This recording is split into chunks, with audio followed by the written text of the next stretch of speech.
Christmas had always been a stage in our family home, the kind of bright, crowded spectacle that sat on the calendar like an altar. Back then, we lived on the top floor of a two-family house my parents owned. Downstairs was rented out, a steady trickle of strangers who stayed long enough to be familiar and then moved on. My parents liked tenants who paid and kept to themselves. Quiet is a commodity when you host 20 people for dinner every year. In 2012, a new man moved into the bottom apartment. He was in his early 30s, always polite at a distance, the sort of tenant who nodded at the mailbox and vanished inward. At first, his silence felt like a blessing, but within a few nights, the house filled with odd noises. The front door would slam itself open and shut at odd hours. Voices rose behind closed doors, sometimes heated and brittle. Once my father went downstairs to ask him to keep it down. The man offered a thin apology and a hollow smile. That was the start of my father's unease. He's a patient man, but patience has a limit. By then, the quiet tenant had stretched into a question mark in our lives. On Christmas Eve, the whole immediate family crammed into the dining room. The holiday table, stretched end to end, held every platter and every dish my grandmother taught us to make. 20 seats were filled with voices and clinking silverware, and the warmth of the night felt like religion. Uncle Cole, my mother's brother, smoked like it was a personal rite, stepping out into the cold several times. He left his flip phone on the table by mistake when he went out for one of his smokes.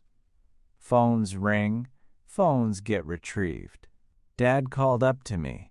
Run the phone out to Cole before he freezes his fingers off. I took the phone, running a hand along the banister and heading to the back door. There is a little hall between the front and back of our house, the front entrance, the door to the downstairs apartment, and then a corridor that leads to the backyard and its small shed. The back door stood slightly ajar, which I noticed just as I stepped toward it. At first I assumed Uncle Cole had slipped out through the back porch, but the yard was empty.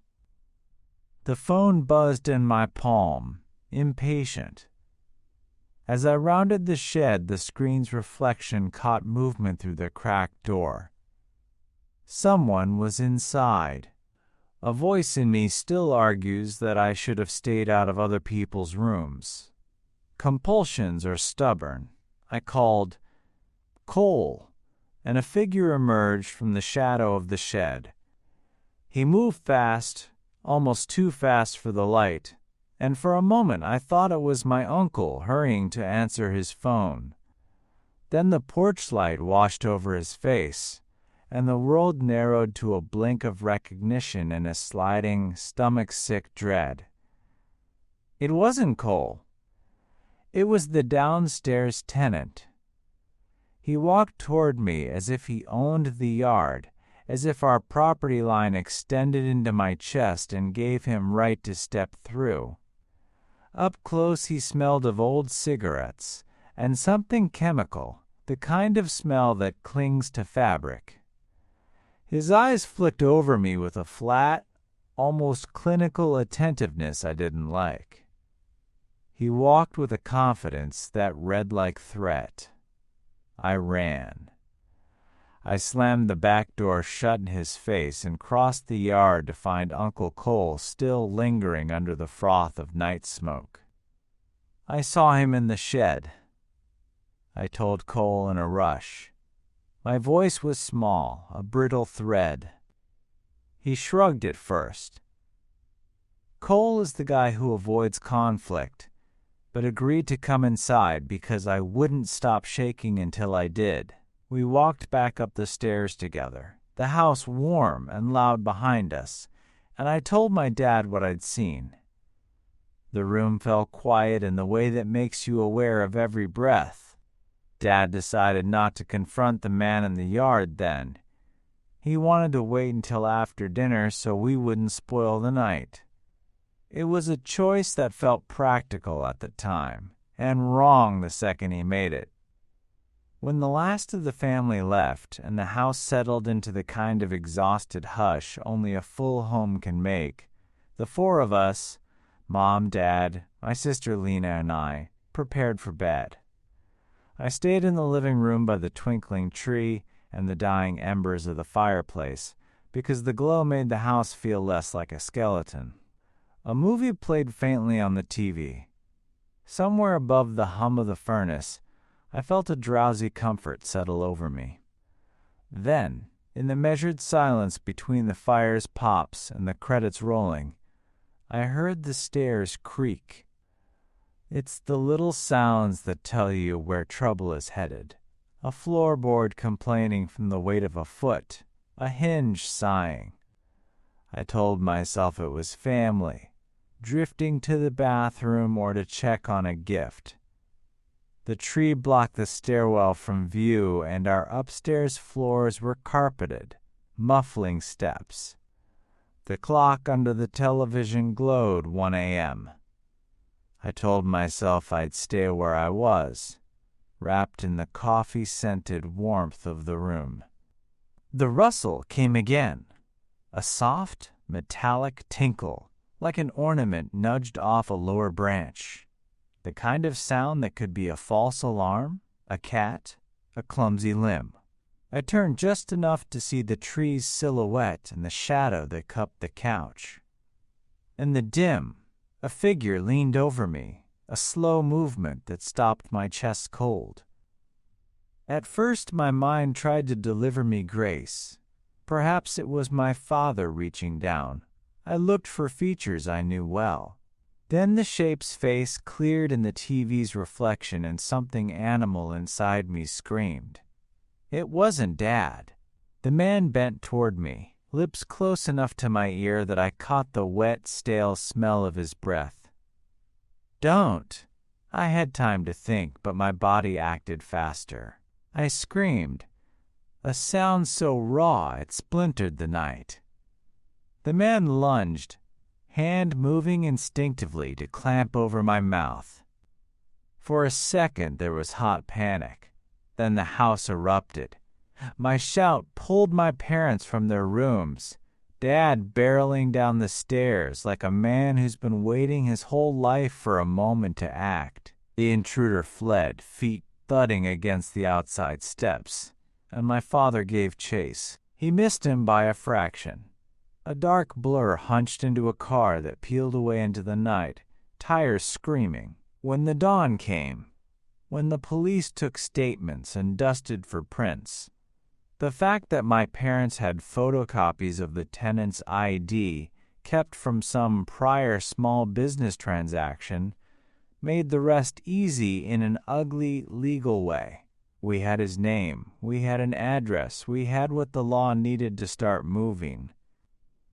But that night, with the man standing over me in the holiday glow, terror planted itself in the rooms and wouldn't leave. It lodged like a loose ornament in my chest, jangling every time the house settled.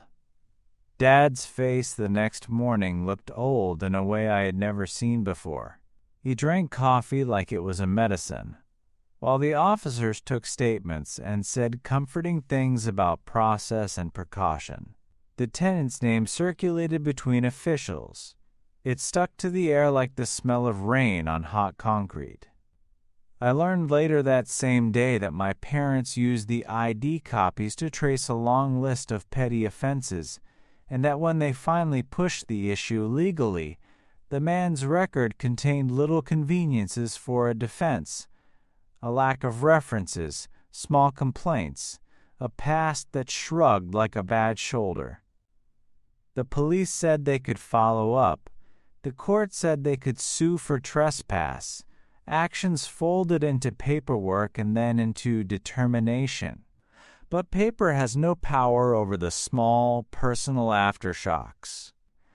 I replayed the moment with mechanical accuracy, his hand against my mouth, the pressure, the way the tree's twinkle lights smeared across his cheekbones when my eyes caught him in the TV glare. Lena slept with the light on for weeks.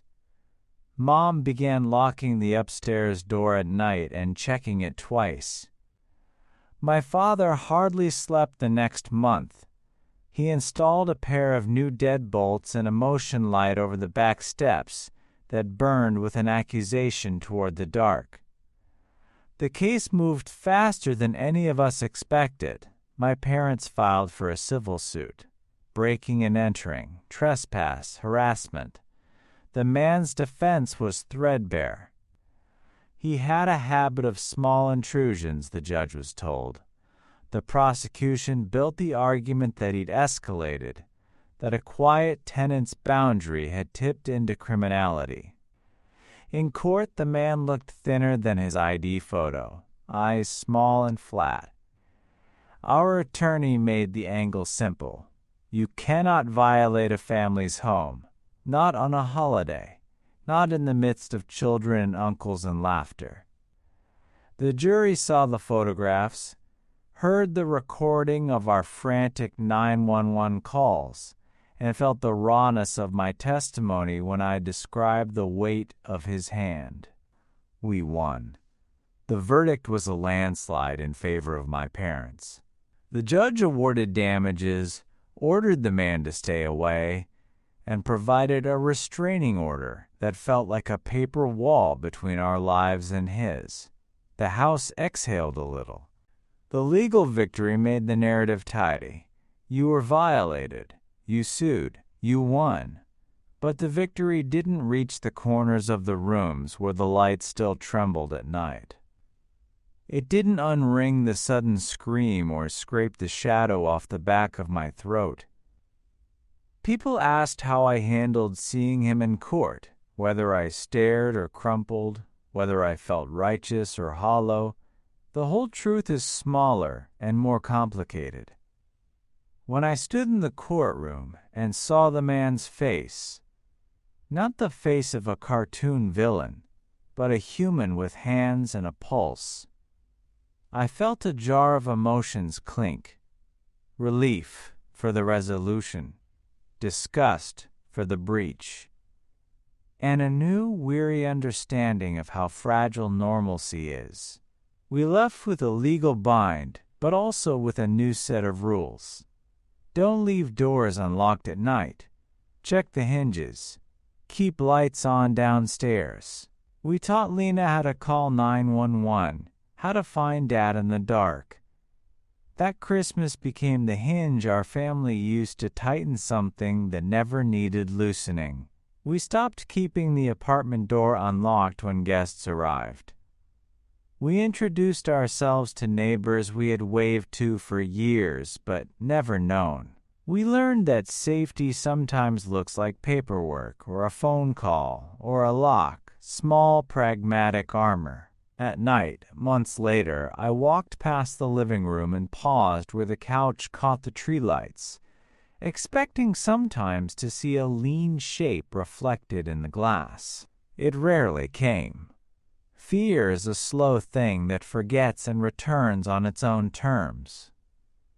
For a long while, each creak in the stairs launched me into a quick, adult heart sprint. I would tell myself the sounds were pipes, the house settling, family moving. It helped, but only a little. Our win didn't give us back the exact tilt of that Christmas Eve. The suspended joy, the way the tree's lights blinked like a pulse in my chest. It did, however, put paper between us and him. Restraining orders, court dates, the formal language of being protected. We slept with the bolted comfort of rules, and at the very edges of night, a thin, guarded peace settled in. There are two kinds of aftermath, the bureaucratic and the interior. The first has forms and dates and signatures. The second lives in the way you arrange your home after you've been touched by someone else's malice. We rearranged. We lit. We changed passwords. Christmas lost some of its gloss, but it gained a new, fierce tenderness. We stopped assuming that the world outside our front door had our best interests at heart. Weeks after the verdict, my father received a certified notice. The man had filed an appeal and was contesting some of the claims.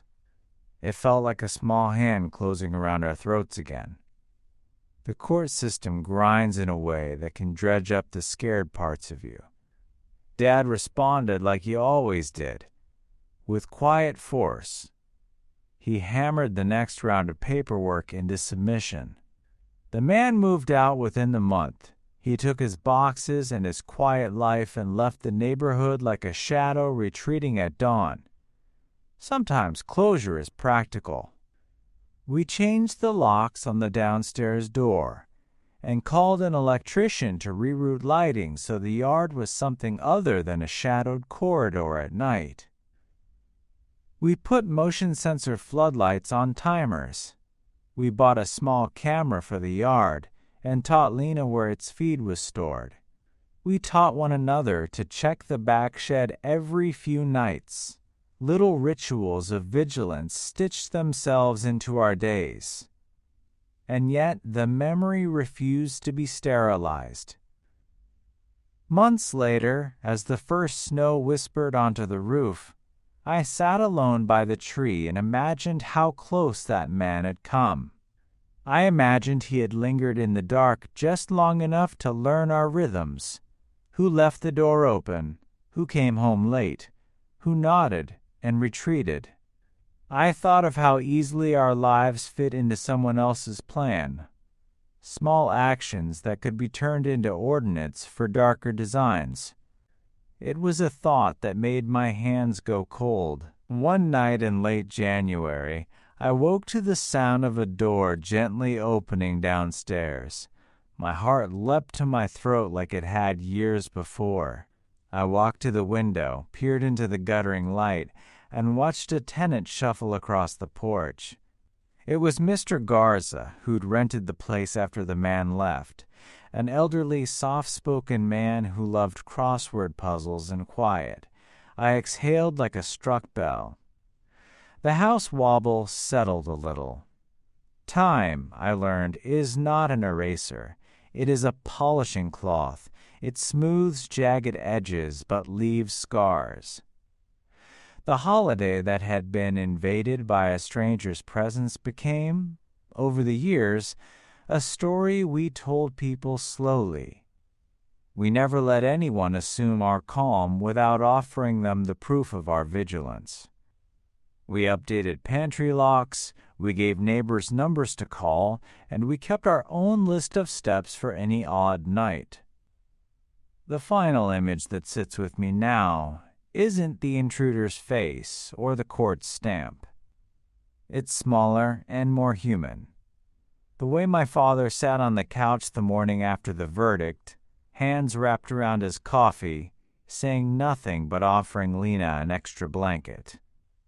It's the click of a deadbolt at night and the sound of my sister's laugh returning, little by little, to the house like a thaw. Horror had come to the rooms where we ate and opened presents. It left with paperwork and an order. What remained was the work of being human in a home again, the slow, steady labor of undoing fear with light and law, and the warmth of people who stayed.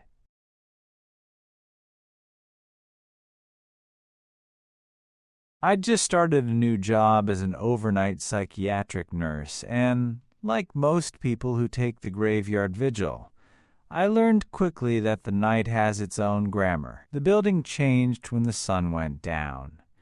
Main fluorescents clicked off, motion sensor pathways dimmed, and the gaudy holiday lights the day staff tacked up across the wings cast a soft, peripheral glow that somehow made everything feel smaller. It was Christmas Eve 2015. The shift that everyone else got off, and the ward hummed with sleeping machines and filtered air. Most nights were a kind of patient boredom, charting, empty corridors, the occasional check on someone who couldn't settle. But that night something tight and slow uncoiled behind all that ordinary work. My name is Mara. I'd been a psychiatric tech for a little while, but this was my first stretch of permanent overnights. We cared for people with all shapes of need, and you develop a particular kind of patience and a careful vocabulary for fear. The lights were low, the decor garish in a private, earnest way. Tinsel and battery-powered string lights made the nurse's station look like a miniature chapel. Most patients slept. Machines breathed. Then there was Evelyn. Evelyn was in her 70s, small-boned, and had schizophrenia that folded her out of the usual world. She talked to herself, hummed lines that didn't always make sense, and sometimes fixed her eyes on the corner of the room as if someone stood there who was invisible to everyone else. The staff had learned to move gently around her, to offer warmth and structure. She would be harmless 99 times out of 100, but on that night she had a look that felt like static.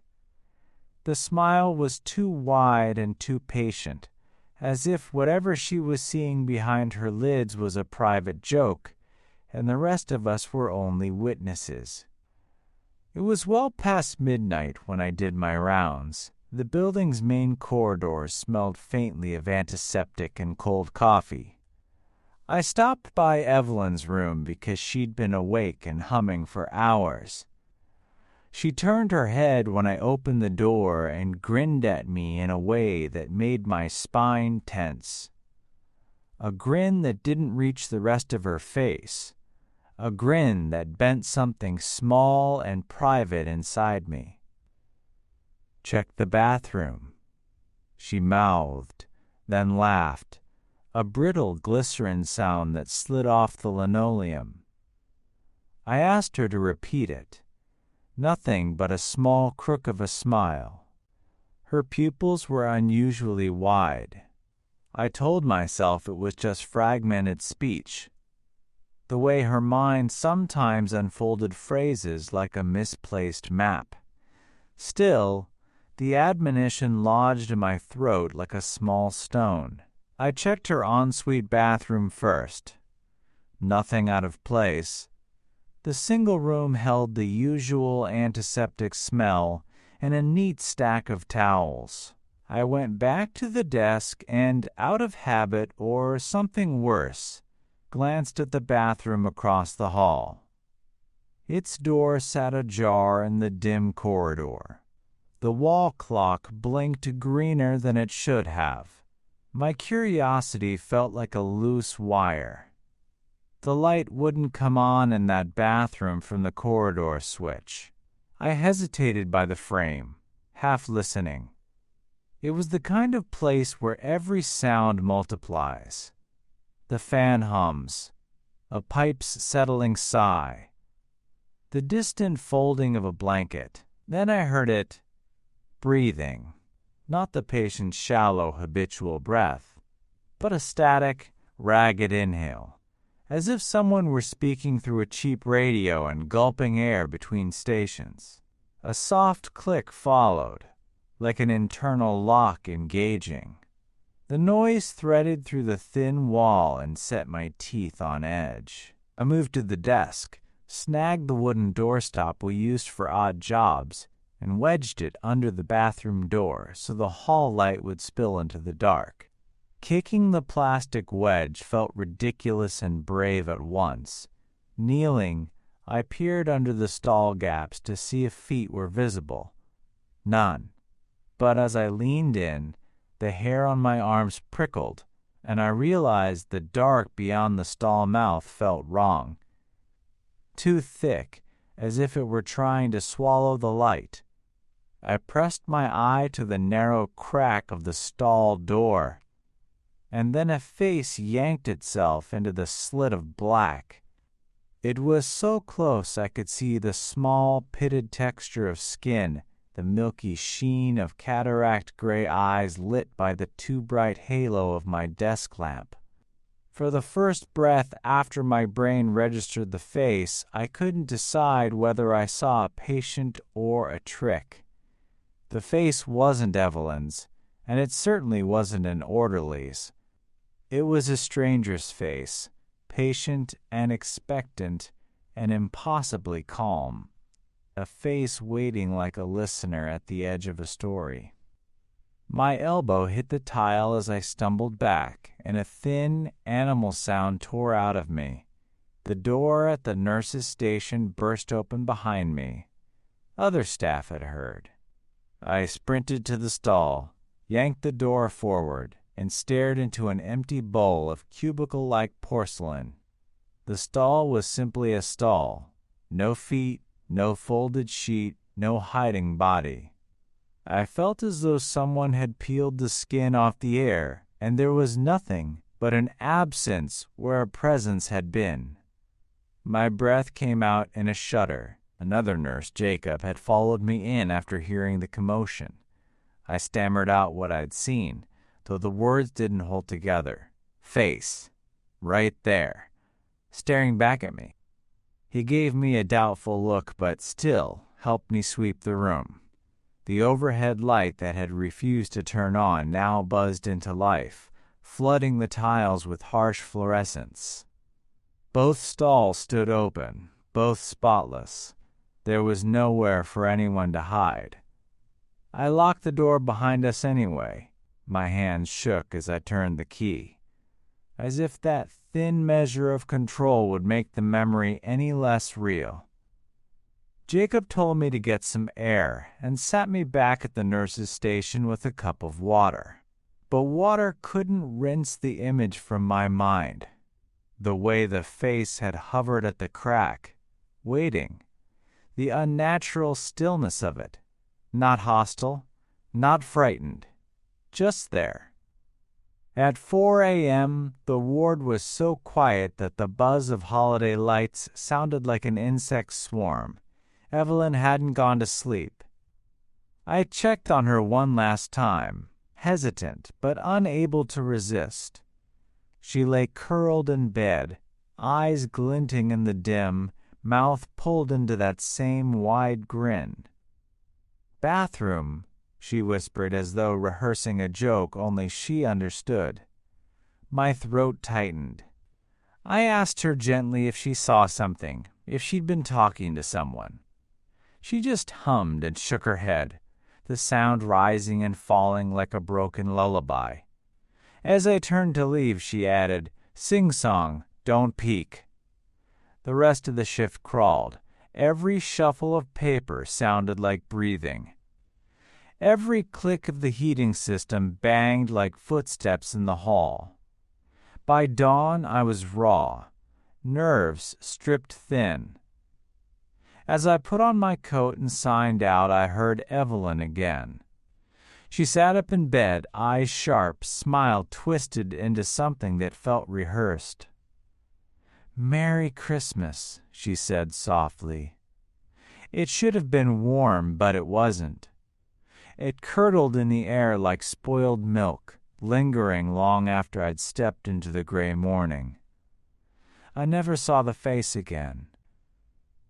But for weeks, every time I passed a bathroom door at work, I felt the urge to crouch down and check for feet. I never did. I was afraid of finding them. Afraid of not finding them. Evelyn was transferred to hospice the next month.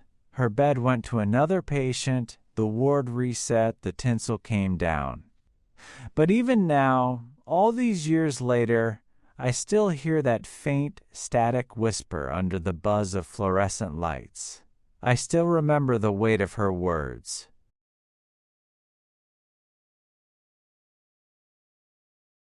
Our first Christmas in the new apartment felt like an event worth engraving.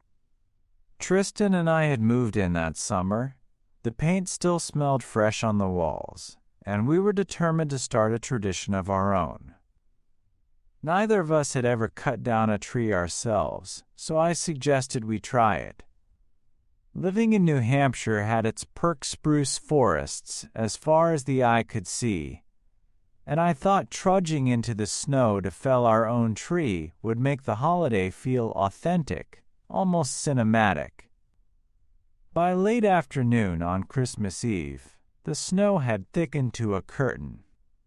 I steered my pickup into what looked like a small pull-off on a country road, gravel crunching under the tires until the sound was swallowed by the blanket of snow. The forest rose around us, steep and hilly, shadows lengthening as the daylight drained away. I should have paid more attention to the quiet, the kind that folds over itself until you can hear your own pulse. But I was too busy imagining us dragging a perfect spruce home, laughing as we set it in the corner by the window. The hill made the climb difficult, and Tristan complained with every other step. She wasn't nearly as enchanted by the rustic Christmas adventure as I was. My hands were stiff around the axe, lungs burning with each breath of icy air. Every tree seemed too tall, too wide, until finally we found one that felt right slender but full, the sort of tree that could glow against the backdrop of our living room. I struck the trunk again and again until it cracked and toppled with a heavy sigh into the snow. I asked Tristan to grab the top end, but she shook her bare hands. "No gloves," she muttered. I groaned, realizing I'd left a spare pair in the truck. I tossed her the keys and told her to hurry back. She vanished down the slope, boots thudding softly against the snowpack, and suddenly I was alone in the woods. The silence deepened without her. I sat on the fallen tree, the cold seeping through my jeans, and clicked on my flashlight. Its narrow beam cut across the trunks, making their shadows stretch and twist. The woods were dense enough that the light seemed swallowed a few feet in. Snowflakes whispered onto the ground, soft, persistent. It was almost peaceful. Almost. Then came the sound, deliberate footsteps crunching through the snow. I stood quickly, aiming my flashlight in the direction of the noise. "Tristan," I called, my voice ricocheting weakly through the trees. The steps stopped. No answer. My breath clouded in the beam of light. The quiet around me pressed heavier. I thought maybe she was teasing, trying to sneak up on me. A grin tugged at my lips despite my unease. I set the flashlight upright on the tree stump so its beam shone outward, then crept off into the shadows, crouching behind the trunk of a pine. My breath sounded too loud in my ears. I waited, the snow numbing my fingers. The footsteps returned, faster this time, coming straight toward the light. I braced myself to jump out and startle her, but it wasn't her. Someone charged into the beam, running full tilt, snow spraying beneath his boots. A man, tall, shoulders hunched, a hood covering most of his face. He skidded to a stop at the stump, bent, and snatched the flashlight. The beam cut out, plunging everything into suffocating dark. I froze, heart slamming so hard it felt like my ribs would splinter. Whoever he was, the way he'd rushed the light, it wasn't a prank, and it wasn't harmless. I took one breath, then bolted. Snow exploded beneath my boots as I sprinted downhill, branches snapping back against my shoulders. The dark pressed in like a living thing, swallowing any shape that might have been behind me. I didn't dare look. My only thought was distance. between me and that hooded man, between me and the place where the light had died. Halfway down the hill, my fear sharpened into something worse. Tristan's scream. Her voice cut through the trees, high and panicked, calling my name. It cracked the night wide open. Then came the blast of the truck's horn, echoing up the slope in frantic bursts. I forced my legs faster, lungs searing with cold. My own name echoed again from Tristan, followed by another honk of the horn. I pictured her cornered, pounding on the windows, and it gave me a burst of strength I didn't know I had. When I broke through the last line of trees, the sight of the truck waiting in the snowy clearing nearly made me stumble with relief. Tristan was inside, wide-eyed, fists slamming the horn. I yanked open the driver's door, climbed in, and she screamed at me to drive. I didn't need to hear it twice. Gravel spat from under the tires as I floored it, steering us back onto the road. We didn't speak at first. Breath fogged the cab, hands shook too badly to hold steady. My eyes kept flicking to the mirrors, searching for headlights, movement, anything. Finally, Tristan managed to choke out what happened. She said she'd gotten to the truck, pulled the door open, and saw movement in the woods. At first she thought it was me, but the shape was wrong. Taller, heavier. She scrambled inside and locked the doors, and that's when the figure stepped out of the trees, just yards away. He stood at the edge of the clearing, motionless, until she leaned on the horn to try and scare him off. I swallowed hard, keeping my eyes on the snow-slick road. As the town's faint glow appeared in the distance, Tristan turned in her seat. "Look!" I risked a glance in the rear view. At the very edge of the clearing where we'd been parked, barely visible between the trees, was a man, the same hooded figure. He hadn't chased us. He only stood there, exactly where my truck had been sitting seconds before, watching us drive away. The ride home stretched endlessly, headlights cutting pale tunnels through the snow. Neither of us spoke until we were back among houses and streetlights. By then, the adrenaline was ebbing, leaving only the sick realization of what had almost happened. We didn't bring home the spruce we'd cut. We didn't care. Instead, we pulled into a Home Depot lot, bought a neatly bundled tree under fluorescent lights, and tied it to the roof in silence. That night, we decorated it in our apartment with shaking hands. The ornaments glittered in the glow, but the tree smelled faintly of sawdust and plastic instead of snow and pine. We never went back to Spruce Hill.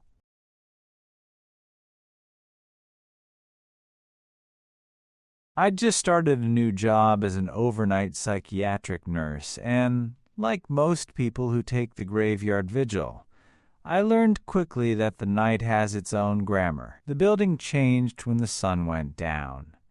Main fluorescents clicked off, motion sensor pathways dimmed, and the gaudy holiday lights the day staff tacked up across the wings cast a soft, peripheral glow that somehow made everything feel smaller. It was Christmas Eve 2015, the shift that everyone else got off, and the ward hummed with sleeping machines and filtered air. Most nights were a kind of patient boredom, charting, empty corridors, the occasional check on someone who couldn't settle. But that night something tight and slow uncoiled behind all that ordinary work. My name is Mara. I'd been a psychiatric tech for a little while, but this was my first stretch of permanent overnights. We cared for people with all shapes of need, and you develop a particular kind of patience and a careful vocabulary for fear. The lights were low, the decor garish in a private, earnest way. tinsel, and battery-powered string lights made the nurse's station look like a miniature chapel. Most patients slept. Machines breathed. Then there was Evelyn. Evelyn was in her 70s, small-boned, and had schizophrenia that folded her out of the usual world. She talked to herself, hummed lines that didn't always make sense, and sometimes fixed her eyes on the corner of the room as if someone stood there who was invisible to everyone else. The staff had learned to move gently around her, to offer warmth and structure. She would be harmless 99 times out of 100, but on that night she had a look that felt like static. The smile was too wide and too patient, as if whatever she was seeing behind her lids was a private joke, and the rest of us were only witnesses.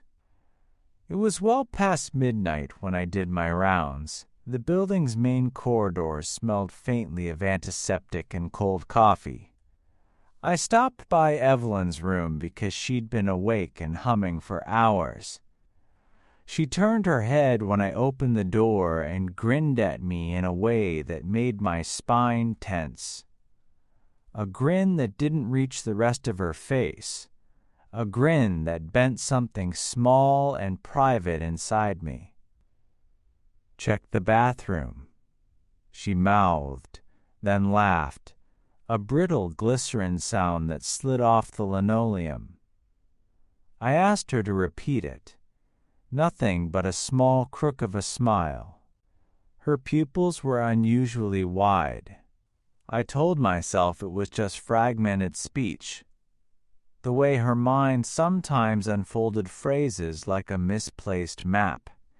Still, the admonition lodged in my throat like a small stone. I checked her ensuite bathroom first. Nothing out of place. The single room held the usual antiseptic smell and a neat stack of towels. I went back to the desk and, out of habit or something worse, glanced at the bathroom across the hall. Its door sat ajar in the dim corridor. The wall clock blinked greener than it should have. My curiosity felt like a loose wire. The light wouldn't come on in that bathroom from the corridor switch. I hesitated by the frame, half listening. It was the kind of place where every sound multiplies.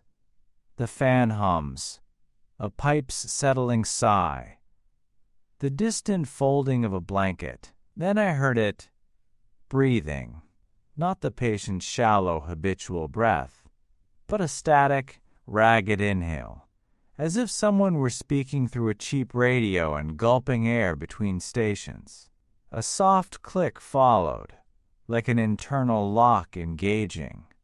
The noise threaded through the thin wall and set my teeth on edge. I moved to the desk, snagged the wooden doorstop we used for odd jobs, and wedged it under the bathroom door so the hall light would spill into the dark. Kicking the plastic wedge felt ridiculous and brave at once. Kneeling, I peered under the stall gaps to see if feet were visible. None. But as I leaned in, the hair on my arms prickled, and I realized the dark beyond the stall mouth felt wrong. Too thick, as if it were trying to swallow the light. I pressed my eye to the narrow crack of the stall door, and then a face yanked itself into the slit of black. It was so close I could see the small, pitted texture of skin, the milky sheen of cataract-gray eyes lit by the too bright halo of my desk lamp. For the first breath after my brain registered the face, I couldn't decide whether I saw a patient or a trick. The face wasn't Evelyn's, and it certainly wasn't an orderly's. It was a stranger's face, patient and expectant and impossibly calm, a face waiting like a listener at the edge of a story. My elbow hit the tile as I stumbled back, and a thin, animal sound tore out of me. The door at the nurse's station burst open behind me. Other staff had heard. I sprinted to the stall, yanked the door forward, and stared into an empty bowl of cubicle-like porcelain. The stall was simply a stall. No feet, no folded sheet, no hiding body. I felt as though someone had peeled the skin off the air, and there was nothing but an absence where a presence had been. My breath came out in a shudder. Another nurse, Jacob, had followed me in after hearing the commotion. I stammered out what I'd seen, though the words didn't hold together. Face. Right there. Staring back at me. He gave me a doubtful look, but still helped me sweep the room. The overhead light that had refused to turn on now buzzed into life, flooding the tiles with harsh fluorescence. Both stalls stood open, both spotless. There was nowhere for anyone to hide. I locked the door behind us anyway. My hands shook as I turned the key, as if that thin measure of control would make the memory any less real. Jacob told me to get some air and sat me back at the nurse's station with a cup of water. But water couldn't rinse the image from my mind. The way the face had hovered at the crack, waiting. The unnatural stillness of it. Not hostile, not frightened. Just there. At 4 a.m., the ward was so quiet that the buzz of holiday lights sounded like an insect swarm. Evelyn hadn't gone to sleep. I checked on her one last time, hesitant but unable to resist. She lay curled in bed, eyes glinting in the dim, mouth pulled into that same wide grin. "Bathroom," she whispered as though rehearsing a joke only she understood. My throat tightened. I asked her gently if she saw something, if she'd been talking to someone. She just hummed and shook her head, the sound rising and falling like a broken lullaby. As I turned to leave, she added, "Sing-song, don't peek." The rest of the shift crawled. Every shuffle of paper sounded like breathing. Every click of the heating system banged like footsteps in the hall. By dawn, I was raw, nerves stripped thin. As I put on my coat and signed out, I heard Evelyn again. She sat up in bed, eyes sharp, smile twisted into something that felt rehearsed. "Merry Christmas," she said softly. It should have been warm, but it wasn't. It curdled in the air like spoiled milk, lingering long after I'd stepped into the gray morning. I never saw the face again. But for weeks, every time I passed a bathroom door at work, I felt the urge to crouch down and check for feet. I never did. I was afraid of finding them. Afraid of not finding them. Evelyn was transferred to hospice the next month. Her bed went to another patient, the ward reset, the tinsel came down. But even now, all these years later, I still hear that faint, static whisper under the buzz of fluorescent lights. I still remember the weight of her words.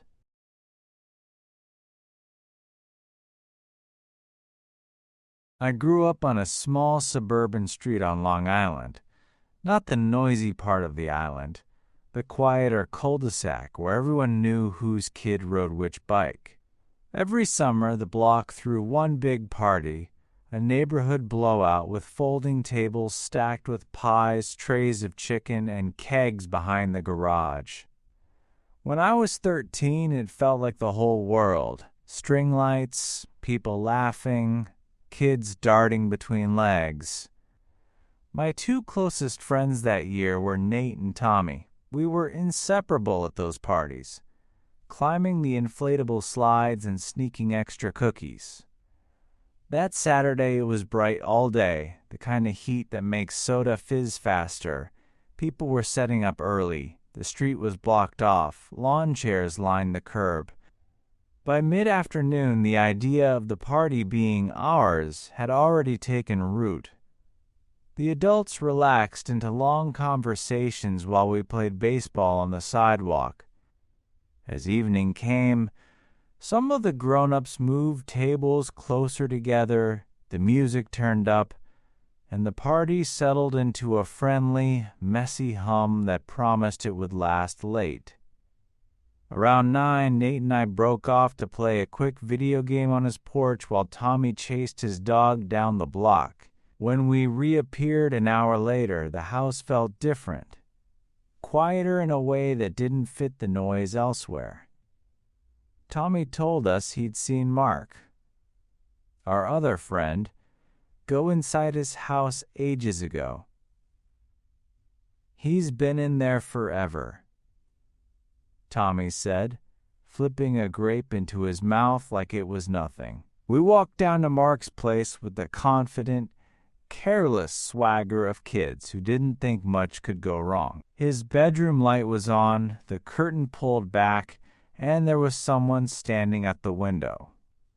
At first, I thought it was Mark, his outline against the lamp glow. But when we waved, he didn't react. We shouted, the party a distant bass. No answer. The figure at the window had its hands on the sill and its back turned to us, motionless like a statue. I froze. Nate and Tommy were whispering, trying to decide if we should go knock or just leave him be. Then Mark's mom looked up, let out a short, sharp sound, and Mark's dad came running down the driveway. The man at the window turned and disappeared inside with the slow, casual movement of someone who had nowhere to hurry. The crowd thickened, neighbors clustered, questions flying. Mark's dad called the police. He said Mark had been inside, hiding in his closet after seeing a stranger on the stairs. The cops searched the house with flashlights and calls, but they found no one, no intruder, no sign of an entry. It was as if a body had never been there at all. We went home shaken, the street suddenly smaller, our hands sticky with the memory of cookies. I kept thinking of that silhouette at the window, the way it had stood as if it belonged to the house. Sleep was restless. At 2 a.m., thirsty and restless, I slipped downstairs for a glass of water. Through the kitchen curtain, I saw a light I knew well, the porch light across the yard, and beyond it a shadow that shouldn't have been there. It resembled a person, hunched in the glow, motionless like a photograph. I woke my dad up. He came to check and found nothing. Still, something about the timing. The shadow outside Mark's window and the shadow outside my own kitchen later didn't feel like coincidence. The police arrived with lights painting the houses in red and blue, and for a while the block looked like something out of a TV show. Neighbors on porches, whispers running down the line of lawns, someone with a flashlight directing the officers. I remember the smell of someone's grill smoke drifting through the street, oddly domestic against the metal clink of keys and the stomp of boots. The officers took statements from Mark's parents and from anyone who said they'd seen anything. Flashlights swept the yard, flashlight beams slicing the dark like hesitant knives. They checked every closet, every crawl space, even the attic, but the silence kept it secret. No prints in the soft earth by the flower bed, no scuffs on the windowsill, no smear on the glass. The thing had been as precise as it had been surreal. There, and then not, like a trick of light and memory. Neighbors muttered theories. A lost drunk, a squatter, a prankster. Some clutched their cell phones a little too tight, scrolling through feeds to see if anyone had filmed the moment. Mr. Alvarez from 2 houses down swore he'd seen someone slip between the hedges, but when the officer checked, the bushes were whole, and the city camera a useless grain of grainy footage. The cops left pamphlets about Neighborhood Watch, and the party broke up with a hollow feeling like someone had taken the rhythm out of it. The tables were folded away in the morning like nothing had happened at all. Mark was quiet for weeks. At school he kept to himself, shoulders higher, eyes skittering to doorways. I'd catch him staring at windows in class, as if expecting to see that silhouette again, and he'd flinch when someone knocked his locker. Once, we dared him to ride his bike past his own house after dark. He didn't laugh. He said later he'd hid in his closet until he'd heard the steps go back down the stairs and the front door shut. That image, Mark pressed behind coats, breath shallow, replayed in my mind until it felt like my memory of something I'd actually lived. A few nights after the party, I woke thirsty and padded downstairs. The kitchen light was a soft circle on the counter. Outside, the security lamp on my neighbor's roof bleached the yard in dull yellow. That's when I saw the shadow. It was simpler than the window figure, just a silhouette against the far fence, elongated and still, like someone standing very, very straight. It didn't move when a car passed on the main road, and the way the porch light hit it made the edges crisp as cut paper. My skin tightened so fast I could taste it. For a wild second I thought of Mark, crouched in his closet, of the man at the bedroom window. The timing didn't sit right in my head. I jolted my dad awake. He shuffled out in boxers, hair wild, squinted at the curtain, then walked the perimeter with a flashlight. He went out into the yard, boots cracking the gravel, and circled the house like a tired predator. He called out, but only his own voice answered. He checked under the porch, checked the side gate, and came back in rubbing his hands like he was waking from a dream. He didn't call the police. I tried to make him understand the geometry of the night, the way the shadow had been, but he shrugged it off as a trick of light or an overactive imagination. Maybe he convinced himself easier than he convinced me. Still, my father's refusal to call it in tasted like betrayal. That night I slept on my back with one eye open. Every creak of the house felt like a footstep. The droning of the refrigerator turned into a far-off whisper. Once, sometime around 3 a.m, the kitchen sink tapped twice. 3 soft, precise knocks that sounded like knuckles testing the wood. My breath locked, and my hand went for the baseball bat we kept by the door. I didn't move. I counted heartbeats until dawn disintegrated the dark. In the days that followed, the block treated the event like a scandal to be smoothed over. People joked nervously, trimmed their hedges, locked their cars. The block party never felt quite the same. There were fewer cookies on the tables the next year, fewer kids weaving through the crowd. And every time a light flicked on in the dark of someone's house, my throat closed. I kept seeing that silhouette when I closed my eyes. The hands on the windowsill, the slow, patient tilt of a head, the way an ordinary yard could be watched like a stage. At school, conspiracy theories bloomed. Someone said it was an urban explorer. Someone else suggested a peeping Tom. But none of that explained the shadow at my kitchen curtain later that night, or the way Mark's parents sounded when they told the story, their voices small and tired. The not knowing lodged itself in my chest like a stone. I promised myself I'd be more careful. Stay with friends at parties. Sleep with the curtains shut. Don't walk home alone after dark. Promises that felt like paper armor against something patient and practiced. The memory of that night refused to fade. Years later, when I think of summer block parties, I don't hear music or smell barbecue. I hear the faint rattle of a window latch, the scrape of a shadow shifting where no one should be. For weeks after, I'd pause before pulling back the kitchen curtain.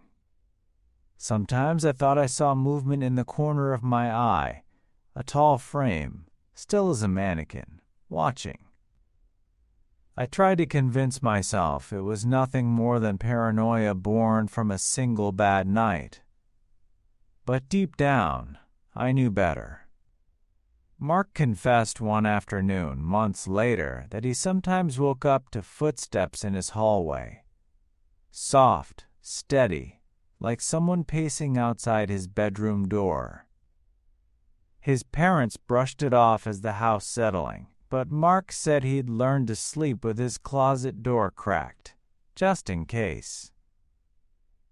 His voice shook when he said it. I never told him about the tapping at my kitchen, about the shape that stood where the yard light should have cast nothing. I figured if I spoke it aloud it might come back, drawn to the words. But sometimes, in dreams, I still see the man's posture, hands braced on a sill, head tilted slightly, as though listening to the rhythm of the street, not rushing, not hiding, just waiting. And when I wake in the middle of the night, mouth dry, the first thing I do is glance at the curtain over the kitchen window. Because one night, I know, there won't just be a shadow. There will be someone smiling back.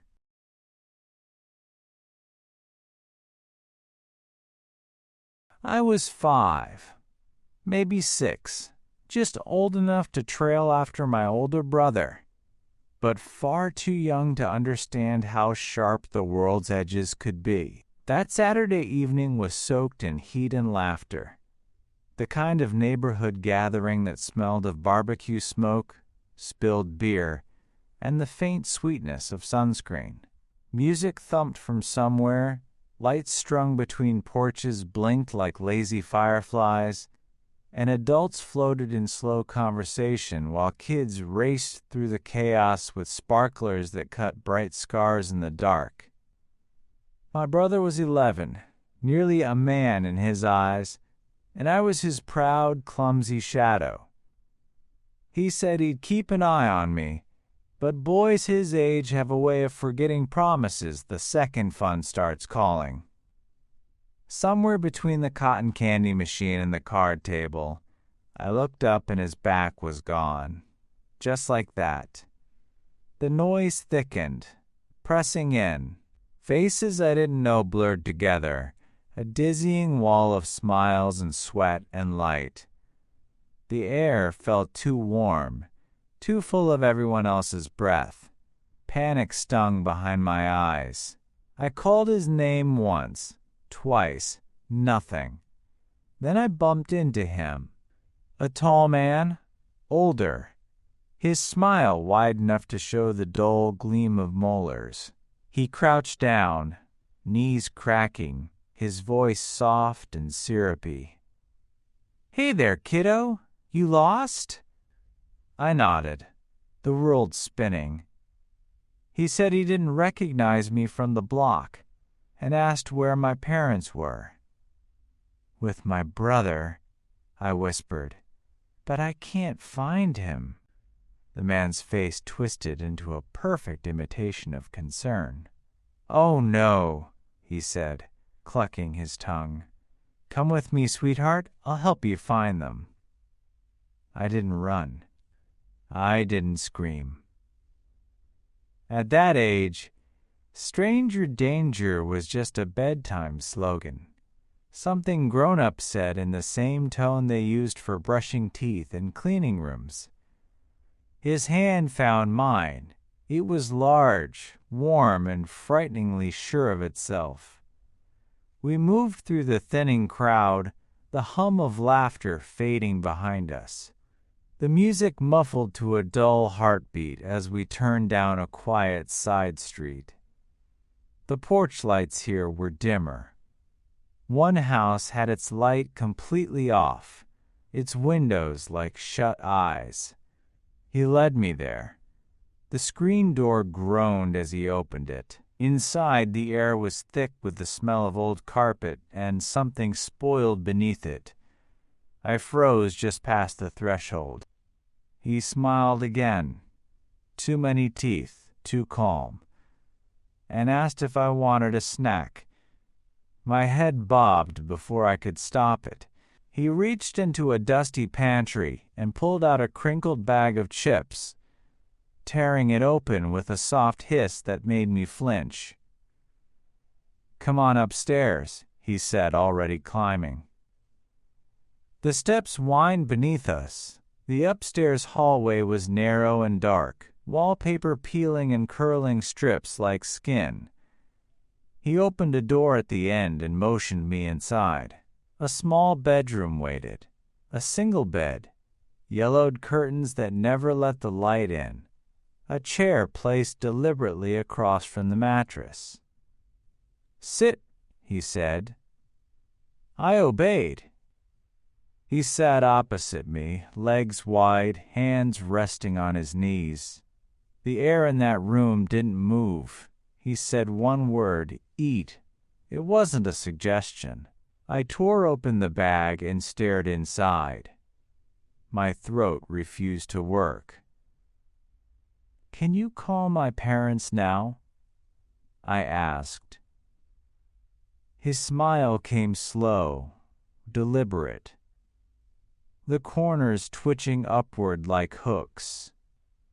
In a moment, he stood. The floor creaked. He sat beside me, his arms sliding across my shoulders with the heavy finality of a locked door. The weight of it froze me. The chips spilled between my fingers. His breath smelled faintly of old coffee and something that curdled deep inside his lungs. My pulse screamed. And then, a sound cut through the air. The doorbell rang.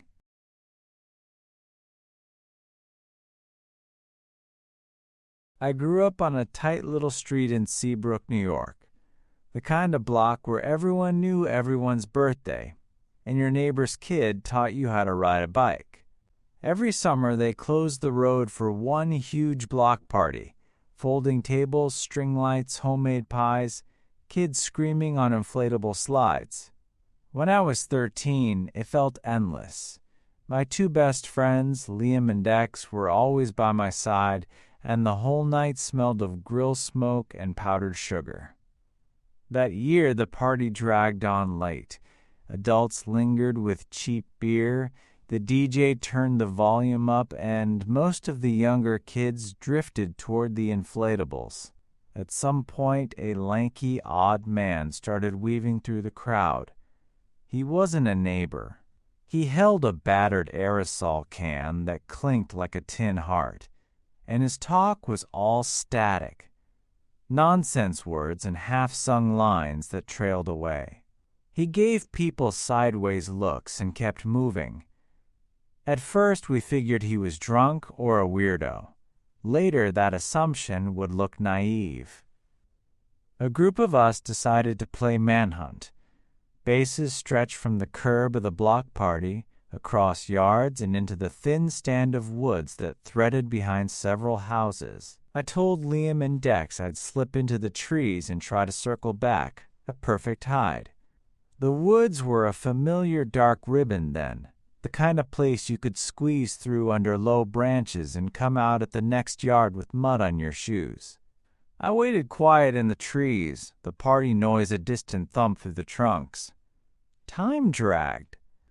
I should have stayed put, but when I saw someone sneaking into the yard across from mine, I took that as my cue to move. That's when the woods changed.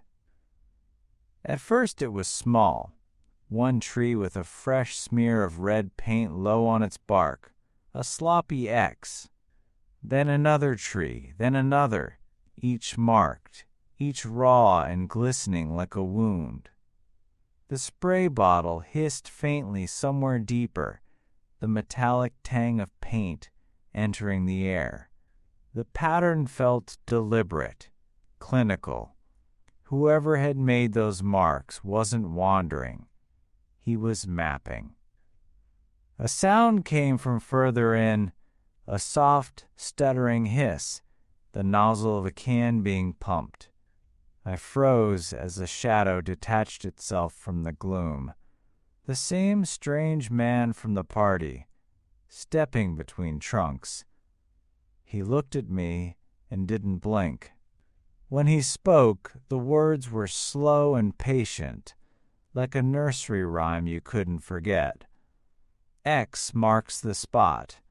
X marks the spot. I laughed out of reflex, told him to piss off.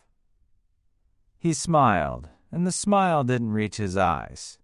Close up, he smelled like rust and old cigarettes. He followed for a few steps, whispering that refrain, then stopped and watched me run back toward the houses.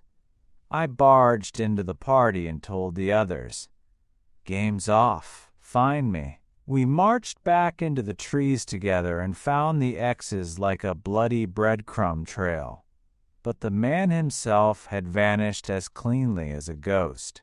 That night my dad told me not to worry about it. Some drunk graffiti artist, he said.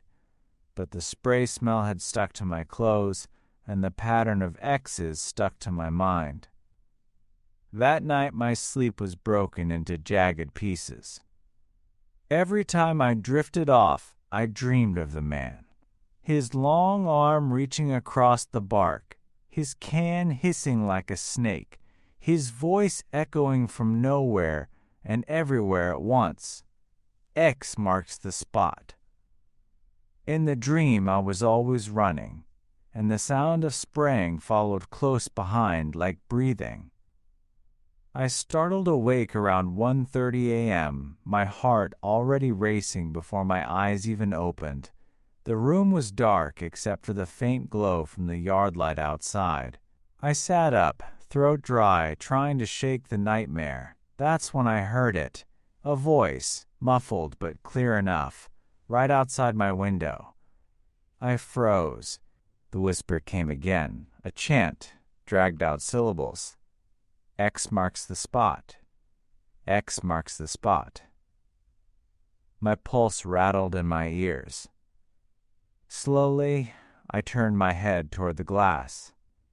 A bright red X had been sprayed across the center of my window, dripping fresh, glistening under the outside bulb. Behind it stood the man, his face half lit, his other hand clutching the can. His eyes weren't wild. They were patient, focused. He lifted his elbow and drove it against the glass. The pane shuddered, rattled, but didn't break. Again. And again.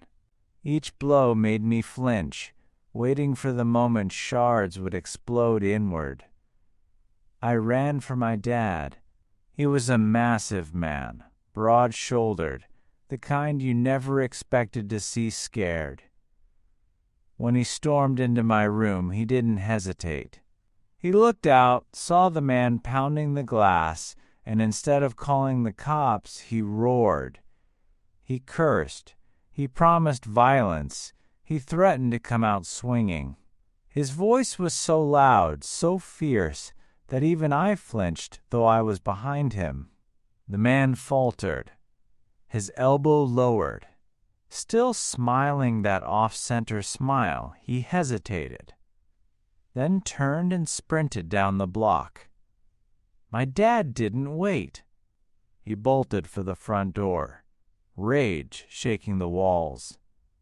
I stood by the window, watching the painted X glow like a wound as the figure melted into the dark. 10 minutes passed before my dad came back, fists tight, breathing hard. He hadn't found him. I tried to believe it was over.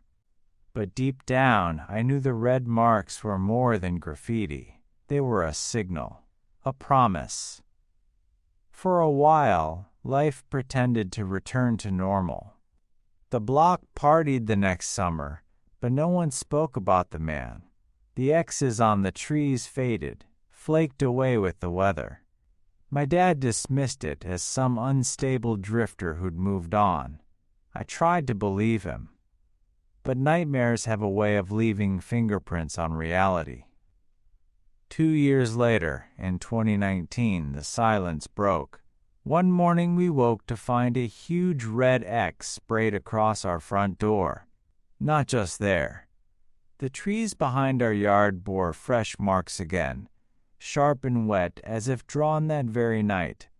My dad scrubbed at the paint until his hands were raw, but no one could scrub the dread out of the air. That same week, footsteps circled the house at 3 a.m.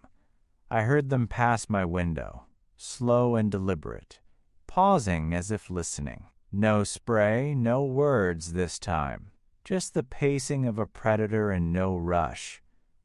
We never installed cameras back then. My dad said we'd handle it if it ever happened again. But deep down, I knew better. The man with the can hadn't gone anywhere. He was patient, deliberate. The woods were his cover, the X's his trail. Sometimes I lie awake and picture him, waiting in the trees, spray can in one hand, the other hand curled like a fist, whispering to himself while he marks another spot. He doesn't need to rush, because if X marks the spot, then one day I know he'll mark me.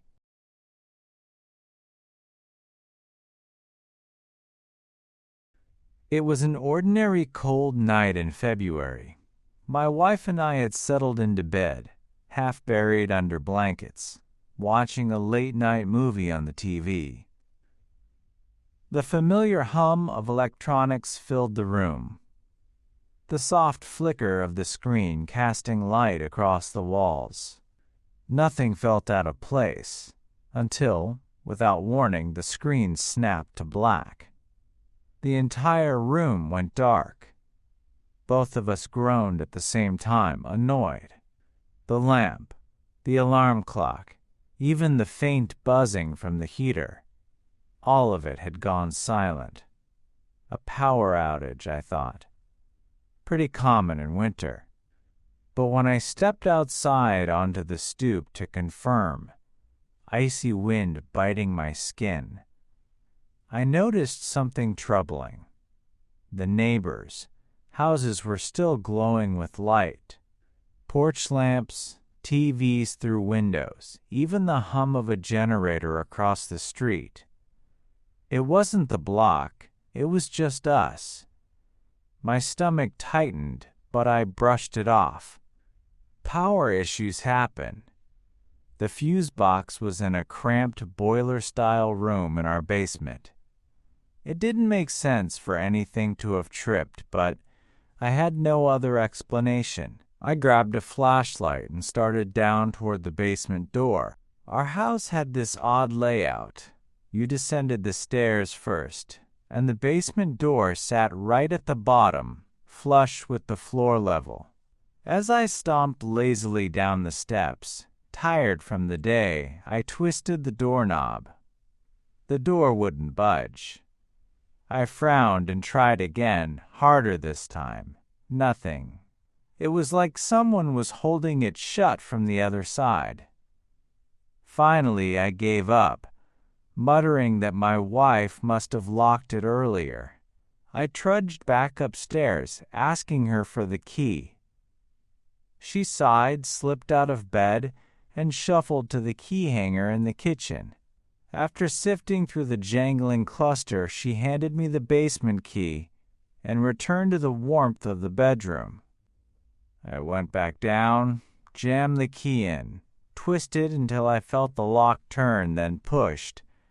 The door still wouldn't open. Irritation prickled through me.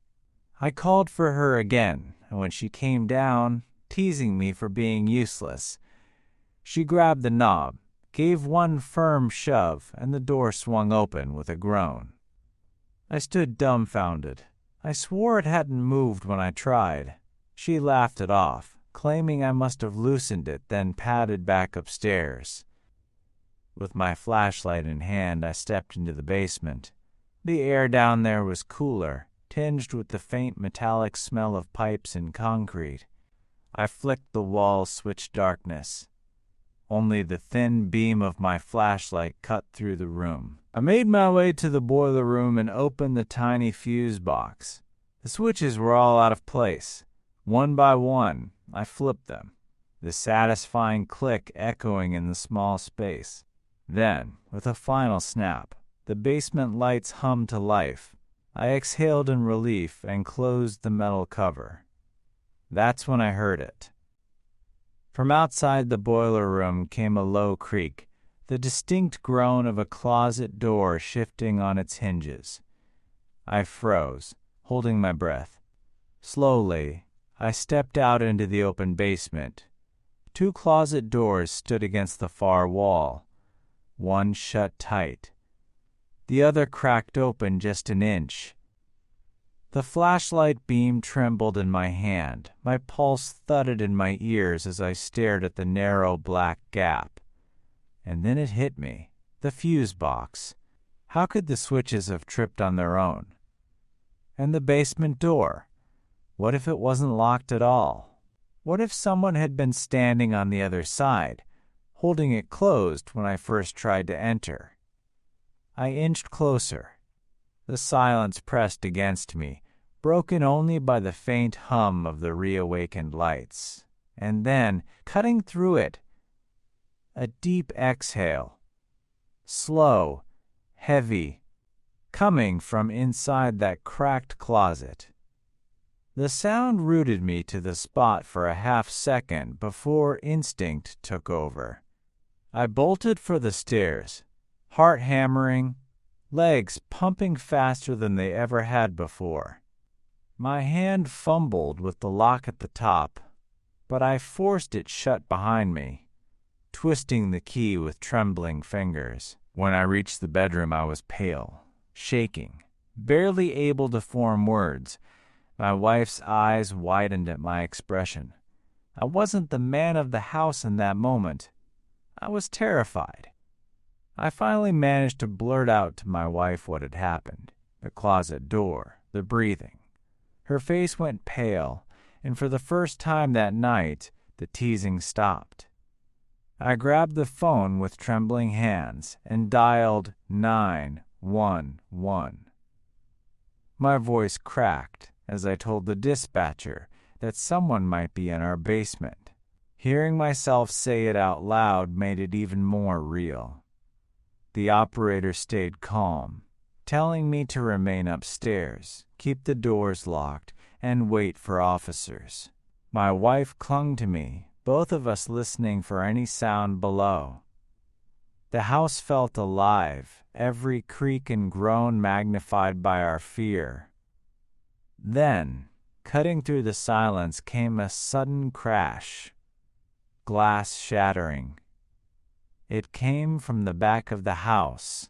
My wife screamed, and I nearly dropped the phone. I rushed to the window but could barely make out anything in the pitch-dark yard. A cold gust blew in through the broken pane below, carrying with it the unmistakable sound of movement, someone running across the basement floor. The dispatcher's voice urged me to stay calm, to describe what I heard. My throat was dry, but I managed to whisper, "They're in the basement. They just broke something." Minutes felt like hours, but at last, the distant wail of sirens grew closer. When the red and blue glow spilled into our street, relief hit me so hard my knees nearly buckled. 2 officers pulled up, flashlights in hand. I hurried them inside, leading them straight to the basement door. One officer pushed it open cautiously, while the other kept a hand on his holster. The beam of his flashlight swept across the floor, and immediately I noticed something different. The closet door that had been cracked open before, now it was wide open. Inside, nothing but shadows. The officers moved carefully, searching the corners, scanning behind boxes and shelves. That's when the second officer's light froze on something. Shards of glass glittering on the floor beneath a small basement window. The frame was jagged, the pane completely smashed. Around it, collectibles my wife and I had stored on the shelf were knocked over, scattered across the ground. The intruder had climbed onto the shelf, smashed the window, and pulled themselves up and out. They had been right there, hidden, listening, breathing. One officer muttered, "Looks like he bailed once he knew you called." He kept the flashlight trained on the window, as if half expecting a face to appear. I tried to explain everything: the stuck basement door, the fuse box, the breathing in the closet. But as the words left my mouth, they sounded surreal, almost paranoid. Yet the broken glass on the floor made it undeniable. Someone had been in our basement. The officers took our statements, promised they'd patrol the area for the rest of the night, and advised us to double-check every lock and window. Before leaving, one of them looked me in the eye and said, "Keep the lights on tonight." Whoever that was, they might have been watching the house for a while. That line stuck with me, watching. When the police left, my wife and I sat awake in the living room, every lamp blazing, waiting for dawn. Neither of us dared step foot near the basement again that night. Every creak of the floorboards, every gust rattling the windows made us jump. Sleep never came. The next morning we called a repair company to replace the shattered glass. The man who came out asked casually how it had happened, and when I said someone broke in through the basement, he paused, gave me a long look, and said, "This neighborhood doesn't usually see that kind of thing." That's what unsettled me the most. We didn't live in a bad area. Nothing about our home should have attracted someone like that. Yet for reasons I still don't understand, someone had chosen our house, our basement. And sometimes, late at night, when the house goes quiet, I can still hear that heavy exhale in my head.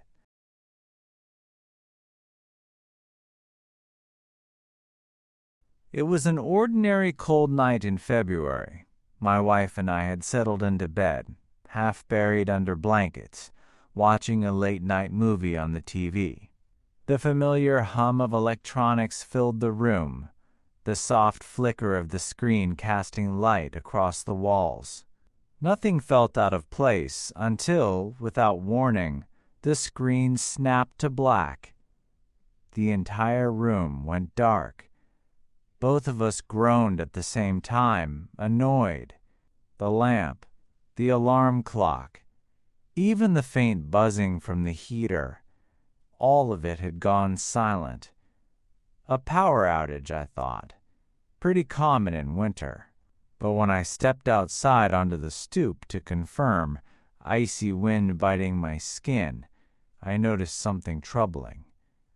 The neighbors' houses were still glowing with light, porch lamps, TVs through windows, even the hum of a generator across the street. It wasn't the block, it was just us. My stomach tightened, but I brushed it off.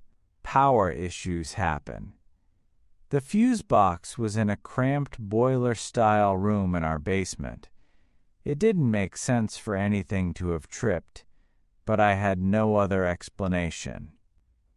I grabbed a flashlight and started down toward the basement door. Our house had this odd layout.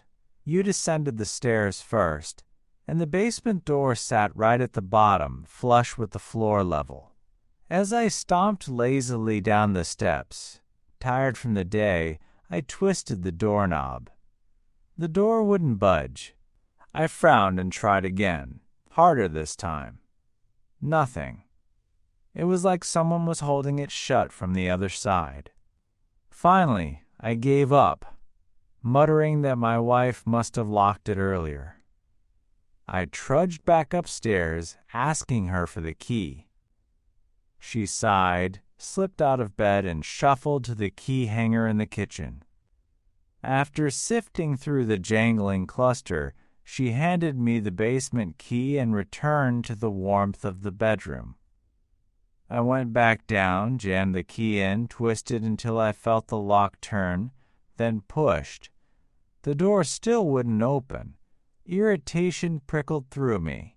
I called for her again, and when she came down, teasing me for being useless, she grabbed the knob, gave one firm shove, and the door swung open with a groan.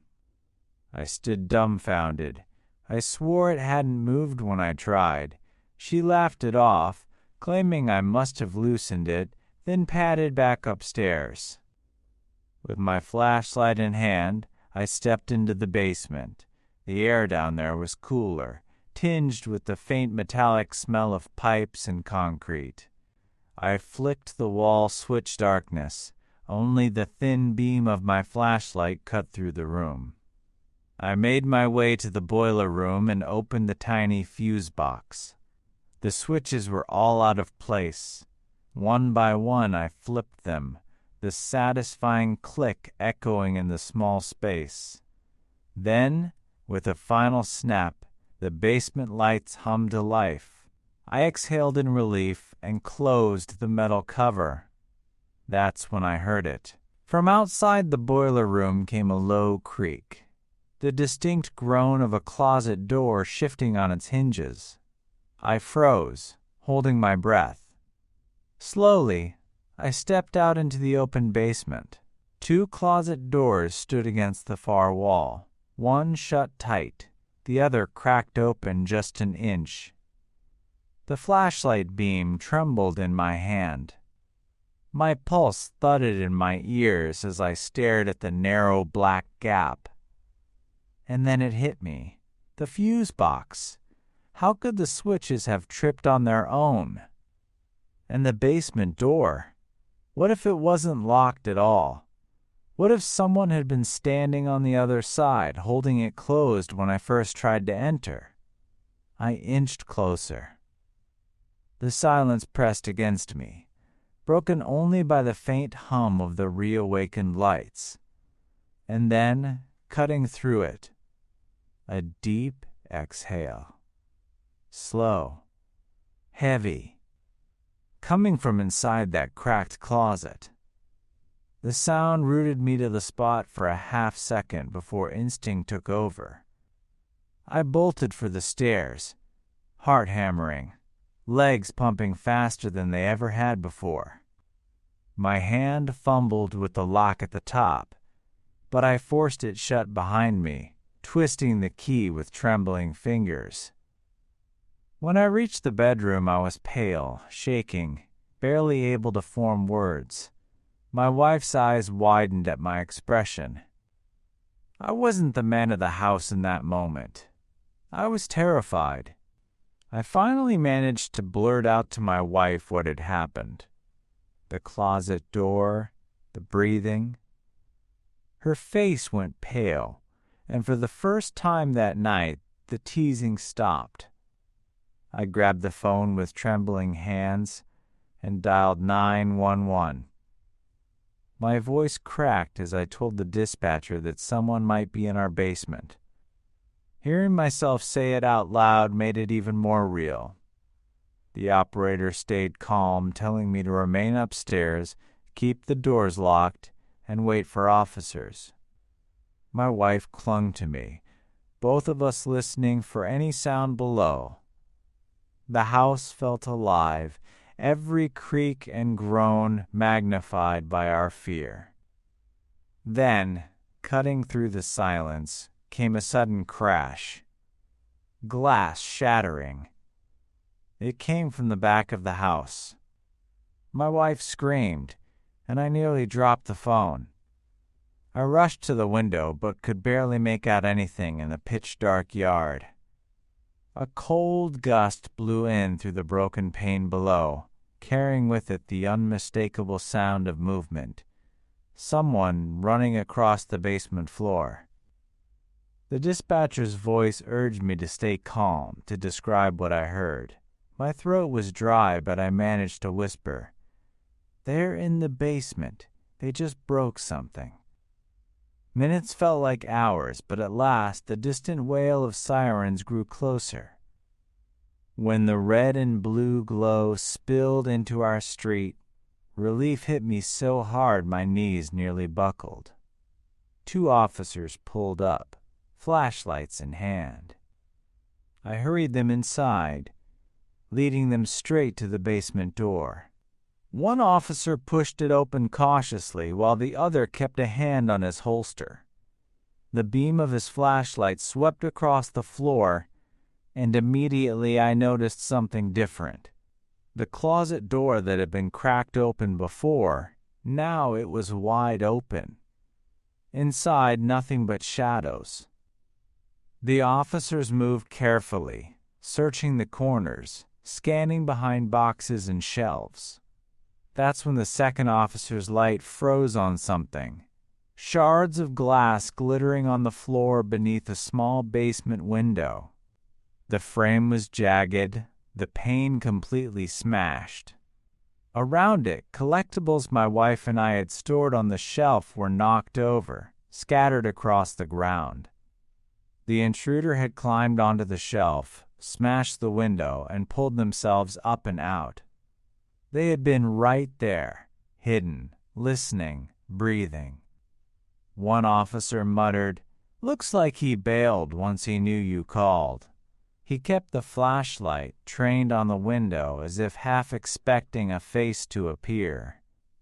I tried to explain everything: the stuck basement door, the fuse box, the breathing in the closet, but as the words left my mouth, they sounded surreal, almost paranoid. Yet the broken glass on the floor made it undeniable. Someone had been in our basement. The officers took our statements, promised they'd patrol the area for the rest of the night, and advised us to double-check every lock and window. Before leaving, one of them looked me in the eye and said, "Keep the lights on tonight." Whoever that was, they might have been watching the house for a while. That line stuck with me, watching. When the police left, my wife and I sat awake in the living room, every lamp blazing, waiting for dawn. Neither of us dared step foot near the basement again that night. Every creak of the floorboards, every gust rattling the windows made us jump. Sleep never came. The next morning we called a repair company to replace the shattered glass. The man who came out asked casually how it had happened, and when I said someone broke in through the basement, he paused, gave me a long look and said, "This neighborhood doesn't usually see that kind of thing." That's what unsettled me the most. We didn't live in a bad area. Nothing about our home should have attracted someone like that. Yet, for reasons I still don't understand, someone had chosen our house, our basement. And sometimes, late at night, when the house goes quiet, I can still hear that heavy exhale in my head.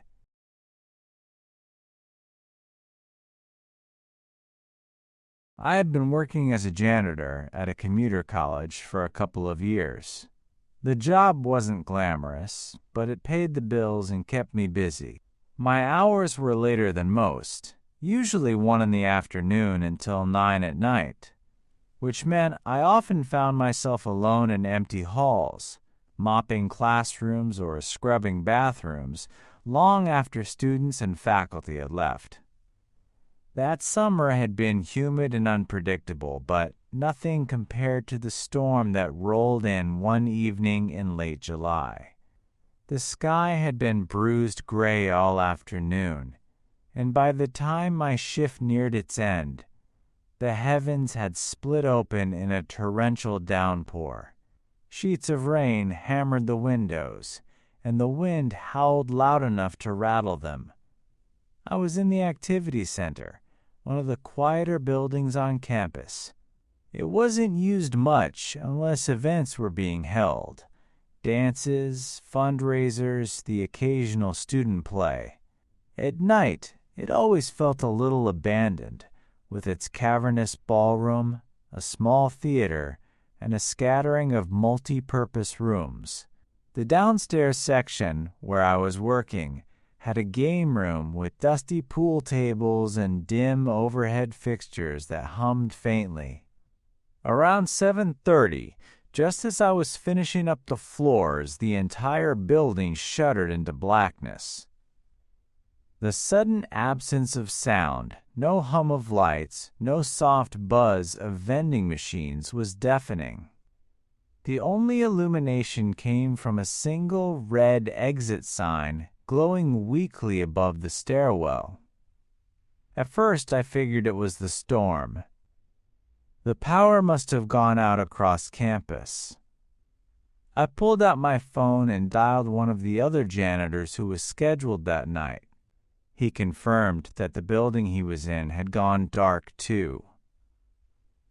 "Whole grid must be down," he said, his voice crackling with static before the line cut.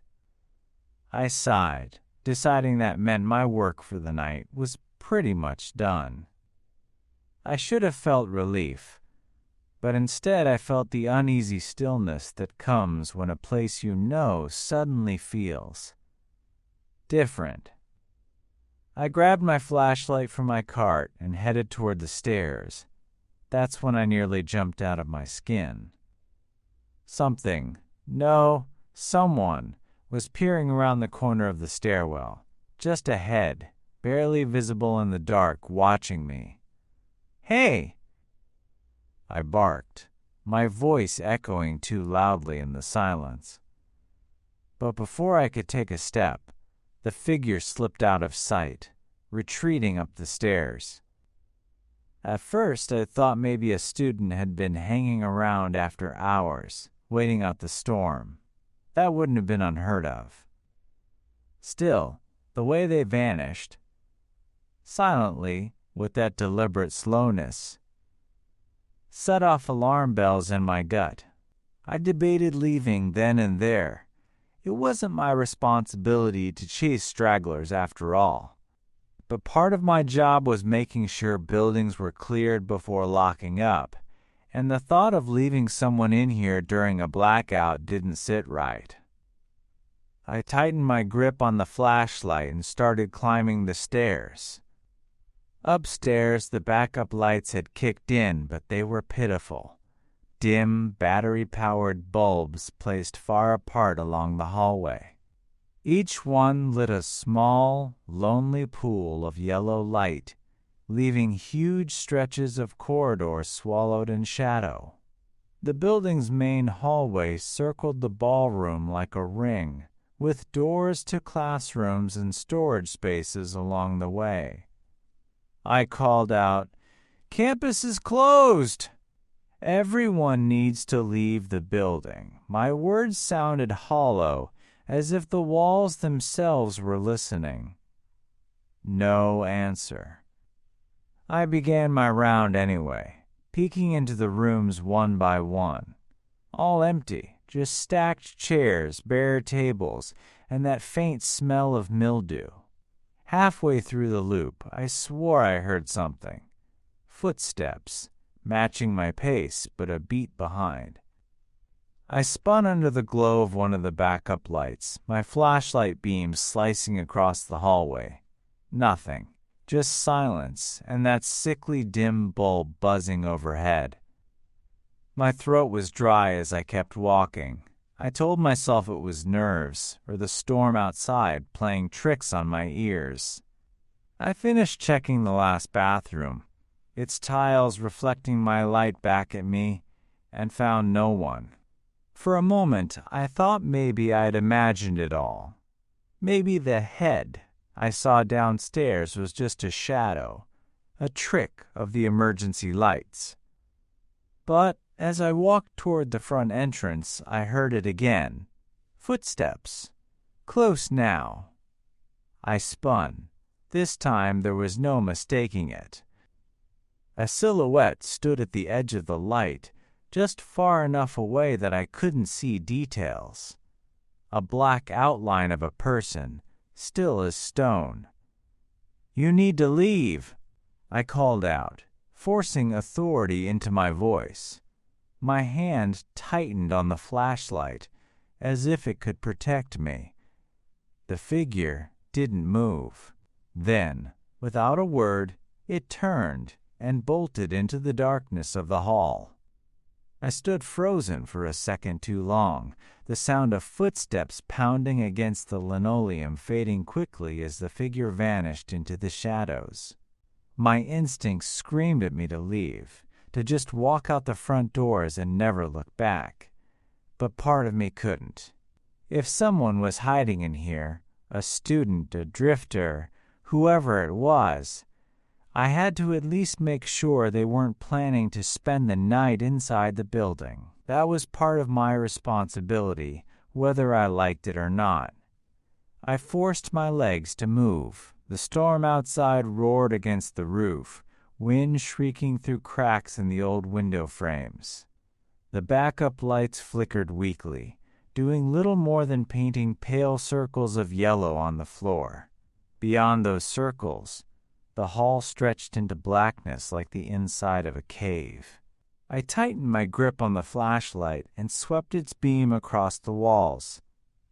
The light caught glimpses of bulletin boards, old posters curling at the edges, a few metal folding chairs stacked high. Each familiar object looked strange now, distorted by the shadows. "Hello?" I tried again, though my voice cracked. "You can't be here. Building's closed. You need to leave." Nothing, only the steady drum of rain on the roof. I walked the length of the hallway, every step echoing too loudly, too sharp. When I reached the far corner of the circle around the ballroom, I stopped. The exit doors were just ahead, maybe 30 feet. All I had to do was push them open, step outside, and this would be someone else's problem. That was when I saw it again. About 20 feet away, in the dim glow of another backup light, stood the silhouette, motionless, perfectly still. It was angled slightly, as though half hidden behind one of the partially open classroom doors, just enough that I couldn't see its face. I froze mid-step. My hand shook around the flashlight, the beam quivering across the floor. "I'm calling campus police," I warned, my voice louder this time, harsher. "You need to come out now." The figure didn't move. It just stood there, shoulders raised, head tilted in a way that didn't look natural. I couldn't see eyes, couldn't see features, but I could feel it staring at me. My nerves broke. I backed toward the exit, fumbling for my phone in my pocket with my free hand. By the time I looked up again, the silhouette was gone. The door it had been behind was now shut. That was enough. I shoved through the front doors, letting the cold storm air slap me in the face, and dialed campus police with shaky fingers. The dispatcher's voice came steady over the line, asking me to stay put outside until an officer arrived. Within minutes, a patrol car pulled up to the curb, headlights slicing through sheets of rain. 2 campus officers stepped out, raincoats flapping as they jogged up the steps.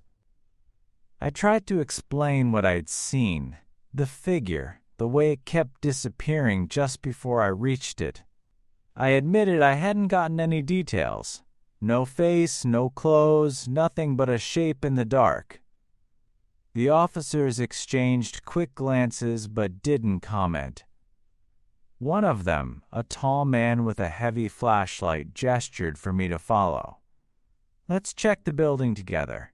You show us where you saw him." Reluctantly, I went back inside. The storm seemed quieter with them at my side, their flashlights sweeping across the walls.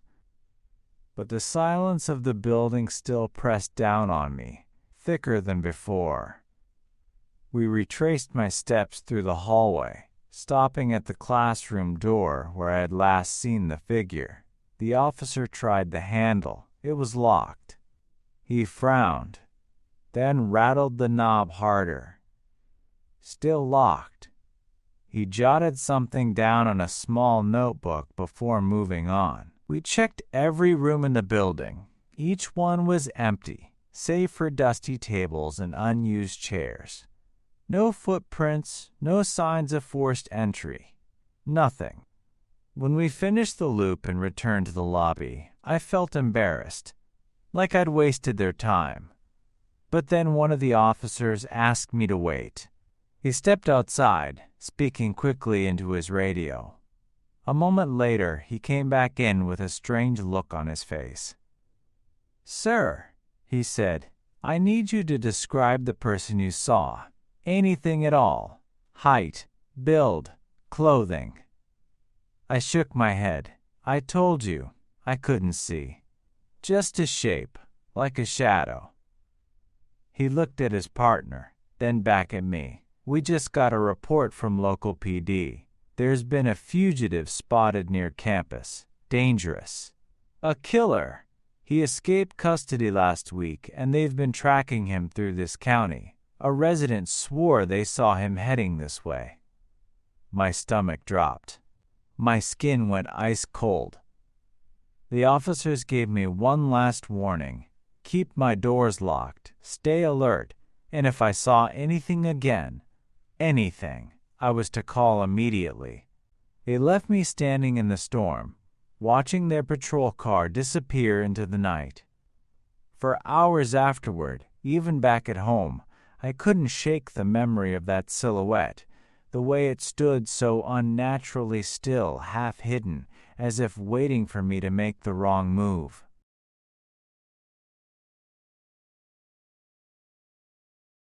I'd spent the week sneaking little things into the house, so the surprise wouldn't feel thrown together. Balloons tucked behind couch cushions, a plastic banner folded flat inside a kitchen cabinet, a sheet of cardboard to hide the cake until the exact moment. It was Gabe's 21st, and I wanted it to feel like something that would sit in his memory the right way. Loud, dumb, exactly our crowd. My parents were out for the night, which made the whole operation possible. Their empty house felt expansive and forgiving, the kind of stage where a dozen people could spill and stay. By 9, the living room smelled like beer and sugar. I'd put together a tray of cupcakes and a small sheet cake with Happy 21st, scrawled crooked across the icing. A few folding chairs were scattered. Someone had dragged in the wooden rocking chair my grandmother had given my mom years ago. And a cheap Bluetooth speaker spat the soundtrack of our stupid youth pop tracks and the odd classic rock throwback that got people to sing off-key like church choirers with no training. When Gabe walked in and we all screamed, "Surprise!" the noise swallowed him. He looked stunned and alive in the moment, face flushed, eyes bright, and that was the piece of the night I'd been angling for. People drank. People hugged. People argued over pizza toppings like everything important hinged on pepperoni. The house filled with bodies and voices. I circulated with a tray of cake slices and beers, stopping to hand a slice to someone I'd only met that evening, and to accept a handshake or a sloppy hug from friends I'd known since middle school. If anything odd surfaced early, we smoothed it with more noise. A lanky kid with long blonde hair. Call him Ty. Or call him something else. Sat on the couch in a football jersey, bobbing his head and occasionally belting a verse of some terrible karaoke hit. He was talkative enough earlier. He'd been introduced as a friend of Ryan. No, Gabe's acquaintance, and everyone dropped it. Then there was the older man in the wooden rocker. He had a shock of white at his temples, a face more lined than the rest of the room, and he didn't belong. Someone had sat him there like an afterthought.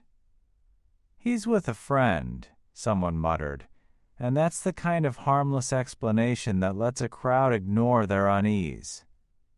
The rocker man sang at times off-key, loudly, and at other times he sat and watched. Watching is what made people glance away. He didn't laugh along with the group. He surveyed, like someone cataloging each person for some odd file. I nudged Gabe that the two randoms seemed a little off. He shrugged, too caught up in his own night to care. Later, I'd beat myself up for not being more curious. But in the moment, the soundtrack and the booze made even the strange seem normal. As the night unraveled into the messy sections of party behavior, the house rode waves of laughter and then quiet pockets where people clustered and talked. The rocking chair guy moved through both states, sometimes a loud, belligerent voice, then silent as glass. He stayed in that chair for most of the evening, a big, hulking presence that one could avoid like a puddle. At one point, the blonde started a different, rowdy song, and the rest of the room joined in. There was a delirious, communal joy in that lips, moving in weird syncopation, arms slapping shoulders. Someone nearly falling off the couch right into a chorus. It was messy and harmless, and exactly the kind of night I wanted Gabe to remember. Eventually, the party thinned. People who'd driven drove away. Those who could sleep in a friend's car did, and the rest scattered like embers. Around 2, maybe 3 a.m., the house had dwindled to Gabe, my friend Sean, and a couple of others who'd over-imbibed and couldn't be trusted behind the wheel. We left the TV on low-A comedy rerun, and then The Hangover, as a guardrail between sleep and hangover. I fell asleep on the living room floor, with the light from the television painting the room in that unsettling blue wash. Sometime later, an hour after I'd finally dozed, I woke to the sound of muffled dialogue from the screen and the faint ripple of the TV's laugh track. My phone blinked with a rush of group texts. Curious, I fumbled it open. One by one, our friends were replying to my question about the strangers. Blank faces, who, and no idea. No one claimed the older man in the rocker. Nobody knew him. The unease that had been a dull hum all night became a pinprick. I didn't want to wake Gabe or Sean. I slipped up quietly and used the TV's glow as my flashlight down the short hallway that separated the living room from the 3 bedrooms. The house felt thin, too thin, like a skin stretched over something large. At the end of the hall, a shape pooled in the dimness. At first, I thought it was a coat on the chair, then a trick of the light. Then a soft, low sound, almost a chuckle, the way someone laughs when they're delighted at a private joke, bubbled from the dark. I pressed back into the living room. My heart beat a heavy animal in my throat. I shook Gabe and Sean awake, whispering that someone was in the house. They blinked groggily, hands heavy with sleep. As I spoke in a quiet hush into my phone to the 911 operator, trying to thread my words so the intruder wouldn't hear, I looked up. The older man rocking chair, white hair, the whole wrongness rose and walked across the living room. He came close enough that I could see the grim little smile he wore, glanced at us as if we were a curious exhibit, and passed by the couch. Then, as we all watched in a staccato freeze, he opened the front door and walked out as casually as someone exiting a diner after breakfast. By the time I told the operator he'd left, the shiver of blood had already seeped into the carpet. We followed a thin trail of red stains down the hall where I'd seen him standing, the drops stopping short at the place he'd been, like something had been taken away and left the floor thirsty. The patrol car rolled up within minutes, sirens bleeding blue into the morning. But sleep didn't come that night. None of us slept. The house kept the echo of that chuckle, and the image of that man moving like he belonged had etched into my mind.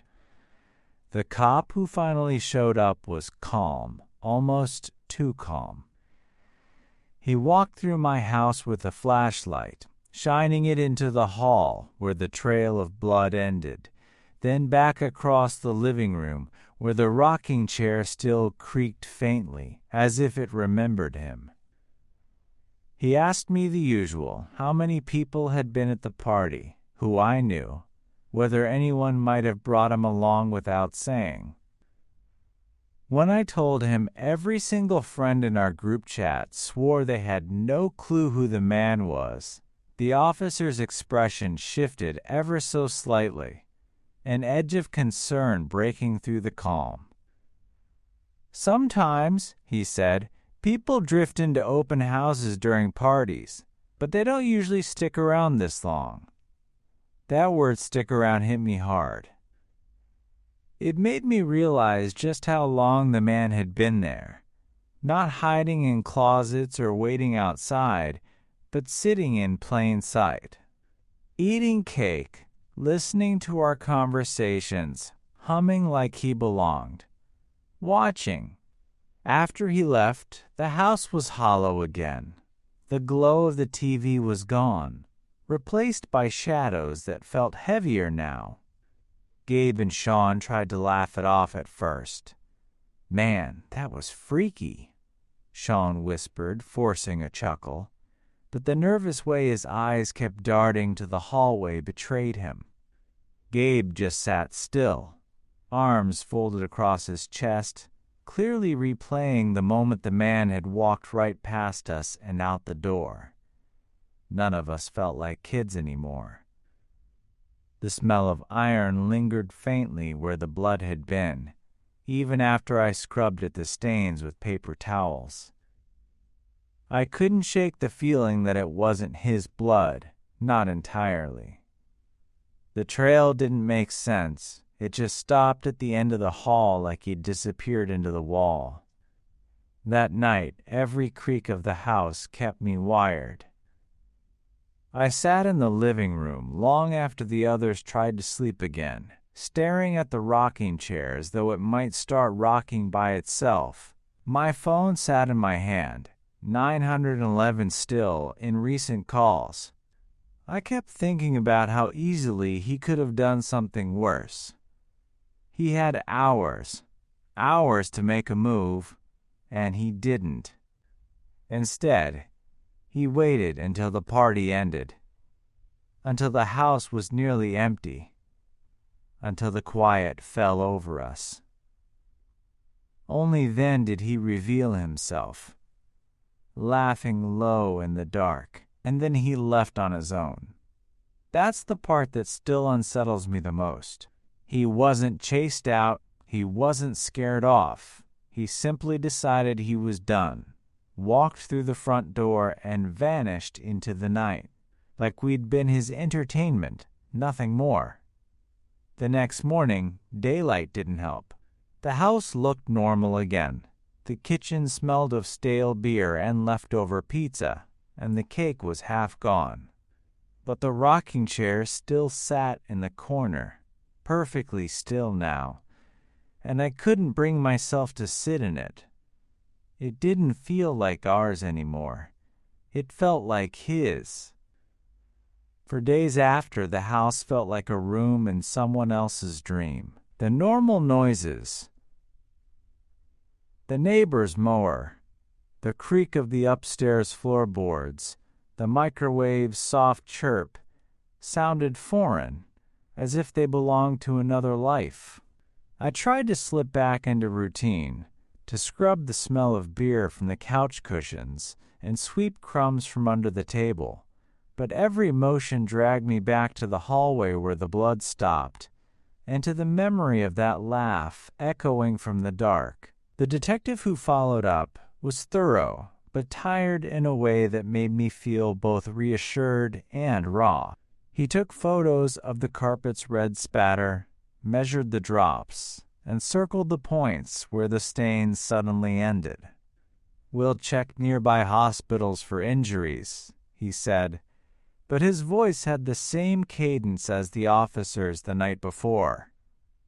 Careful optimism wrapped around a larger, colder truth.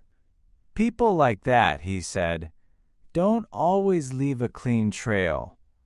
They blend in, they drift away, they know streets and shadows. It's possible he bled and walked off, or someone carried him," the detective offered. Both ideas were unpleasant. Both carried the same cruel lesson. We'd witnessed something deliberate and possibly violent, and the best any of us could do was stitch together the evidence and hope it spoke. Neighbors came by with casseroles and sideways questions. A polite old woman from down the block hugged me in the driveway and said, "We saw him too, that night. He looked lost and then he wasn't." Her eyes slid away like she didn't want to show me the fear that had lodged in her chest. Kids who'd been at the party avoided the house for a week, whispering as they walked by, glancing at the window where the curtains had been drawn the entire time. My friends offered what they thought would help: more lights, a camera on the porch, someone to stay a night or two. But the truth was, the house had been marked in a way that flash bulbs and locks couldn't fix.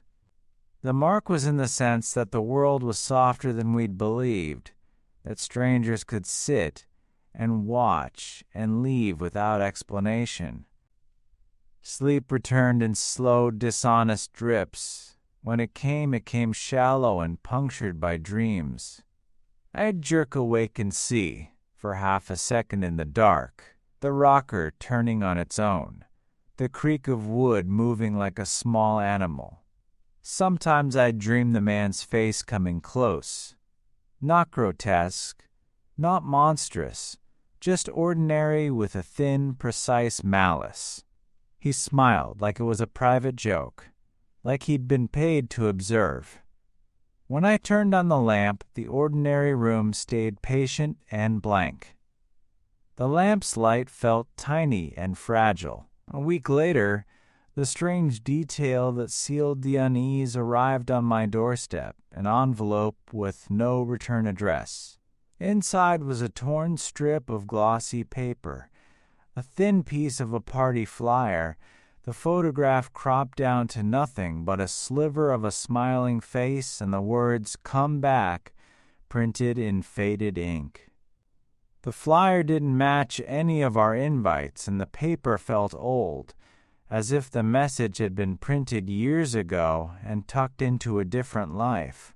I put it in the junk drawer, and then, more slowly than the first time, I burned it in the sink. The smoke had the odd scent of old cigarettes and lighter fluid, and when it curled into the vent, I felt a migraine of fear and memory lift for a moment, only to rest back onto the ribs behind my sternum. The police closed the file as Suspicious intruder, insufficient evidence, which was the official way of saying they'd found nothing concrete enough to prosecute. The three men had been questioned and released on a technicality.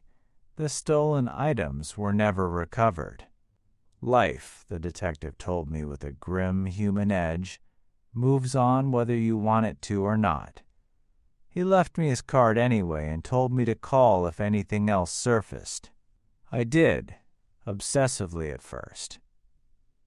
Once, a late-night clatter on the porch had me sprinting to the window, until the calls became less frequent and then only a reflexive check of the locks before bed. Months passed, and the party memory eased like a bruise fading under skin. We kept the rocking chair out of sight for a long time, stored in the garage beneath a tarpaulin, like something you hide because it remembers too much. Friends came around and tried to make it normal, and some nights we laughed at what had happened simply to prove the fear had gone. But every so often, when the house held its breath, when the sound of passing cars thinned, when the late-night TV was off and the only lights were street lamps, I would find myself listening for a low chuckle at the threshold of sleep, an amused little staccato that might be nothing, might be everything. I'd look toward the hallway and the old chair in the corner, and for a moment I could feel him there in the grain of the wood, patient, collected, the kind of presence that doesn't need to shout to be remembered. The most unsettling part, the thing that I never managed to fully explain to anyone without sounding foolish, was the way the trail ended. It didn't evaporate like a mistake. It finished with the precision of someone taking a last breath and walking away. No struggle, no fanfare. Just the soft cessation of blood on carpet, and the faint, private satisfaction in a voice that had watched an audience and then left when its amusement ran out. That image lodges itself deep, the man standing at the end of the hall, looking out into the dark, as if he had an appointment somewhere else, and then simply stepping away. I don't leave my doors unlocked anymore, even when I'm home. I don't let vendors step inside to look at a paint sample. I ask for phone numbers and call them back on a different line. I installed cameras that feed to my phone, and a thick deadbolt that sounds like a judge's gavel when I lock it at night. Practical measures, all of them. Useful. Necessary. But they're not repairs to the feeling that a stranger can sit in your house through cake and song and look at you like an exhibit. Years later, if I'm honest, the image that haunts me isn't the blood or the kicks at the door or even the theft. It's the man's small, private laugh as he left, the sound of someone who had turned our world into his curiosity cabinet and walked away pale with satisfaction. Sometimes I hear it in the house's settling, barely more than a creak, and the instinct is the same as that night. To freeze, to hold my breath, to hope that whatever claimed that quiet for a while has finally moved on.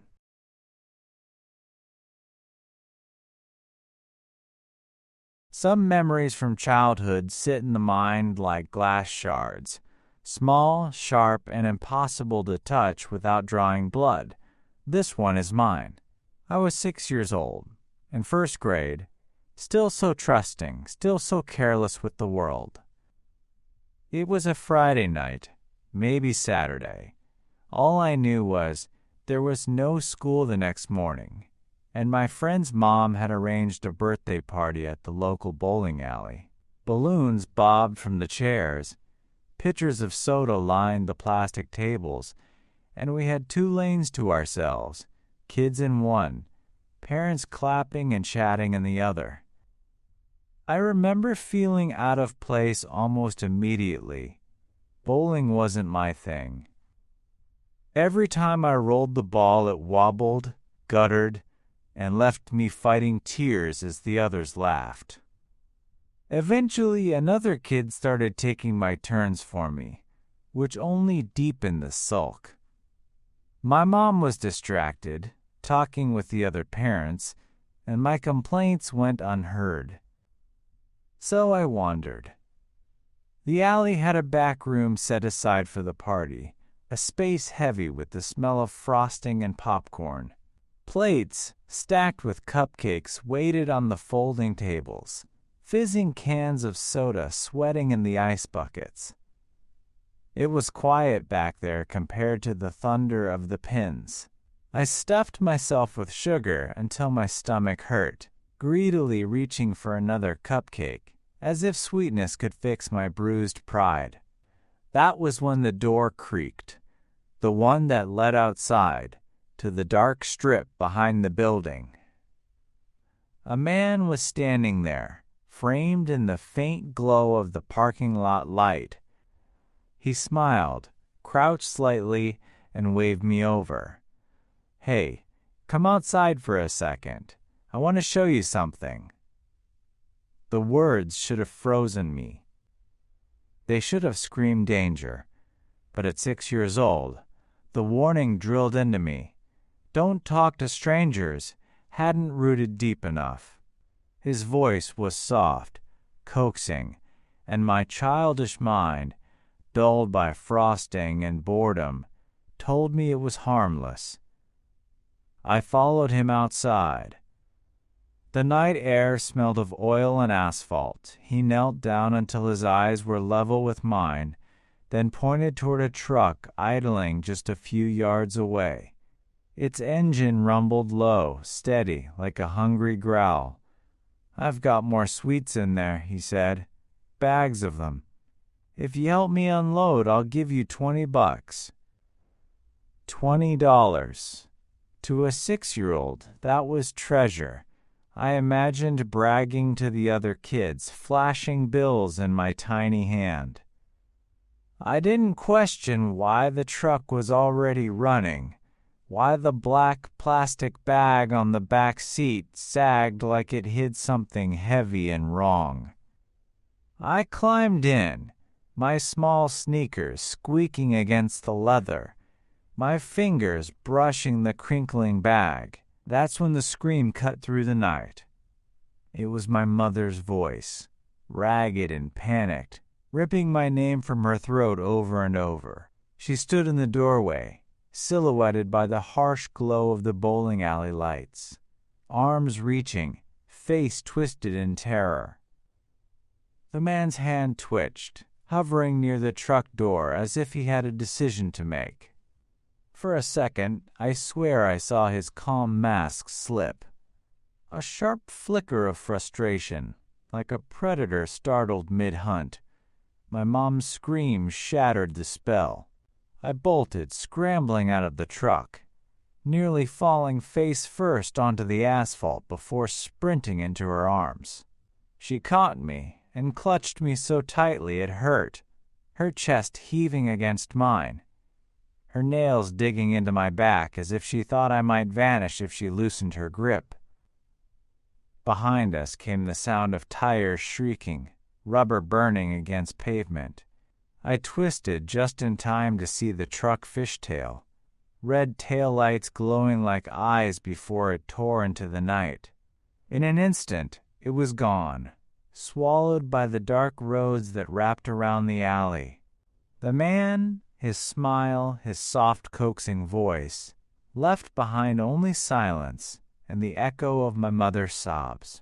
People poured out of the bowling alley, confused voices rising in a panicked chorus. Parents gathered their kids close. My friend's birthday party dissolved into chaos. Someone pulled the doors shut, locking them as though the truck might circle back. My mom didn't let go of me the whole time, muttering words that were half anger, half prayer. "What were you thinking? Why would you go with him? Don't you ever do that again." Her voice trembled so violently that even through my shame I understood how close something terrible had come. The police showed up not long after my dad arrived to take us home. Their flashlights swept across the parking lot, the alley door, the scuffed marks on the asphalt where the tires had screamed away. They questioned my mom, asked for descriptions, wrote everything into a little notepad. She told them about the man's face, the truck's color, the way he crouched like he was trying to make himself small enough to seem safe. I repeated what I remembered: the promise of candy, the crinkling plastic bag, the $20 bribe. But I was 6, and my words tangled with fear. I remember one officer kneeling, looking me right in the eyes. His expression was serious but strangely soft. "You did the right thing running to your mom," he said. "You're safe now." I didn't feel safe. Not then. Not for weeks after. The party ended that night in a haze of tears and murmurs.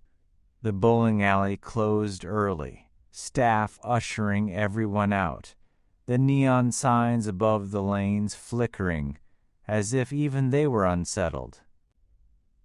The ride home was silent except for my mom's shaky breathing and the muffled sound of my dad's hand tapping the steering wheel too fast, too tight.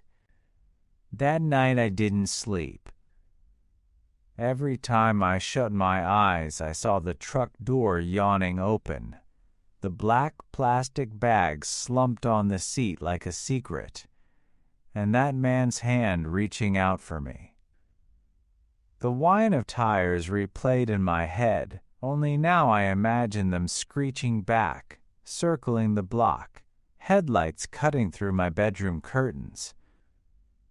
I begged my mom to let me sleep in her bed.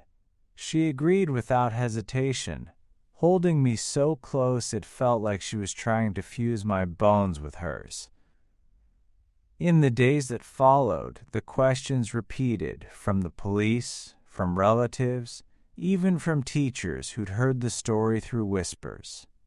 They all asked the same things. What did he look like? What did he say? What color was the truck?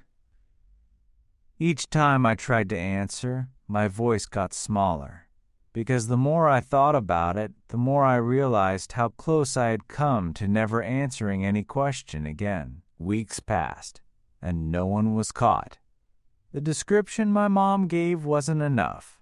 The truck was too common, the man too ordinary. He had melted back into the faceless crowd of strangers the world is full of. That was the most terrifying part, the realization that monsters don't always look like monsters. Sometimes they look like tired men in parking lots, offering candy and cash with a smile. For years, I couldn't walk into a bowling alley without feeling my chest tighten. The smell of grease and waxed lanes dragged me straight back to that night, to the moment I followed him outside, blind to the danger that every adult could see. Even now, as an adult myself, the memory still bites. If I learned anything from that night, it's this: evil doesn't always snarl. Sometimes it whispers. Sometimes it kneels down to your height and calls you buddy. And sometimes, all that stands between you and being taken is a mother's scream sharp enough to cut through your innocence. I think back and realize how close I came to being another story on the news, another photo on a missing poster. Instead, I walked away with a scar inside my head and a lesson burned into my heart. Teach your kids that strangers lie. Drill it into them until it sticks, even when they're too young to understand. Because that one moment of hesitation, that one innocent step toward a waiting truck, can be the difference between life and a silence that never ends.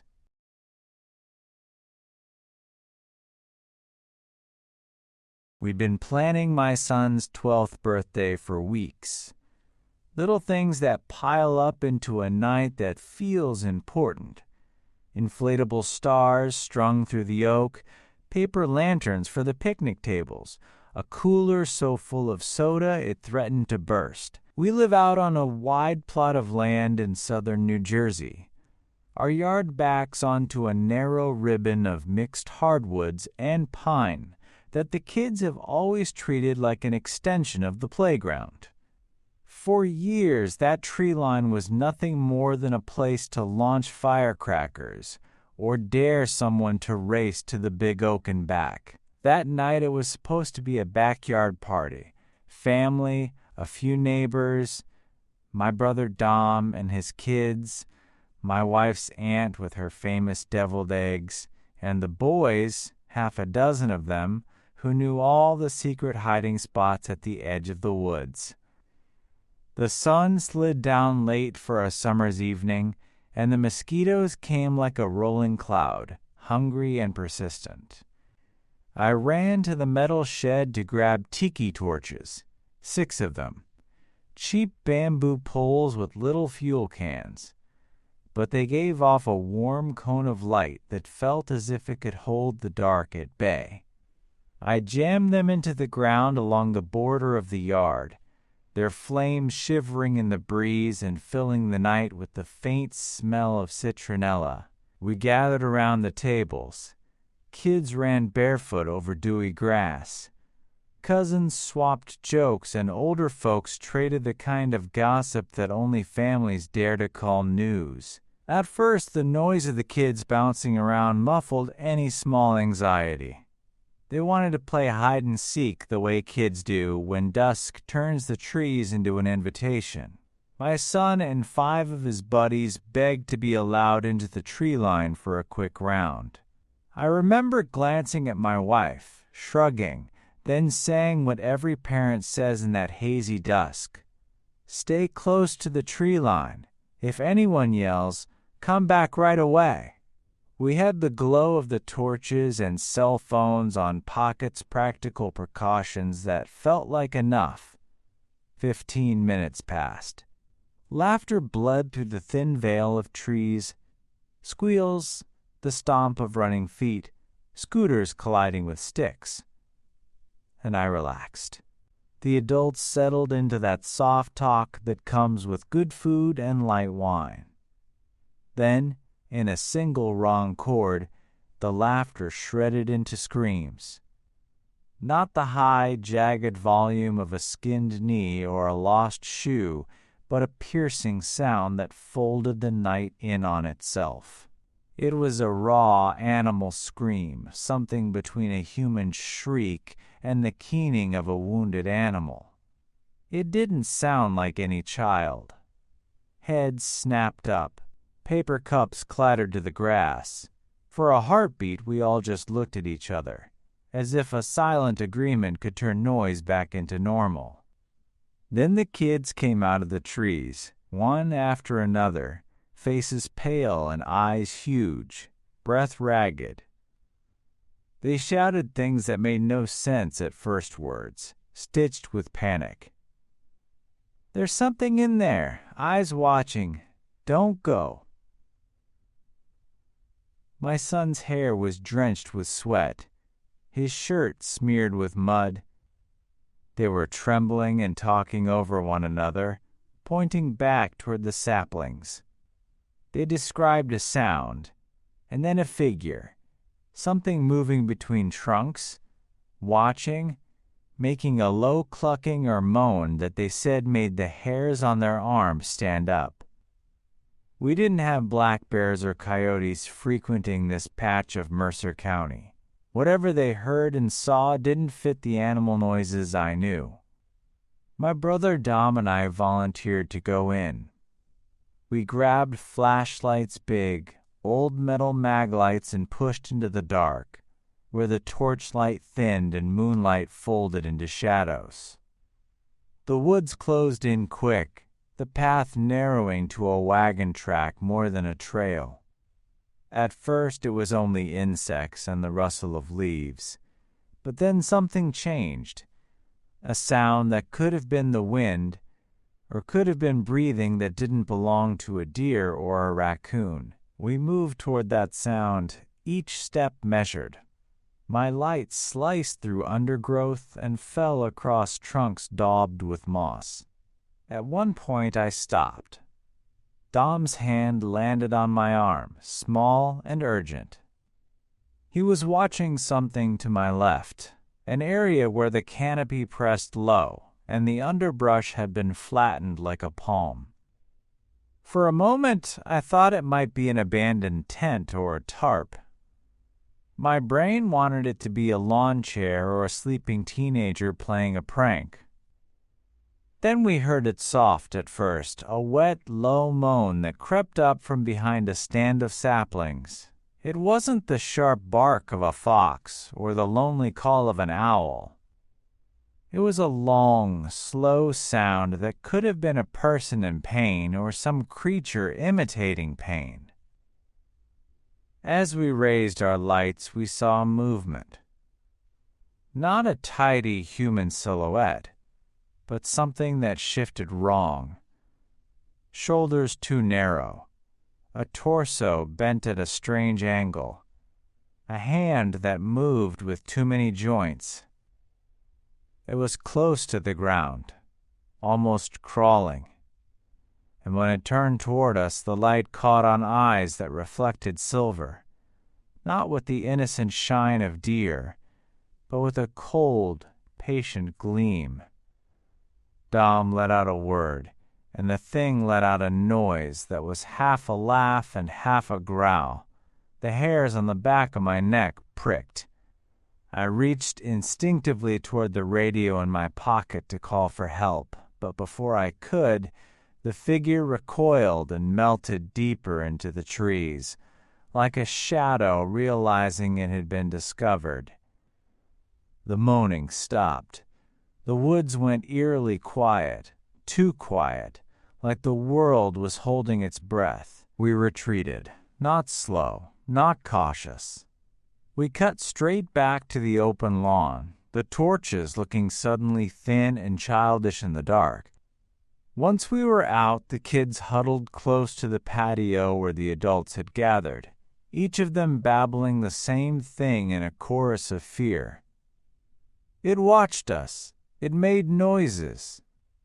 It followed. We called the sheriff's department.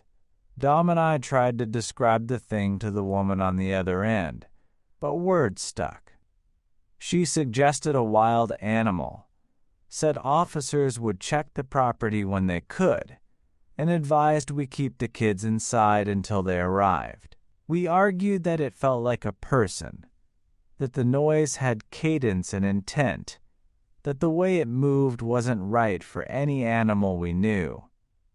She said dispatch would treat it like an animal call unless we could provide evidence. Later, sitting by a table of half-finished plates, with torches guttering and kids wrapped in blankets, I replayed what I'd seen and the sound of that moan. It didn't belong to the woods I thought I knew. It was deliberate, and it felt hungry in a way that made the hair along my arms rise to attention. We split up into small parties. The sensible ones stayed with the children under the tiki torches, while Dom and I took the deeper tracks with two other neighbors who'd come out when they heard the screaming. Everyone had a flashlight. Someone handed me a cheap LED that made a sharp cone of light and turned the trees into tall charcoal sketches. The sky was clear, a hard, indifferent black. The torches made a fragile ring of safety behind us like a child's drawing of a fort. We moved slower this time, each footfall deliberate. Voices clipped low so we wouldn't call anything toward us. Dom kept a hand on his radio like a talisman. Every so often he clicked it and hissed a description into it, trying to be clinical while the words rattled. Male, adult voice, maybe, no, not human, he said once, voice breaking on the last part. The neighbor Pete swore under his breath that he'd heard every kind of animal call in 20 years out there, and this wasn't any of them. It had rhythm, he said, like someone trying to speak through a throat full of gravel. We found the first signs before the second circle of torches, flattened grass, as if someone, or something, had been sitting there watching the party through boughs. That could have been a teenager playing a prank. But then we saw the tracks. Not quite footprints, not quite paw prints. They were long and narrow. 3 indented marks in a row where the toes would be, and an elongated heel like a canoe paddle pressed into wet earth. The mud between the trees took the shape cleanly. Our flashlight beams made them shine wet and wrong. "Not a deer," Pete muttered. "Not a raccoon, not a coyote." He sounded like a man trying to read a language he'd never learned. We photographed the prints with our phones. Shaky thumbnails that later, when you zoomed, looked stranger and stranger. Impressions that hinted at a jointed limb. The negative space between the 3 divots too angular to be natural. We pressed on. The moaning had been gone for a while. The woods were merely a bed of insect noise and the rustle of leaves. Then something moved ahead of us. A small rustling that resolved into a metallic glint. A strip of aluminum, maybe, snagged on a branch. My beam landed on it and then moved. Red spray paint streaked along the bark of 3 trees. 2 crude X's over and over, sloppy and fresh. The smell of the paint was sharp and chemical in the night air. Whoever marked those trees had been mapping or signaling or leaving a trail. The X's made me think of maps and traps, of children's treasure hunts turned sour. We called to each other and backtracked, trying to match the prints to the paint, making a line between the evidence like a flawed connect the dots. The kids huddled under the nearest torch, faces blown pale by the flame light, clutching one another. My son's lower lip trembled. He wouldn't meet my eyes. "It was right there," he kept saying. "It looked at me, and then it went click, like a camera." The word made no sense, but the way he said it made our skin crawl. When the sheriff's SUV finally rolled up, once someone had phoned it in, once neighbors had turned on lights and phones and made noise, we watched blue beacons touch the tree line and push the darkness back. 2 deputies jumped out with flashlights and a dog on a short leash. The canine nosed at the ground and gave a small, puzzled yip, then pushed forward with his nose low. He didn't bark to chase. The handler frowned and said the dog's behavior was odd. Normally, the hound would point to a well-defined scent and hold there, but tonight he darted low and then frisked at the X marks as if the scent itself confused him. We explained what the kids had said, showed them the tracks and the painted trees, and someone from dispatch said they'd call wildlife control and send a unit to canvass the area. The deputies flashed their lights into the thicker brush, the beams cutting through the trunks in rectangles of white. Silence answered the light. No breathy exhale, no twig snapping. As the night aged, the calls to check the perimeter became routine. The deputies walked the property in relays, shining lights, walking paths, calling out. Every time they passed the place where the kids had first screamed, the hair on my arms lifted.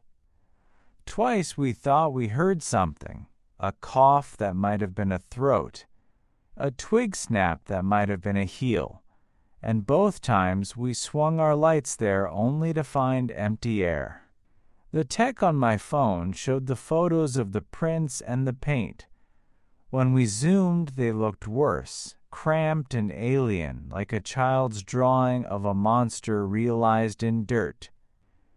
At one point, someone shouted, a tiny animal had been caught in a neighbor's motion sensor light, and for a second relief brightened the circle. It was only a raccoon, scolding and clawing at the metal trash bin. Laughter came out of us like a pressure release. The mood cracked, and for a minute we let ourselves breathe, but the laughter didn't reach my chest. It was a false scare in reverse, the way horror movies trick you into feeling safe in the face of the ridiculous. Then, as the deputies were about to leave a perimeter watch in place until sunrise, we heard it again. That moist, twisting moan, closer now, threaded with something like breathing and the faint, irregular click the kids had mimicked. The sound came from deeper in the woods but threaded down toward the torches like a fishing line. Heads turned. Flashlights swung. For the first time since the children had run out, the sound felt intentional, not a byproduct of nature but a message, practiced and patient. We didn't see anything move. We only felt watched, the old, cold certainty of being the thing someone else had been waiting for. The deputies tightened their circle, radios bright with static, and the dog gave one low, unhappy growl. Whoever, or whatever made that noise, knew the rhythm of our fear. The night had stopped being just strange. It had decided it wanted to be remembered. We kept watch until the sky showed a thin smear of gray and the torches guttered into orange stubs. Deputies rotated through, radios crackling, dog handlers swapping notes with dispatch, and finally a wildlife officer showed up with a pickup full of traps and gear. He moved differently from the deputies' less theatrical light, more methodical. He took one look at the X's painted on the trees and the strange prints, and his mouth tightened. We'll set a few trail cams and leave traps, he said. But if this is some human prank, they'll have cameras on them.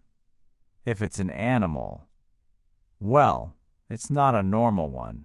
He did not say what not normal meant, only that he'd seen odd stuff in 40 years, and this fit none of the usual boxes.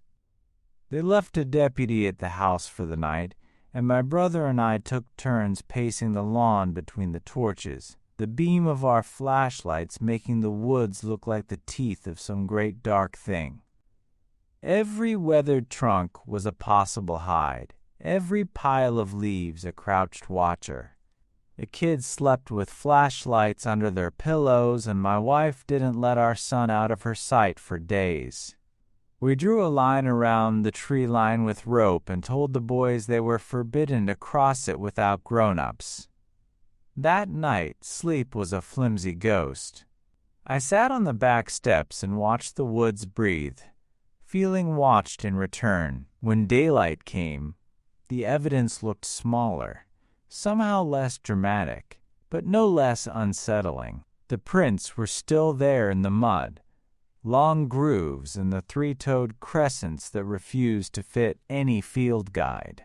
The X's on the trees had dried into crusted, bright red scars against the bark. A neighbor who worked at the university said the paint looked like a contractor's spray, the kind you mark out for demolition. But why tag your own woods with demolition marks? And why that chant-like rhythm the kids had described, X marks the spot? That now seemed a touch too organized to be random graffiti.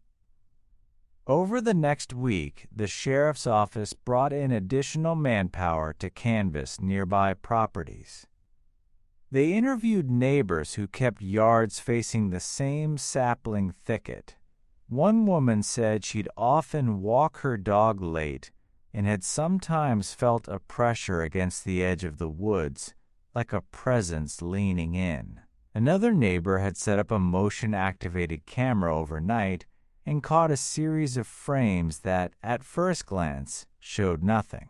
At closer zoom, though, one frame froze a smudge of lighter color between two trunks, an elongation of form that blurred into shadow when the frames on either side were compared. It wasn't proof. It was enough to make the investigator frown. Life tried to reassert itself. School started again, and the boys were coaxed back into normal play, though they refused to go into the wood alone. They made forts in the yard now under watch. We installed extra lights along the perimeter and strung bright bulbs through the lower limbs so the edges glowed like a fence of constellations. My son slept with the bedroom door open and a small LED lamp on his nightstand, the cone of light thin but defiant. For a while that worked. For a while the house returned to being a house and not a fortress. But after a month, something smaller and stranger crept in. The way our conversation bent toward the woods. We stopped planning evenings that skirted the tree line. Barbecues moved center field. The kids stopped daring one another to sprint to the big oak.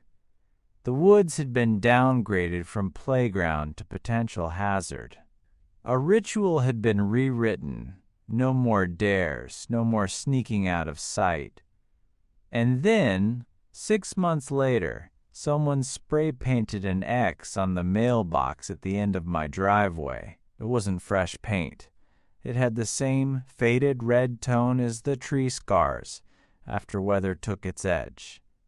I found it one late afternoon when I stepped out to get the paper.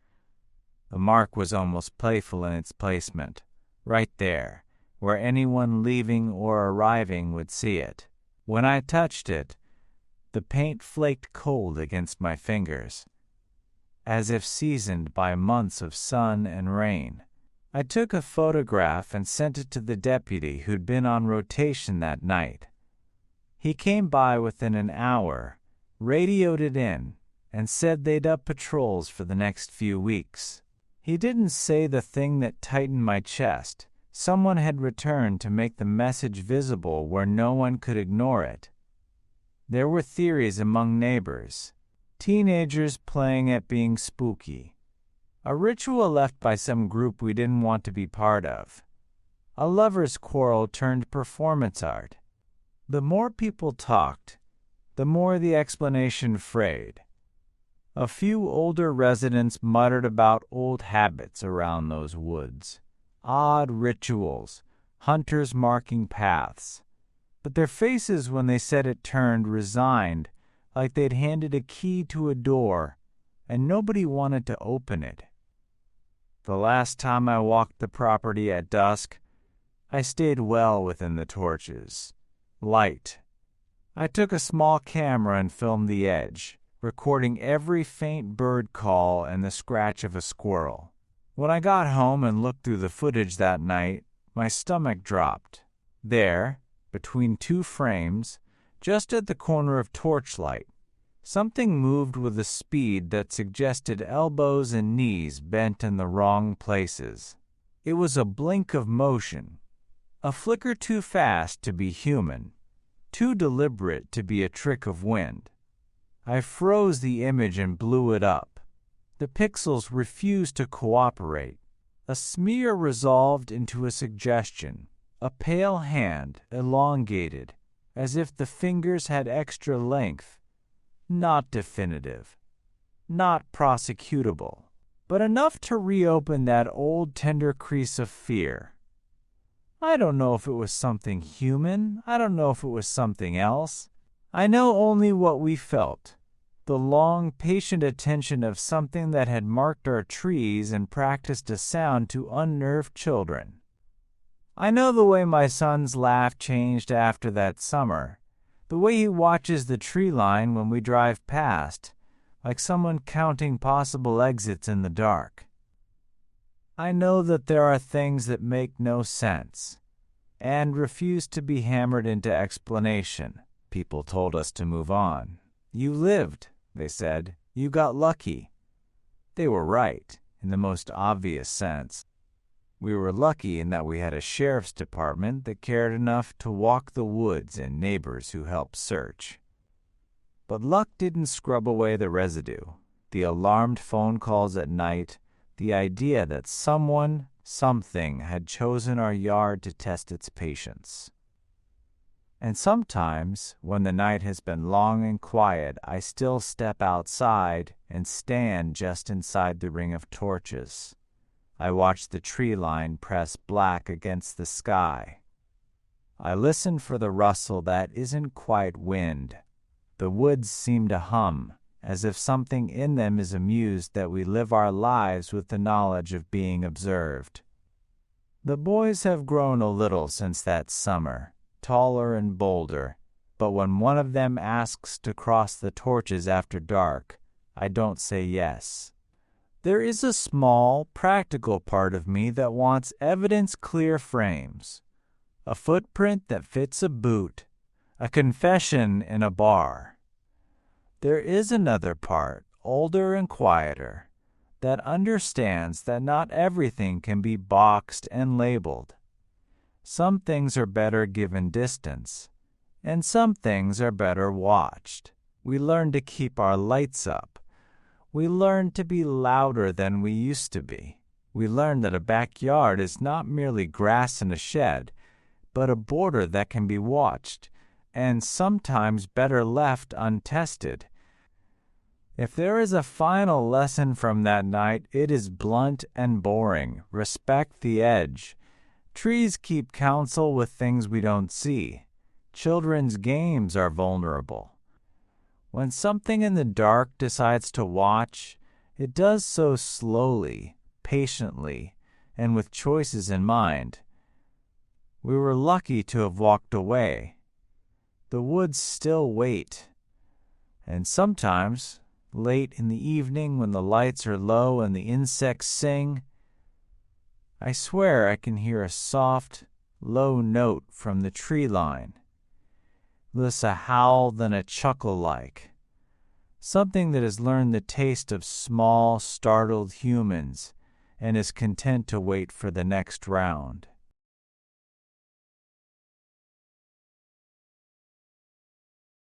After college, I didn't have much money. Renting an apartment alone wasn't an option, so I found a place online where I'd share the rent with a guy named Randall. I had never met him before. When I arrived, he seemed quiet but polite. He had a heavy Spanish accent and didn't talk much. The apartment wasn't fancy, but it was furnished.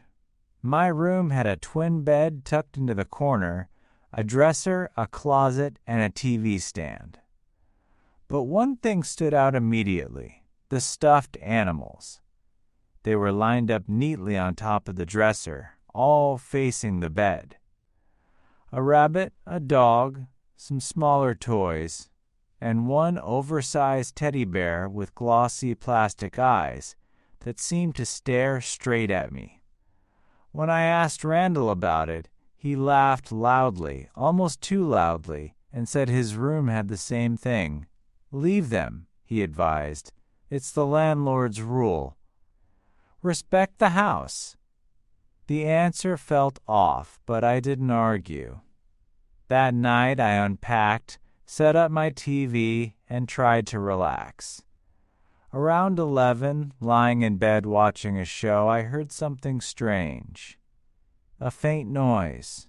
Electronic. It was brief, just a soft click or whir, and then silence. I chalked it up to the TV or maybe house wiring. But when I turned the volume down, I couldn't shake the thought that it had come from somewhere else. From the dresser. From the stuffed animals. I told myself I was being paranoid. The house was old, Randall was weird, and I was tired. I rolled over and let sleep take me. But that was only the beginning. The next day, Randall was gone. I assumed he had work, though he never told me where. The apartment felt strangely empty without him, almost too quiet. I tried to push away the unease from the night before. That evening, as I settled into bed with a book, I heard the front door open. Randall walked past my room, his footsteps heavy in the hall, and shut his door. A little while later, it happened again. That faint electronic noise. This time I was sure it wasn't the TV. The sound was sharper, more distinct. A mechanical click followed by silence. It set my nerves on edge. The following afternoon, I came home from work and found Randall in the kitchen. He smiled faintly and, out of nowhere, asked me, "So, what book were you reading last night?" I froze. I hadn't mentioned the book to him. I asked what he meant, and he clarified, "The book on your bed. I saw you reading it." His accent was thick, but the words hit me like ice water. "How did you see that?" I asked carefully. Randall shrugged. "I had to get something from your room. I left it there before I saw your book, that's all." I tried to keep my voice steady as I told him not to go into my room again. He didn't argue, just gave me a look I couldn't read and went back to his own room. But the detail gnawed at me. The book hadn't been on the bed. I always kept it under the mattress when I wasn't reading. That night, when I went to retrieve it, I froze halfway. If it had been under my bed, how could Randall have seen it? I looked around the room, my heart racing.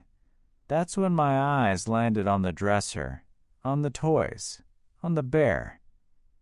The teddy bear was angled perfectly toward my bed. Its glossy eyes seemed to shine faintly in the dim light. A thought struck me. Absurd, terrifying, impossible. I stood, crossed the room, and grabbed the bear. My stomach dropped. Inside one of the eyes, a tiny black lens glinted back at me. A camera. My breath caught in my throat. I staggered back with the bear in my hands, staring into that lifeless eye and the hidden camera behind it. I hurled the thing into the corner, my pulse hammering in my ears. Adrenaline took over. I stormed to Randall's door and grabbed the knob. Locked! "Randall!" I shouted, pounding on the wood. "Open the door! What the hell is this?" No answer. I shouted again, hitting the door so hard my knuckles stung. From inside, I saw the glow of his light vanish at the bottom of the door frame. He was in there. He heard me, and he was pretending not to exist. Rage mixed with fear. My skin crawled. I backed away and pulled out my phone, dialing the landlord. My voice shook as I explained the stuffed animals, the camera, the invasion of privacy. I told him I was done. I was leaving tonight. To my surprise, he didn't argue. Maybe he already knew. Maybe this wasn't the first time. I grabbed what little I had unpacked, a suitcase of clothes, my laptop, my book, and shoved them into my car. Every second I spent in that apartment, I felt eyes on me. Before I left, I looked back down the hallway one last time. Randall's door was still shut, silent. I left the apartment behind that night, never looking back.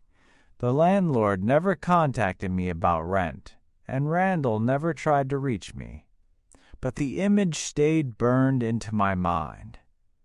That glossy bear's eye, that tiny lens, watching me as I slept, as I changed, as I lived. Ever since then, I can't stand stuffed animals in a room. If I see one, I turn it away or leave, because I know better now. I know that sometimes the things staring at you aren't toys. Sometimes they're people.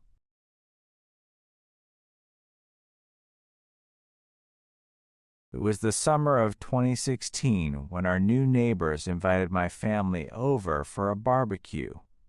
It was already dark when we walked across the lawn into their backyard. My mom, dad, sister, and me.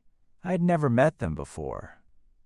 Just 3 people lived there, a middle-aged couple and their teenage son. The father struck me as the friendliest of the 3, making easy conversation with my parents. The mother, however, carried a cold, almost detached presence. She smiled when spoken to, but her eyes never seemed to match the expression.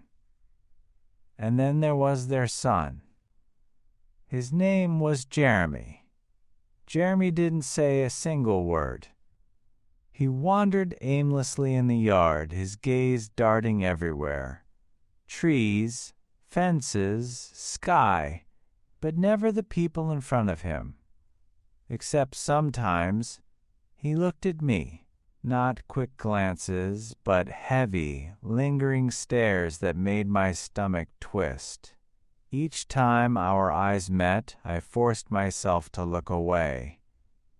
Dinner passed slowly. Hot dogs, burgers, forced laughter from the parents trying to get along. But I couldn't relax. Jeremy's silence was heavier than any conversation. After finishing my food, I slipped out early, muttering an excuse to my parents and hurrying back home. The next morning, I walked to school as usual. It was only a few blocks away. When I passed the neighbor's house, I felt the prickle of eyes on me. I turned just in time to see a figure duck behind a tree. My pulse jumped. I kept walking, faster now, pretending nothing was wrong. But as I reached the last block before the school, I turned again. Jeremy. He was crouched behind a bush, his long hair unmistakable, his wide eyes locked onto me. I didn't run, but every step felt like an effort. By the time I reached the school doors, my skin was clammy and my chest tight. That afternoon I told my parents. They didn't laugh, but they didn't panic either. They went next door, spoke with his parents, and returned with a simple explanation. Jeremy isn't like other kids, his father had said. That was enough for my parents. They told me to ignore him. Ignore the fact that their son had followed me across the neighborhood, hiding behind trees and bushes. I tried to move on. Later, I sat outside on the patio with my homework. The air was warm, the sky fading from orange to blue. For a while, I forgot, until I felt it again, that sharp awareness of being watched. I turned my head. Up in the neighboring house, one window looked directly into our yard.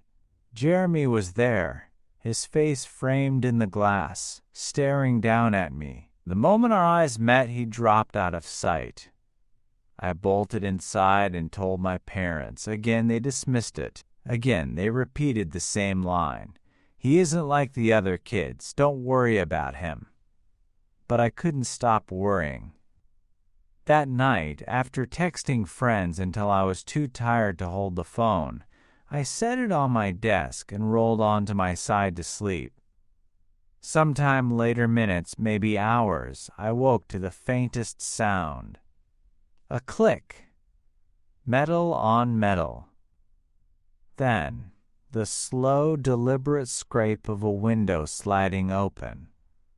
The noise froze me in place. I didn't move, didn't breathe. My room was dark, but I knew exactly what that sound was. My window. Before I could react, the pane slid higher, and a shadow slipped through the opening.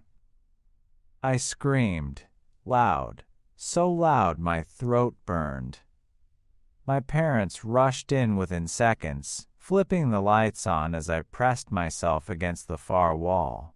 And there he was, halfway into my room, Jeremy. His face was pale and twisted with something I couldn't read. His long hair hung in front of his eyes, and in his hand he held a large kitchen knife. For a heartbeat, no one moved. Then chaos erupted. My father lunged forward, pulling me by the arm, shouting at my mom and sister to get out. Jeremy stumbled the rest of the way inside, clutching the knife like he wasn't sure what to do with it. His expression wasn't rage. It was something worse. Blank. Empty. We bolted out of the room, down the hall, and into the living room. My father shoved us toward the front door while yelling at our neighbor's house. The commotion drew them out, the father rushing across the lawn with panic in his eyes. When he stormed into our house, Jeremy was already in the living room. His father ripped the knife from his hands and dragged him back, muttering apologies that sounded rehearsed, meaningless. My dad shoved us all behind him, his voice a thunderous roar as he shouted at the man next door. I'd never seen him so furious. "You'd better get your son out of here," my father growled, "or I'll make sure the police do it for you." The neighbors retreated, pulling Jeremy along. The boy's eyes lingered on me until the last second, wide and unblinking. My dad didn't let it end there. He called the police that night, demanded a restraining order, and promised our neighbors hell if they weren't gone within a week. The officers came quickly, spoke with us, then with the family next door. Jeremy was taken away, not to jail but to some kind of facility for people with severe issues, the officers explained. Somewhere he couldn't just walk back out of. A week later, the neighbor's house was quiet. Jeremy didn't return. We never saw him again. But even now, years later, I still can't sleep without checking my window twice. And sometimes, when the night is still, I swear I can feel that same heavy stare pressing through the glass.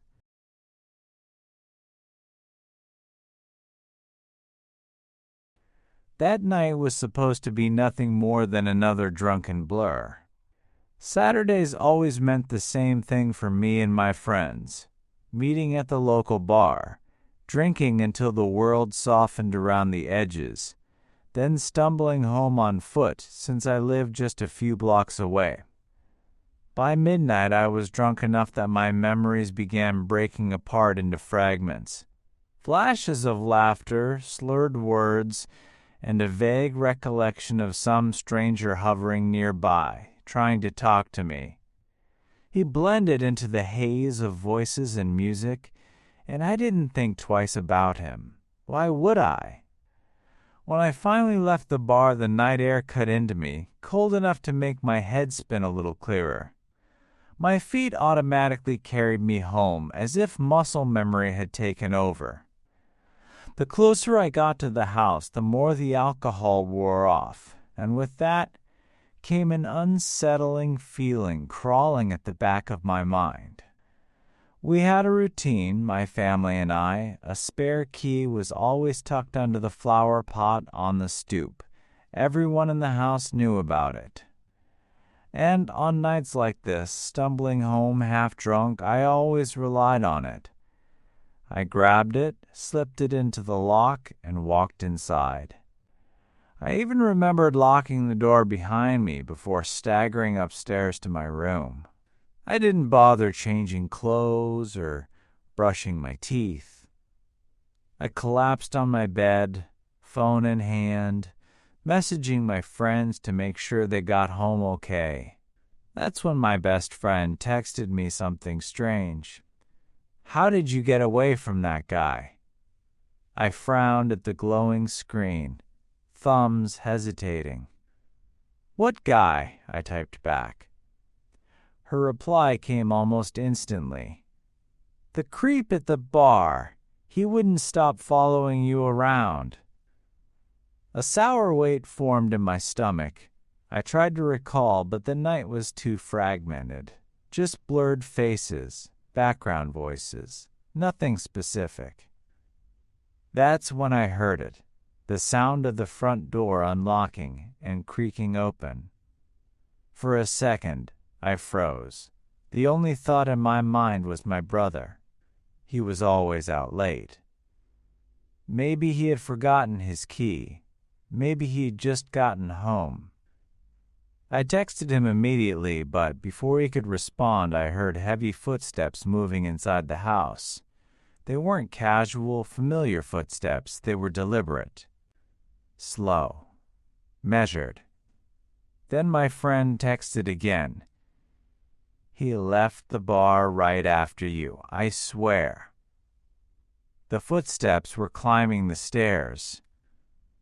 The staircase creaked with each step, the sound cutting through the silence of the house like a knife. My drunken haze evaporated in an instant, replaced with a pulse of adrenaline so sharp it hurt. Whoever was in the house was getting closer. The footsteps stopped, right outside my bedroom door. I barely breathed as the doorknob turned with the slowest, quietest click. The door eased open just enough for a shadow to slip in. I whispered my brother's name, desperate for it to be him. No answer. The door shut again. But I didn't hear retreating steps. No movement at all. It was as if someone was just standing there, inches from the threshold, waiting. My phone buzzed in my hand, nearly making me scream. A message lit up the screen. From my brother. "What do you mean? I'm not even home. Why do you keep opening the front door?"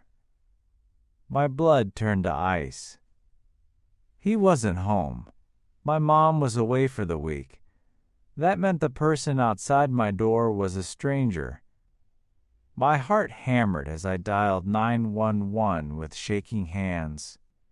Hearing the operator's calm voice only made the dread worse. Like saying it out loud solidified the nightmare. I tried whispering my situation, describing what I thought was a break-in. Then, with trembling fingers, I reached over and flipped on my bedside lamp. The room filled with pale yellow light. And that's when I saw him. A man was standing in the corner, pressed against the wall by the door. His body was half hidden in shadow, but his eyes reflected the light, wide and unblinking. He didn't flinch when I screamed, just stared at me with a stillness that was almost inhuman. The operator's voice was distant now, muffled by the blood rushing in my ears. The man moved suddenly, jerking toward the door, flinging it open so violently it slammed against the wall. He bolted out into the hall, footsteps pounding down the stairs. The front door slammed shut a moment later. I sat frozen, the phone still pressed to my ear, the operator's calm voice guiding me. "Lock the door, stay inside, don't move until the police arrive." But even as I obeyed, something gnawed at me. How had he gotten in? When the police finally arrived, red and blue lights flashing against the walls of my room, I felt my body deflate with relief. 2 officers came inside, asking me to go over everything again. My words stumbled, alcohol still dulling my mind, but I managed to describe the intruder. Stocky build, mid-20s, short hair, full beard. One officer listened carefully. The other walked around the house, inspecting doors and windows. A moment later, he came back holding something between his fingers. A key.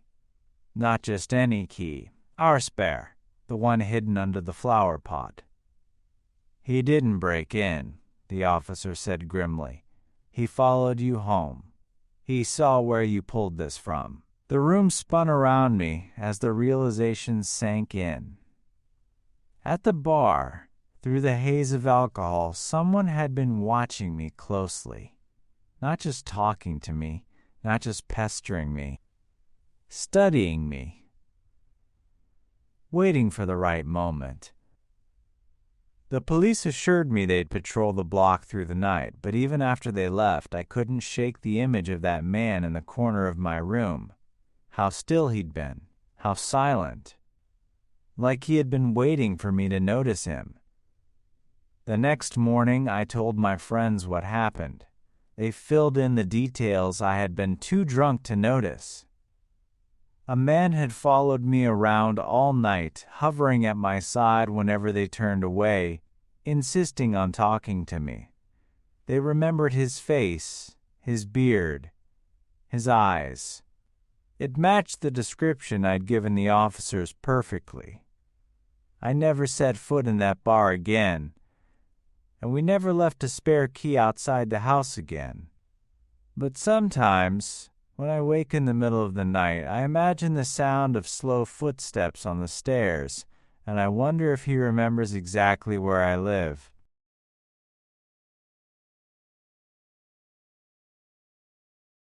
I had always liked the sharp, brittle air of late fall, how it clarified the world, stripped it down to shapes and bones. That year I chose a stretch of the trail in Pennsylvania that locals murmured about with a kind of reverence. Narrow paths that threaded through old hardwoods, low ridgelines where the wind carried the river's voice, long corridors of root and stone. I picked a weekday and went alone because solitude is part of how I hike. There's a particular clarity to being the only breathing thing on a long ribbon of earth. Fewer people, fewer distractions, fewer witnesses too, but I didn't think about that last part when I laced my boots and walked out. The trail hugged a small river for a while, a narrow ribbon that kept time with the sky. Water and trees, the trail itself a worn stitch through the undergrowth simple geometry that usually settles the head. I walked with a pack that had known other miles, the straps rubbing familiar maps into my shoulders. At some point the rhythm of steps and breath and water folded into me, and I found a flat-faced boulder by the bank and sat. My Gatorade was warm because my hands were cold. The world tasted like damp pine and old rocks. Then I heard it, a single, far-off cry that snagged the edge of my hearing. At first I thought the river had thrown a note of sound rising current makes odd noises. But the cry was unmistakable. It was a baby, small and urgent, something a long way from any nursery. It came from deeper down the trail, the direction I planned to walk. For a minute I sat with the empty air around me, listening the way you listen to a distant car engine trying to start. The sound didn't swell as I stood up. It stayed the same distance away, the same thin, insistent wail. I shouldn't have gone after it. I knew what logic said. The woods carry noise oddly, and people loop back. Sometimes hikers have crying babies or phones playing a loop of a ringtone. But logic is a poor companion when some small voice is calling for help. I walked fast, then faster, the trail uneasily familiar under my shoes. As I moved, the cry seemed to drift ahead of me, always a step or two further down the path. I lengthened my stride, then broke into a run, ankles working over roots, breath leaving white flags in the cold. For 30 seconds it felt like a chase. I would close the gap. The sound would not only refuse to swell, but would seem to recalibrate, as if someone were sliding the note forward on purpose. After half a minute of that awkward, panicked speed, I stopped. The sound stopped too abruptly, as if someone had reached down and pinched the world's volume. I waited, chest hollowed out from exertion. The river kept talking to itself. Leaves whispered in the treetops. Nothing else. For a few minutes I recorded short clips on my phone. Dumb little evidence I could post later to prove I wasn't losing it. The battery on my camera read full. My confidence did not. The forest has a way of making you smaller than you are, and in that space, the idea that there might be a kid alone out here felt enormous and impossible. Then footsteps came. Someone was moving quickly toward me from the direction where the crying had last been audible. I clenched the pack straps until my knuckles hurt, expecting a parent throwing themselves into a run, a flustered face and a stroller, anything to make the scene ordinary again. What appeared instead was a woman, thin hair plastered to her cheeks by cold sweat, expression raw with panic. She came at me so suddenly that she swallowed the space between us and stopped 2 steps from my boots, breathing like a runner at the end of a sprint. "Have you seen my baby?" she asked, voice like glass on gravel. Up close she smelled of river water and something metallic. She didn't wait for my reaction. She grabbed my sleeve and jerked me along the trail toward the place I'd been chasing the sound from. Her fingers were small and tight, and when I glanced back to make sure she was still there, I could feel the adrenaline like a live wire in my veins. We moved fast, calling out, searching the brush and hollows while my brain ran through the practical checklist. Call park rangers. Call 911.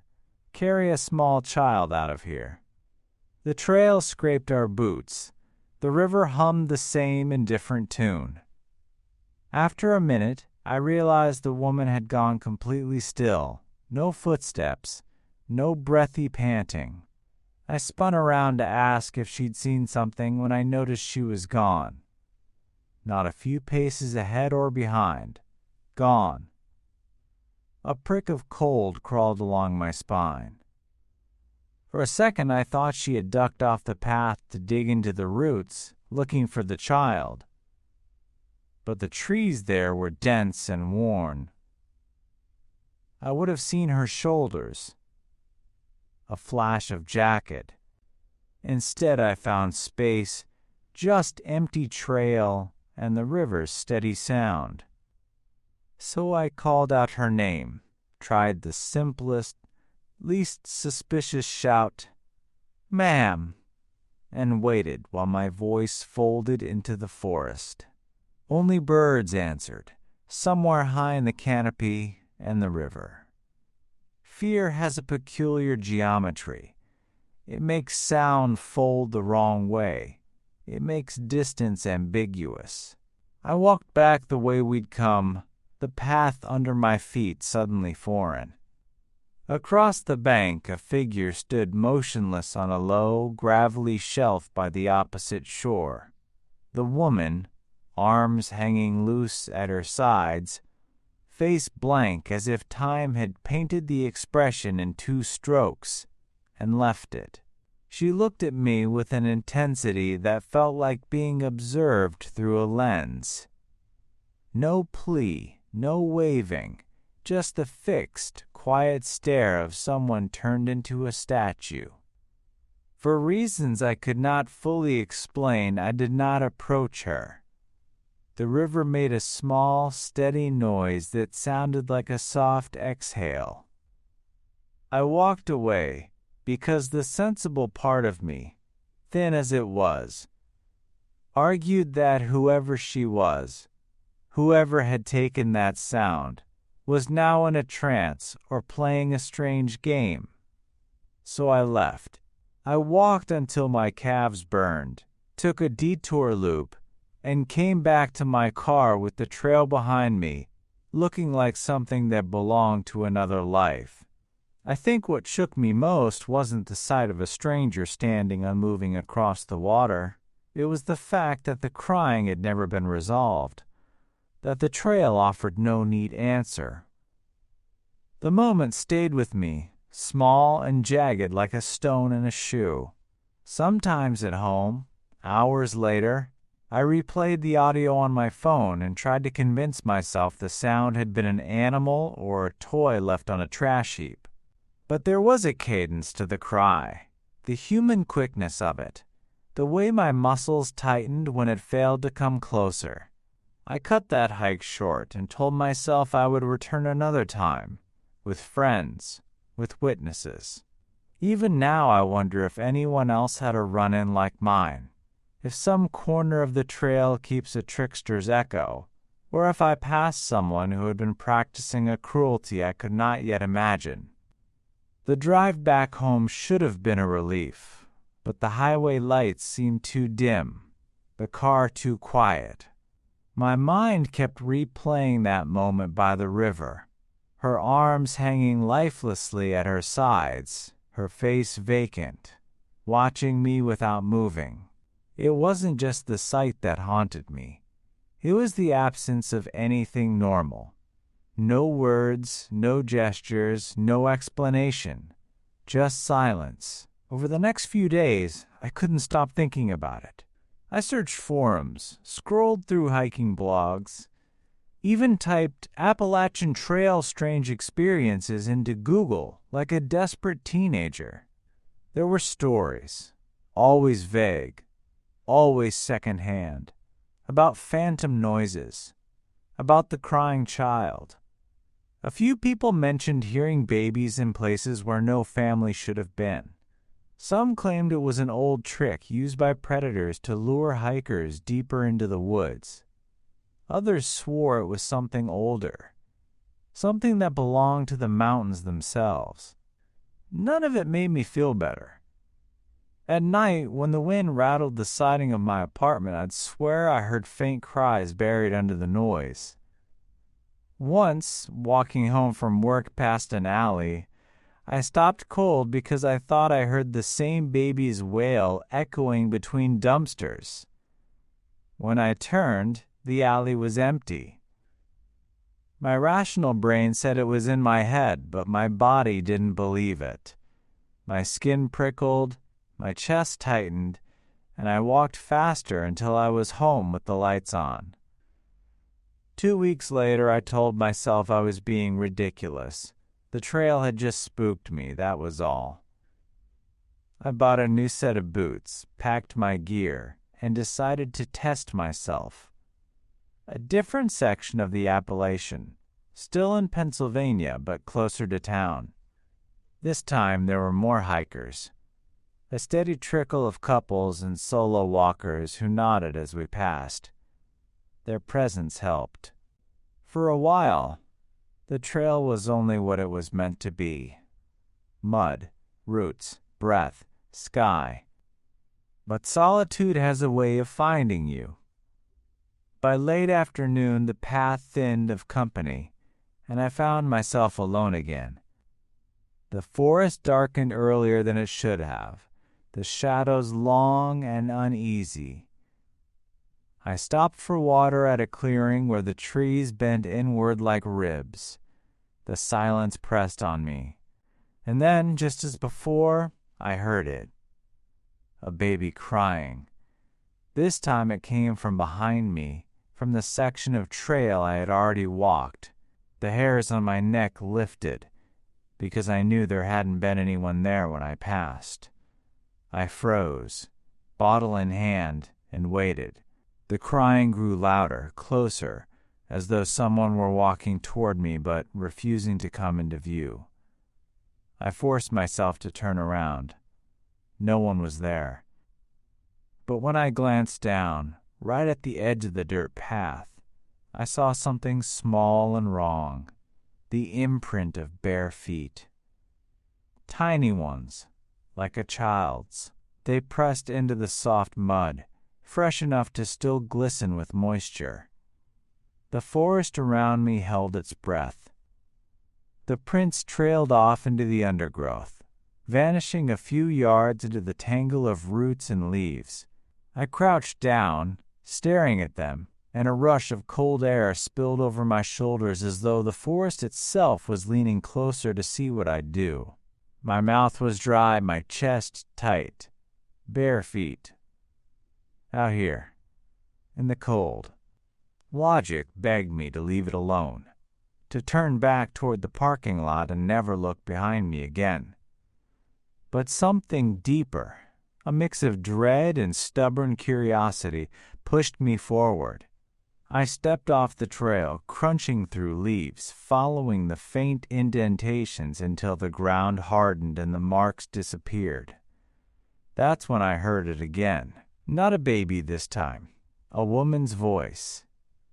It was faint, urgent, slipping between the trees.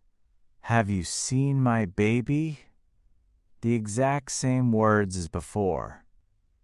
I froze, my heart punching so hard against my ribs that it almost drowned her out. The sound came from ahead, deeper into the woods. Slowly, I lifted my phone and flicked on the flashlight. A pale beam cut through the darkness, carving thin shapes from the trees. My light landed on a figure standing 20 feet away. It was her. The same woman from before. Same lank hair, same hollow eyes, same expressionless face. She didn't move toward me, didn't even blink, just stood with her arms hanging limp at her sides. I whispered, "What do you want?" But my voice shook too much to sound like mine. For a moment I thought she wouldn't respond.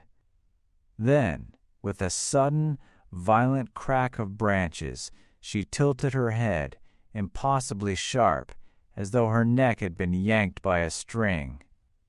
The motion was so abrupt it made my stomach flip. And then, all at once, the baby's cry began again, this time right behind me. I spun, light swinging wildly, catching only trees, leaves, shadows. The wail was piercing. Just feet away, I turned back to the woman, and she was gone. The clearing was empty. My light fell on nothing but the glint of water through the trees. But the crying didn't stop. It moved, circling me, always just out of sight. Panic finally broke my paralysis. I stumbled back to the trail, nearly dropping my phone, and began walking fast, then running, lungs searing with cold air.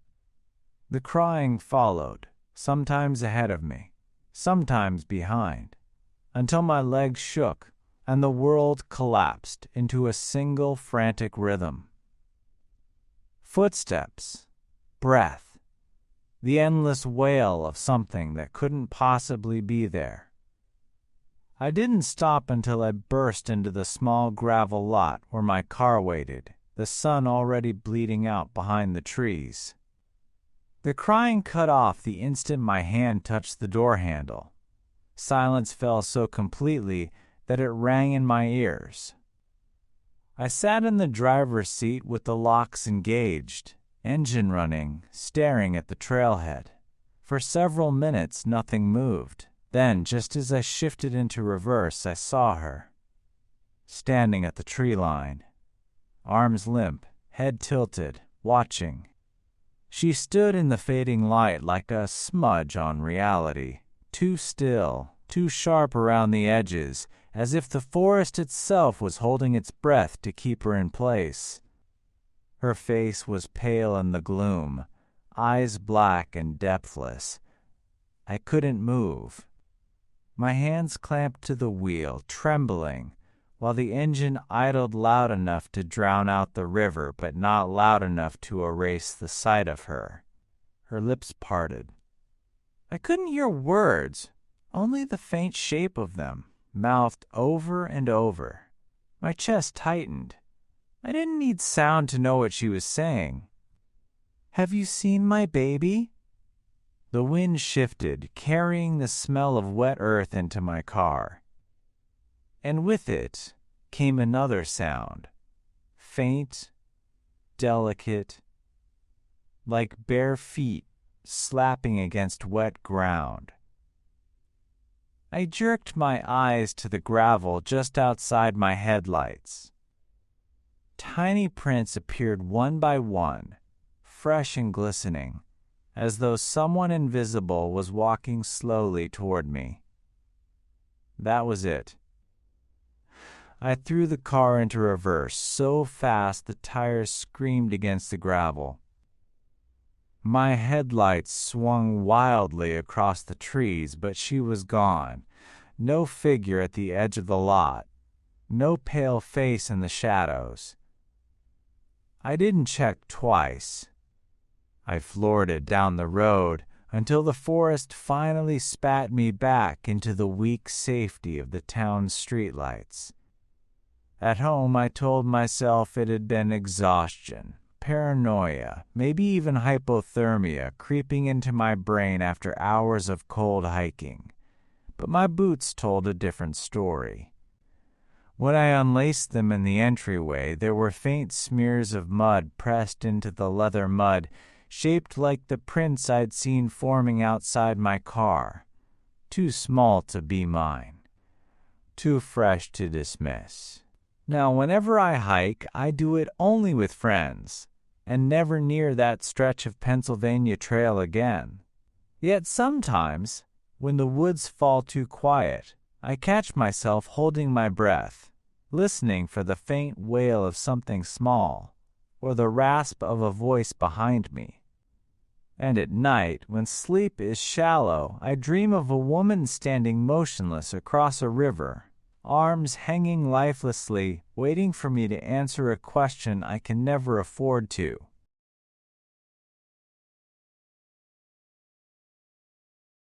Night running has always felt like a small rebellion, stealing the world back from daylight, feeling lungs and feet and blood reassert a kind of private rhythm. That night in 2016, I started at the edge of Hollow Ridge Preserve with my phone flashlight clamped in my fist, the beam a small, feverish coin in the dark. The preserve wrapped the suburban sprawl like an afterthought, miles of biking and foot trails that became a wilderness ribbon at night. There were no lamps, no passing cars, only the soft, boundless noise of trees and my breath. I knew there'd been a body found in the park earlier that week. Everyone had said the same line, one of the rare bad things. But in a neighborhood proud of its safety, bad things always felt like exceptions waiting to be explained away. Still, that news was a thin seasoning on the back of my mind as I ran, a curious metallic aftertaste. Maybe I should have turned back. Maybe I should have chosen an illuminated route. None of that registered once shoes hit dirt, and my ears attuned to the small world of night. Leaves sighing, a far dog barking, an owl's single sad note.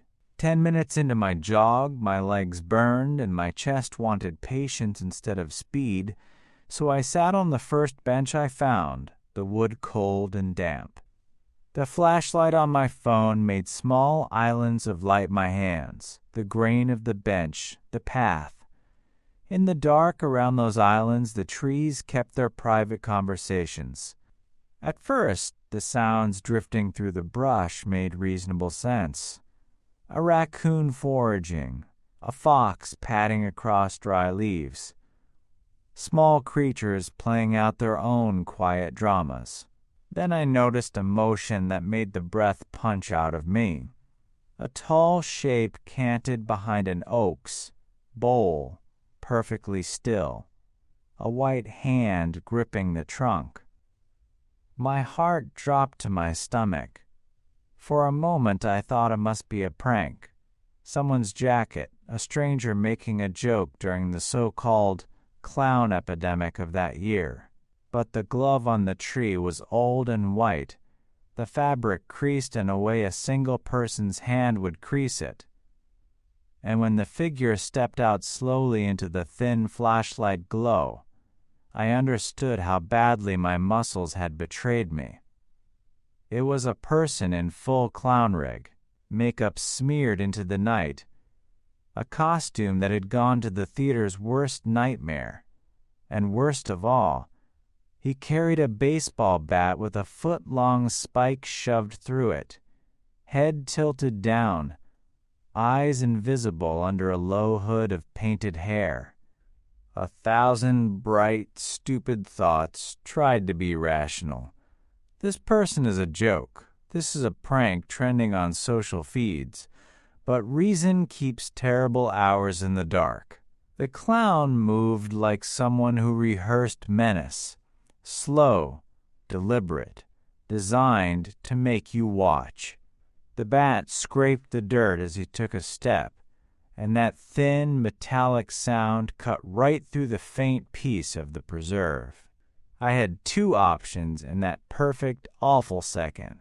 Stand and let whatever courage I had count for nothing, or run. I ran. I don't even remember standing up. One moment the clown was closing the distance with that grotesque tilt of his head, and the next I was sprinting blindly into the trees, lungs screaming, legs stumbling over roots and wet leaves. I didn't stay on the trail. Instinct shoved me off into the undergrowth, where the branches clawed at my arms and tore at my shirt. My flashlight jittered across trunks and vanished shadows until I killed it, plunging myself into absolute black. I crouched behind a tree, chest heaving so hard I thought my ribs would snap, sweat freezing cold on my neck. The silence was awful, so tight and total that I almost begged for noise. Then it came. Heavy footsteps pounding the path, too fast to be casual, too heavy to be an animal. They thundered past me, no more than 10 feet away, and for a split second I swore I smelled grease paint and something coppery, sharp, like blood baked into metal. The footsteps receded into the preserve. I waited, frozen, every second stretching like a rope ready to snap. Then I bolted, forcing myself back toward the trail. Branches whipped my face, my shoes slipped on damp soil, but I didn't dare stop. When my feet hit the trail again, I didn't look back. I ran harder than I ever had in my life, the world collapsing into breath, gravel, and the terrible certainty that the clown would come crashing through the brush at any second. By the time the faint glow of streetlights seeped through the trees, my stomach twisted with nausea. My legs felt hollow, my chest on fire, but I kept going until I stumbled onto asphalt. I dropped to my knees on the curb and vomited, shaking so hard the phone rattled in my grip. Behind me, the preserve was nothing but a mouth of darkness. Later, people whispered that the dead body found the week before had been linked to the clown epidemic, that maybe the costumes weren't all jokes, that some people had turned the fad into something more vicious. I never found out if that was true. What I know is this. That night, in one of the safest neighborhoods in the state, I came closer to dying than I ever have, and I haven't set foot in the preserve after dark since.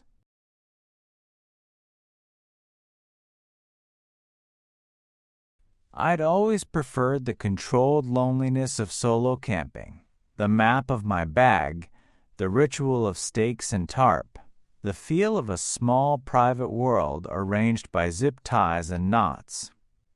That night I picked a quiet patch of woods a few miles outside town, a place people called Hollow Ridge Preserve, though the name never felt right. Hollow sounded too empty for what the trees actually held. I set up a one-man tent near a shallow creek, lit a short, sensible fire, ate under the small orange halo of my headlamp, and crawled in for a half-hour nap before hiking a nearby loop. The forest was polite in daylight, the usual chorus of chickadees and distant traffic, leaves rubbing like pages. I trusted it. I trusted myself. By the time I returned, the afternoon had thinned to dusk, and the light drained from the trunks like water from a cup. The tent flap was a dark mouth under the trees. I shouldn't have been surprised by the undone zippermen. Forget simple things all the time. But my heart still juddered when I saw it. The vestibule flap hung open like an invitation. Inside, my sleeping bag had been disturbed, the contents rifled through in a clumsy, impatient way. Nothing seemed gone. That was the strangest part. My wallet, the camp stove, the spare socks, still there. Only the small, unnoticed things had been flipped. An extra granola bar shoved to the side, the map folded oddly. Whoever had been there had gone through me like a hand through paper. There was no scent of smoke, no footprint besides my own pressed into the damp earth. I felt watched even before the sun dipped fully below the ridgeline. That night, inside the tent with the small cone of lamp heat, sound came at me in thin, unexpected cuts. First, I heard it as a rustle branches, animal. Then a breath that didn't belong to the wind. A static, crackling inhalation that made the fabric skin of my tent shiver. The sound was close enough to be intimate, but distant enough to be ambiguous. The kind of noise your mind can argue away if you need it to. I sat up, and the world seemed to pause like the moment before a camera shutter clicks. The static stopped. Silence filled the tent, like someone had folded a blanket over the world. I tried to go back to sleep. It didn't work. 10 seconds. 30. A minute. Then the static started again. Close, mechanical, like an old radio left tuned between stations. This time it had a voice threaded through the fuzz. A whisper that didn't want to be heard but was forced into the light. At first, the words were only gravel. Then a phrase fell through with the softness of something crawling under your skin. I'm not your cat. The sentence uncoiled into my muscles and froze me harder than any anchor. I did not sleep after that. I lay listening, every nerve a taut wire. There are choices you don't want to consider but must. Stand and check the tent, or bolt for the truck and the locked metal shell of the cab. Logic is a coward when the body senses wrongness. Survival instincts are blunt instruments that don't ask permission. I dug into my duffel and pulled out something heavy, a radio I'd inherited from an old ham operator neighbor, a big archaic walkie-talkie with a ferric smell and a display like a relic. I knew right away the static had come from it. Someone, either as prank or provocation, had left it in my bag. The presence of that device changed the arithmetic of the night. It was no longer just a trespass, but an intended message. Someone had been inside my private space and had planted a thing that could speak across the dark. The whisper's cadence returned once, twice, and each time I felt the syllables rearranging the air in that small tent. I'm not your cat, it said again, lower, and then nothing but the soft, tactile click of something dropped nearby. Outside, heavy feet moved. an impression of weight followed by two sharp thuds against the ground, as if someone had straightened up and then kicked something aside. The last sound was close enough to make the tent fabric sigh. I did not want to be a hero. I wanted to live, get my gear, and attend to my heartbeat later. I made the decision in one instant. Abandon the tent. I slid out, leaving the nylon flap hanging like an open page, and sprinted for the truck like a man running from his own skin. My headlamp flashed in staccato as I ran. The undergrowth grabbed at my legs, trying to hold me back. The quiet behind me stretched thin and then snapped. No chase, but the impression of movement, the idea of silhouettes folding into trees. By the time I slammed the cab door and twisted the locks, my hands were a stranger's, shaking, wet. The radio's voice had been the thing that burned the possibility of staying away, an intimate taunt that hinted at a closeness I could not fathom. I left everything else: tent, sleeping bag, stove. The stuff rolled into the dirt like offerings. It felt obscene to save them, when that whisper had suggested someone had been closer than I had dreamed possible. For a long time, sitting with the engine's small hum, I watched the dark between the trees and tried to parse the night into reason. In the rear view, something shifted, too smooth to be wind, too deliberate to be animal. For a second, I thought I saw a pale hand vanish behind a trunk. I don't know if it was real or if fear painted what it needed to see, but every hair on my arms pointed at the same answer: don't go back. I drove away that night with a clutch of leftover adrenaline and a hollowed-out sense of what alone could mean.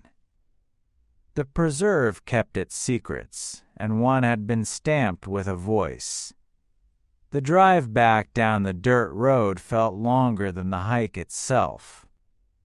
Every curve of the trees became a corridor where something could wait, every bend of shadow a doorway. My headlights jittered over branches and brush, and more than once I thought I saw figures standing just beyond the light faces half-formed, bodies cut off at the waist. Each time it was only bark or angled limbs, but my brain kept forcing human shapes into the dark. By the time I reached the main road, my breathing still hadn't settled. My hands ached from gripping the wheel. The whole way home, I kept replaying that voice in my head. I'm not your cat. 4 words, whispered like an inside joke I wasn't supposed to hear. It wasn't a threat, not directly. That was what made it worse. It was intimate, weirdly casual, like the speaker already knew me. Sleep didn't come easy that night. Every noise in my house, the hum of the fridge, the creak of the floor, felt like static bleeding through from that radio. I left the lights on and sat up in bed until dawn, staring at the hallway like a guard waiting for the first shift to relieve him. The next morning I drove back out with daylight at my back, telling myself it would look different under the sun, rational, empty, just woods. I found my gear scattered around the campsite. The tent had collapsed on itself, the stakes yanked loose. My bag was lying open, my things spilling into the dirt as though someone had turned it upside down and shaken it. My sleeping bag was gone. But the walkie-talkie was still there. It sat upright in the dirt, caked in dew, as though someone had placed it carefully to make sure I wouldn't miss it. I didn't touch it. I just stared at the grime in its seams, the small red LED blinking faintly, though I was sure I had turned it off the night before. That slow blink looked almost like breathing. I backed away, left everything, and walked briskly to my truck. When I looked back from the tree line, I swore I saw movement near the tent. Not bold, not rushing, just the curtain of branches shifting unnaturally, as though something had stepped closer to watch me leave. For days afterward, I waited for something to happen. I half expected to hear static leaking from my closet, or find another radio tucked into my garage. Nothing came. That silence was its own weight, heavy with the sense that I'd slipped out of something I wasn't supposed to escape. Even now, when the woods around my neighborhood fall quiet, I sometimes think I hear faint breathing where there shouldn't be any. Not mine, not the wind's. A kind of grainy, mechanical sigh that rises just long enough for my skin to tighten and then disappears. And sometimes, when I close my eyes, I hear the whisper again, closer, clearer, as though it's learned how to bypass the static. I'm not your cat.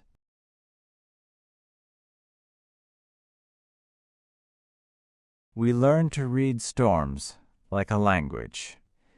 In winters where the town folded under white, my friend Marco and I turned shovels into paychecks. 2 kids with cheap gloves and the kind of stubborn pride that thinks freezing hands are proof of adulthood. That night in January, the weather felt like a drumbeat. Wind rolling down the avenue, snow piling so fast it glossed the tops of mailboxes, and the streetlights throwing halos into the flakes. School was already canceled, and the town's storefronts had slid their shutters like lids. Most people were inside, pressed to radiators. For a few hours, the sidewalks were ours. We knocked until knuckles cut from cold. Most doors stayed shut faces behind glass, and the muffled, uninterested voices of people who didn't want to spend their night on an unpaid errand. The universe of snow shoveling is mostly no's.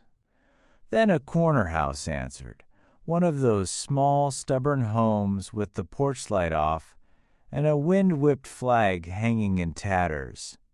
The door cracked open just enough to admit a voice, not a face. "Who's there?" a man asked from the dark inside. His voice was lower than I expected, not hostile so much as a tired instrument, like someone who had been listening to the same radio for too long. I explained what we did and the price, $40 for the driveway and the walkway since it was a corner property. A beat of silence. Then, yes, come on in, 40's fine. There was a small edge of eagerness in the words, like a coin clinking inside a pocket. A weird little thing, seeing a door open but not seeing the person. When we started, Marco worked the sidewalk while I took the driveway and the walk to the stoop. The snow made a soft, repetitive sound as our shovels hit pavement. An honest rhythm that makes your breath and your teeth count the same beats. I'd glance up every so often at the house, because you do when someone sent a window into your attention. At one point, a tall figure stood at an upstairs window, the room behind him dark enough to hide details. He watched me like a pair of quiet hands watching bread rise. There's a line between being watched and being studied. I felt it at the edge of my neck, the sensation that an observation leans toward planning. I tried to dismiss the feeling as paranoia. The neighborhood had a way of sharpening nerves, but my eyes kept finding that dark silhouette. He never moved, only stood, the faint glow of a street lamp quartering his form into slices of stillness. It ought to have been enough to make me throw the last mound of snow and leave, but the cold narrows choices. Work fast, get paid, go home. We finished at the same time, and Marco came up the path toward me, breath spitting white. That's when the door opened fully and the voice from before barked a single curt command, "Go around back." Neither of us expected an invitation into someone's yard at midnight, but the tone had something like a hand wave, an impatience that felt like money leaned to one side. We hesitated because hesitation sticks in your throat when someone's watching, then followed the shove of the wind across the lawn to the backyard gate. The gate resisted at first, snow having welded it to the frame, but it opened with an ugly scraping sound that made my teeth ache. We stepped through and pulled the gate closed behind us, and for a moment the neighborhood's muffled hum vanished. Behind the house the wind sounded different cut flatter, like someone had put a hand on the town's chest. We stood under a small awning to let the falling snow keep its distance from our faces. The silence was so full that you could hear the whisk of flakes hitting the metal. We waited. The back door didn't open.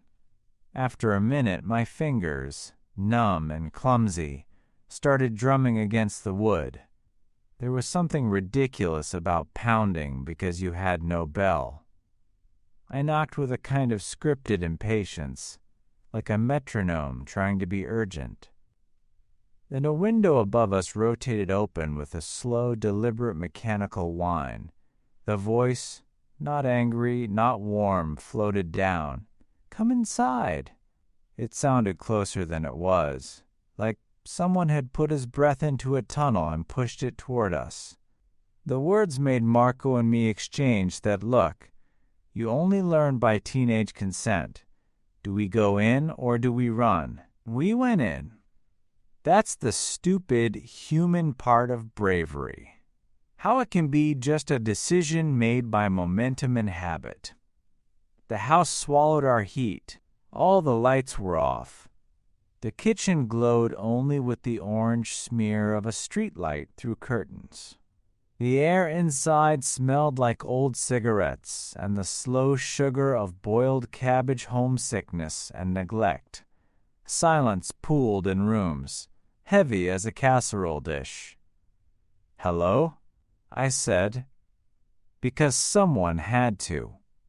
The voice answered from somewhere behind a narrow doorway that connected the mudroom to the kitchen. "I'm counting your money on the table." It sounded absurd, like a joke repeated until it lost rhythm. The phrase tugged on the edges of my brain. Counting money on the table. Someone who liked to make things look official. I moved toward the crack between that doorway and the hallway to peer in, expecting to find an empty kitchen with a lamp and perhaps a billfold. But I couldn't look. A figure blocked the sliver of view, standing on the other side of the door and peering through our own gap at us. I could see his shoulder, the curve of his jaw caught in streetlight. I couldn't see his face, because the room behind him was darker than good sense. Something in the house shifted, a small, animal awareness. My mouth supplied an excuse. "We left something. Hold on." I told Marco to wait, and we made a show of walking back out through the same door as if we wanted to get some air. The man said nothing as we left. When we were out and the gate closed behind us, the crunch of snow under our boots felt obscene, like we had left a footprint in someone's private sleep. We sprinted the 2 blocks back to my house, adrenaline, a dull buzzing under our skin. Everything about us was wrong. Our cheeks burned, our lungs screamed, our hands shook. We tossed the shovels in the shed, and tried not to talk. A few minutes later, Marco went to grab his shovel and came back inside with a face that had shrunk a degree paler than the snow. He pointed to the yard. Fresh boot prints led from our gate to the shed, 2 sets, one small, one larger, crisp and new. They stopped at the shed door. My stomach did a small dropping thing. "They went to the shed?" I asked, voice thin. Marco didn't answer. He'd already picked up the phone, hands clumsy as a teenager's when something is actually real. We told my mom and she dialed 911 within a breath. The minutes that followed were long and slow. Police eventually did come, tires hissing, lights diffused by snow. From our kitchen window, we watched an officer shove through our back gate and approach the shed. They pried the door open and pulled out a man who, when he slumped against the snow, had the same jacket as the silhouette we'd glimpsed by the upstairs window hours earlier. He confessed, later, to intending to break into the corner house while the occupants slept, an idea that made my hands go cold. He'd been drunk, he said, but sometimes the explanation is less important than what the plan itself reveals. He'd needed a way in, and he'd used the dark. I never asked what he might have done if we hadn't been running through his night. Curiosity felt like a dangerous coin. That winter, I kept checking my back gate for prints each time the snow fell. I still do, in a different way. The town's storms taught me the language of weather. But that night, I learned how easy it is for a silence to hide a shape, and how fast a doorway can turn from safe threshold into an invitation you wish you'd slam shut. The police didn't linger. They bundled him into the cruiser, snowflakes hissing on the hood, and told my mom it was handled. The phrase "handled" felt cheap, like taping over a broken window and calling it fixed. Marco and I stood in the kitchen, still wrapped in coats, shovels forgotten by the door. Through the glass the shed gaped open, its dark mouth framed by drifted snow. For the rest of that night, the house felt thinner. Every wall seemed a little less trustworthy, every creak a reminder that someone else had walked those same paths minutes before. I didn't sleep. Neither did Marco. We sat on the floor in my room with a deck of cards and whispered like kids in a tent, our laughter brittle and forced. Every time the wind rattled the shutters, we froze, eyes darting to the window. The sound of tires crunching on snow outside made us both stiffen until it passed. The idea that the man had hidden in the shed, our shed, while we'd been inside warming our hands with cocoa, felt like a violation sharper than the cold. He could have been listening to our voices through the thin wood, waiting. Days later, when the storm had calmed, I walked back past the corner house. It looked ordinary again. Driveway still partly cleared from our work, curtains drawn, no sign of the man who had watched us from upstairs. But ordinary was a lie. Standing on that sidewalk, I could feel the echo of his stare, like a weight pressing between my shoulder blades. I imagined the kitchen door again, his face inches from the crack, waiting for me to step closer. What would have happened if we had gone into that room? What would he have done with 2 boys cornered by dark walls and a locked back door? Marco said we were lucky, but lucky is too neat a word. Lucky is finding a coin on the ground, What we had was escape stumbling back out into the storm before the wrong door could close behind us. The truth is, we'll never know what he meant to do, and that unknown, more than the snow, has a way of settling in, layer after layer, until it feels permanent. For weeks afterward, I avoided the shed at night. Even when my mom asked me to grab salt for the walkway, I'd hesitate at the back door, staring at the patch of yard where those boot prints had appeared like fresh scars in the snow. I'd imagine the man crouched inside, knees pulled to his chest, waiting for the house lights to go dark. The image gnawed at me. Not just that he had been there, but that we hadn't known. That our safety had already been broken before we even realized it. Marco stopped coming by after dark. He said his parents didn't like him walking our block anymore, and I didn't blame them. When we did hang out, we stuck to daytime, never mentioning that house or the way the man's voice had sounded through the crack in the kitchen door flat. Rehearsed, like he'd been waiting for that moment. Sometimes, when I thought too long about it, I wondered if the shoveling had just been an excuse, if the money on the table was bait, not payment. The police never explained what else they found, or if the family in the corner house even knew who the man was.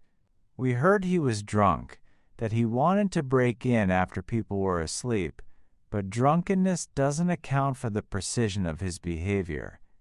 Watching us through the window, calling us around back, blocking the door crack with his body. Those weren't accidents. That was staging. Even now, blizzards carry a different weight for me. Snow muffles sound, makes the world look clean, but that night taught me it can also conceal. It hid footsteps until they were too close. It softened the sound of a gate opening. It kept a man crouched in a shed, close enough to hear our laughter while we thought we were safe. I still check the backyard whenever the snow piles high. Not for shovels, not for neighbors, for footprints that don't belong.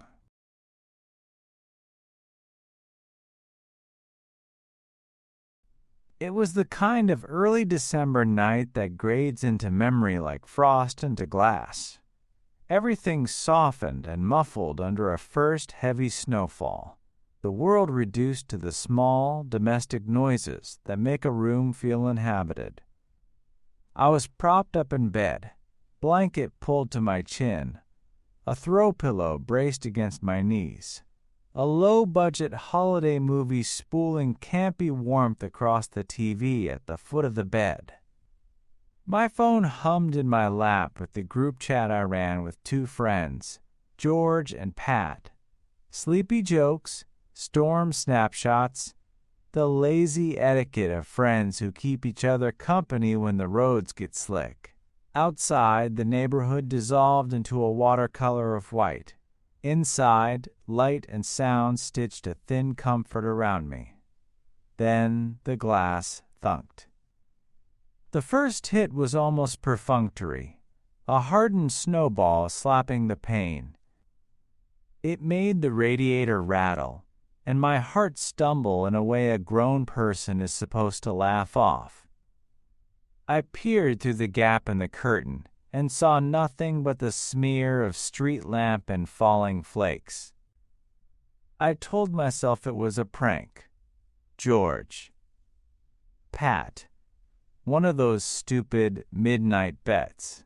I texted a laughing emoji and returned to the film, a thin comedy soundtrack trying to drown the small drumbeat of unease. The second strike landed harder, a percussion that made the lamp on my bedside table shimmy.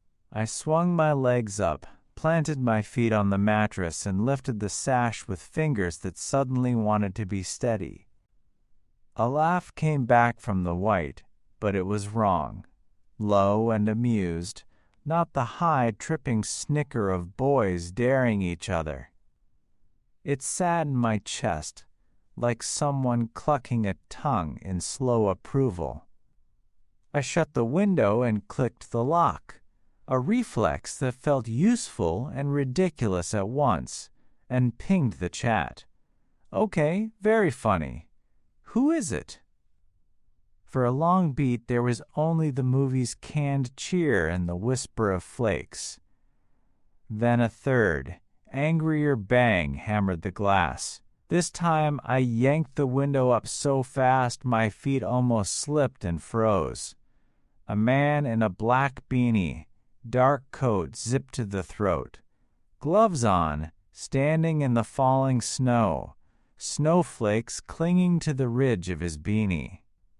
He smiled at me like a neighbor who recognizes your face, the kind of smile that waits a beat too long and doesn't quite reach the eyes. He lifted a gloved hand and waved. The light from the street lamp turned the wet on his lashes into a crude halo, and I saw not a boy, not George, not Pat, but a stranger whose calm felt carefully practiced. I slammed the window shut and twisted the little latch with both hands until my knuckles ached. The curtain fell into place like a small, soft verdict. My phone lit with messages, question marks, a single "not us" from George, and then silence.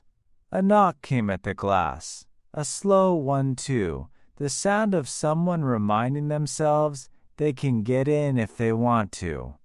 Fingers fiddled at the frame. The window shuddered with the search for leverage. I waited, breath of thin film fogging the glass from the inside, listening to the loud smallness of the heater, the movie filling the room with faux cheer that felt obscene now. I crept down the hall and told Dad. He peered into the yard, boots crunching on the porch, and saw the footprints pressed and broken in the snow, one set leading up to the window and then scattering outward, like a man reconsidering a plan. He didn't call the police. He turned on every outside light he could reach and said, in the pragmatic way people use to fold away fear, probably gave up. He went to bed. I went back upstairs and watched the curtains like a live wire. Sometime later, whether minutes or a small eternity I can't say, the bedroom door clicked. At first I assumed my little brother, always a prankster, had decided to creep in. I barked, "Get out!" and heard only the slow scrape of feet meeting hardwood. My voice rose. The silhouette in the doorway sharpened. The same black beanie, the same dark coat, the same patient, empty grin. He raised a single finger to his lips, a tiny, obscene injunction, and walked across the room with that calm that belonged to people who have practiced stealing silence. My body was a catalog of animal responses: fight, run, freeze, none of them cooperating. He moved faster than the frame of him allowed, a small shadow uncoiling into an embrace of force, and then his gloved hand clamped over my mouth. There was a wet, chemical-smelling towel pressed against my face. The world narrowed to the fabric at my nose, the muffled hiss of breath, the clench of panic that made limbs knot. I tried to bite, to kick, to make any noise large enough to split the night. Darkness took me like a heavy curtain. When I came to, I was on the living room floor with the TV still muttering Christmas carols in the background. My parents hovered over me, flashlights thrown like accusing torches. An ambulance's muted wail threaded the street outside. Through a fog of cold and disorientation, I learned the outlines. Dad had found the man on the hallway carpet. The intruder had been crawling out of the downstairs window when he was pinned. The police took my statement with clipped, clinical patience. They found traces, fibers from the gloves pressed into the fabric of my bedsheets, a smear of chemical on the towel that reeked of bleach and machine oil. They said the stranger had crawled through the ground floor window, using the storm as a blind. In the police report, he became a file number and a set of charges. In my skin, he remained a small, precise set of gestures. The finger to the lips, the patient bird-like grin, the way he had chosen to move like water along edges.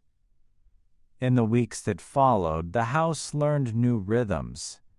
I learned where the locks protested and where they held. Dad hammered a metal bar across the lower clapboard window and strung motion lights like hunting trophies across the eaves. My sleep measured itself in checks: latch, deadbolt, curtain, lamp. Friends who once texted silly gifs now sent image confirmations of porch lights and front doors. Luck and gratitude and terror braided into a brittle thing we all called recovery. But the memory kept its shape: a man in a beanie, a wave outside the window in the snow, the finger to his lips. In storms thereafter, whenever the world shrank into white hush, my hands still remembered how to press a lock into place, how to slide bolts with fingers that lived in suspicion. And sometimes late at night, when the radiator clicks like a slow heartbeat and the TV's glow is small, I swear I can hear, beneath mundane house sounds, the echo of that laugh, low and amused, threaded through the weather, as if the white air itself had learned to carry a private joke. After that night, the house felt like a body that had been poked and asked to explain itself. Every ordinary creak became a question. I learned the cadence of my own floorboards, where they sighed, where they clicked, as if mapping the house could keep it honest. My bedroom, which used to be a lazy shrine of posters and half-read books, turned into an instrument panel. Lamps were turned on and off like switches on a machine. Curtains were tugged so they sat heavy and immovable against the glass. I kept a flashlight by the bed that I could reach without thinking, fingers already rehearsed to clamp around it. My parents were practical at first. Dad hammered a metal bar across the sash of the downstairs window and braced it with a padlock. He bought motion sensors and strung them under the eaves. They fried the darkness into hard squares of light that made the yard look like an interrogation room. Mom taped strips of paper across latch seams and wrote down times she checked the locks. They called it precaution. I called it rehearsal for the next time. Everyone said welcome to adulthood platitudes. You'll be more careful from now on. And tender little soups handed through the doorway by neighbors who meant well.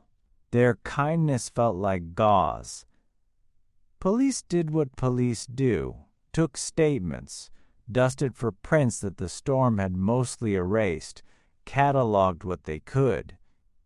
The detective who handled the case had tired eyes and a notebook full of other nights. He asked the clever, detached questions. Had I seen his face? Did he say anything? Minus, and I answered in skinny, precise sentences.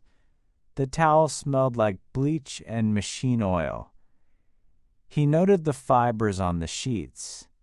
He said he was likely looking for an easy target. Storms create opportunities. That sounded like a lecture you get in a safety pamphlet. True and small, but there were things they could not lift into a report. The laugh, that low, amused miniature of sound, returned to me at odd hours, a ghost track under other noises. Sometimes it threaded itself into the radio, sometimes into the hum of the refrigerator, like a needle playing the same groove over and over. I woke at 3 a.m. once because a tapping sounded at my window. I sat upright and waited. Muscles knotted. breath held. The tapping continued, slow, patient, a measured staccato, and my throat closed around the urge to scream. I reached the curtain with fingers shaking and opened it just a hair. A lone branch, iced with snow, struck the glass in the wind and tapped itself off in a dry, memorized rhythm. I laughed then, brittle and embarrassed, and the laugh tunneled into something a little worse, relief tied to humiliation. False scares can carve their own wounds. Friends tried to help. George and Pat slept over a few times, claiming it was solidarity more than bravery. At night we turned cards into weapons of banter. We dared each other to stand at the window and check that everything was normal. They were good company. They were also, like me, a collection of small alarms and cheap jokes. They watched me rehearse locking bolts and would call in the middle of the night, "Lights on? Front door locked?" That became our language. We triangulated safety across tweets and grainy porch pictures. The group chat that used to carry memes now carried screenshots of lamps and frantic, half-lucid updates. In a way, the problem became public property, an object to be policed by friends. But the private things stuck like burrs. I started dreaming the predatory calm of that man, the finger to the lips, the towel, the hush. I would rehearse fights in the dark with the slow, meticulous plots of an amateur tactician. I'd imagine waking up and finding him gone, the window unlatched, his shadow disappearing into the white. Sometimes I'd imagine waking and finding him still there, sitting cross-legged on the floor like a man who had been invited. Objects remembered him too. The curtains kept a faint dusting of the chemical smell that stuck to the towel. Once, months after the incident, a friend's voice on the phone made me startle so hard I dropped my coffee, and the spill sizzled like a minor alarm. I could smell bleach for a second, and that scent unspooled the whole night. The towel, the glove fibers, the wet darkness. Sensation, I learned, could be a trap door into memory. There were small invocations of normal, of course. School returned. Routines were picked up, like someone trying on clothes that still smelled like the store. People began to stop asking if I was okay. Normalization is a softer sort of erasure. Yet every white night, the early snows when the world got soft again, wrapped my throat tight with caution. My hands learned to lock bolts, not because of logic, but because of muscle memory. I had a litany of tiny checks I walked through before sleep, and those rituals made me feel slightly less like a prey animal. And sometimes, late, alone when everything settled and the house hummed in its usual way, I'd hear a small sound elsewhere in the house, the mouse-quick scrape of something on the floor, a creak that landed in the same place where his glove had gripped the sheet. My mind would split the sound into possibilities. Branch, fan, footstep. The worst was the memory of the gesture. It wasn't the assault itself that returned most often. It was the little, obscene flourish he had used. Finger to lips, the practiced hush. That image would float up and bother the night, a private emblem of that one moment where the world decided to be thin and a man decided to cross inside it. The months that followed rebuilt life like a house under renovation. New locks, brighter lights, polite visits that carried casseroles and warmed foil. People meant well. They meant to heal. My parents meant to fix what they could by screwing iron into sills and hauling crime scene tape away like a bandage. But you cannot bolt away the way a knight rearranges your bones. The real ruin sat in the quieter things. How my hands learned to slide bolts without thinking. How my throat tightened when someone whispered in a hallway. How the small hush of the house could fold itself into something dangerous in a single breath. I lied in bed and cataloged sounds the way a sailor reads tides. The radiator's little pop told me where the pipes flexed. The wind at the eaves had 3 signatures. The long groan that meant an old branch bowed out. The shiver that meant the storm was changing. And the thin knife scratch that still, sometimes, sounded suspiciously like a fingernail seeking purchase.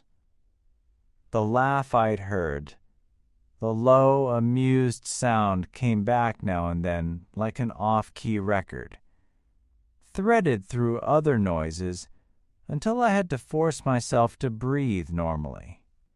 Often I woke at 3 in the morning and listened until dawn fell like a mercy. I learned that terror is not always a single great howl. More often it is a chorus of small, precise noises that teach you to be alert at the parts of night you used to ignore. At school, the ordinary rituals were both balm and trap. Classmates grew softer, as if they wanted to touch me without breaking what was left. Someone organized a ride so I didn't have to walk the block alone. A professor counseled me toward a therapist who taught me breathing techniques and grounding exercises. How to name 5 things in the room. How to feel your feet on the floor. How to hand the body a list of things it could trust. Those small strategies helped, the way a splint helps knit a bone back. Necessary, awkward, healing only part of the wound. What no one could hand me was the particular knowledge that this event had imprinted on the house itself. The lower window, the route the man had chosen, the slow ritual of his approach. Those remained like a map whose coordinates I could not unlearn. I tried returning to the rituals that had held me steady before winter came. I read texts late. I watched dumb movies that made me laugh enough to feel like a human. I met friends in groups so I wouldn't have to walk home alone. I stopped going out to the porch to smoke because the front light now felt like a searchlight angled at my skin. I got tired of the performance of caution, of the way my father tightened his jaw every time I left the house. But some performances are survival. I learned to move like someone who had rehearsed for danger. Doors checked, phone charged, a friend pinged with a single phrase, "I'm home," that looped like a charm. Winter returned the next year, as winters do, and with it the way the world simplifies into white silence. The first snowfall brought the reflex all over again. I walked past the yard where his footprints had once been, watched the snow devour the past like a high hand smoothing a chalkboard. My reflection looked older in the dim streetlight. My hands no longer moved with the unthinking confidence of a child. A block away, under the humming sodium lamp, a man in a heavy coat watched his dog and lifted his hand in some ordinary greeting. My chest lodged. My muscles wanted to run. But I stayed, because terror sometimes cedes its claim if you refuse to hand it the stage. There were moments, small and sharp, that felt like proof that I had not been erased by that night. A neighbor knocked when she noticed my porch light flicker and offered me a mug of hot chocolate with too much marshmallow. A volunteer organization invited me to speak, briefly, about safety at home. I spoke in clipped sentences about bolts and sensors, and the logistics of reporting. I did not tell them about the laugh, because some truths are small and obscene and resist translation into civic bulletins. I didn't tell my therapist either, at least at first. I tucked that laugh away, like a brittle postcard no one would want to open. The man was processed, papers folded like a polite closure. He showed up in the local news for a day blurred in footage, a name on the police blotter, and then the town's attention thinned, file numbers quieted. The detective who'd handled my case stopped calling. The law did its work and then retreated into bureaucracy, leaving the smaller, stranger consequences to settle in the corners of my life. The house, however, was stubborn. It did not forget easily. I slept trusting bolts, and yet I also slept with my ears tuned like an animal's, ready to tell the difference between a twig and a plan. Years later, I still have rituals. I keep my curtains drawn a touch earlier when the first white comes down.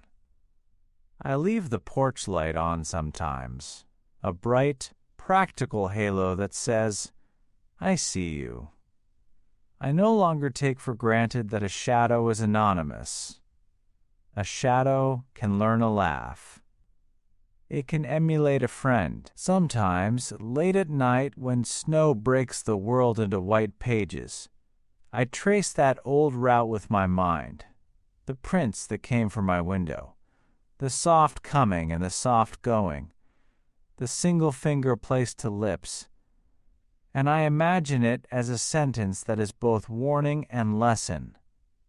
How easily silence can be weaponized. How calmly a stranger can instruct a room to obey. On soft evenings when the house is warm and the radiator sings its small operetta, I will stand at the window with a mug and listen. I test the world for the joke of that laugh. I let the wind speak and the gutters complain. And when the stillness takes on the wrong contour, the pause between two animal sounds, the tiny drag that is not quite the cat, my hand will slide mechanically to the lock. It is a small, private oath. I will not hand my quiet to anyone who arrives with a finger to their lips. Final image. One early winter dawn, the world a softened white, I step onto the porch and find a single delicate print in the snow near the lower window. No size to mark it as childhood or adult, only the clear, crisp impression of one foot that paused and then left. I press my palm to the cold pane until my skin stings and the glass fogs. For a beat I hold the memory and then let it go, because the house will keep teaching me its hard lessons, and I will keep answering them with locks and light and the small, steady courage of routine.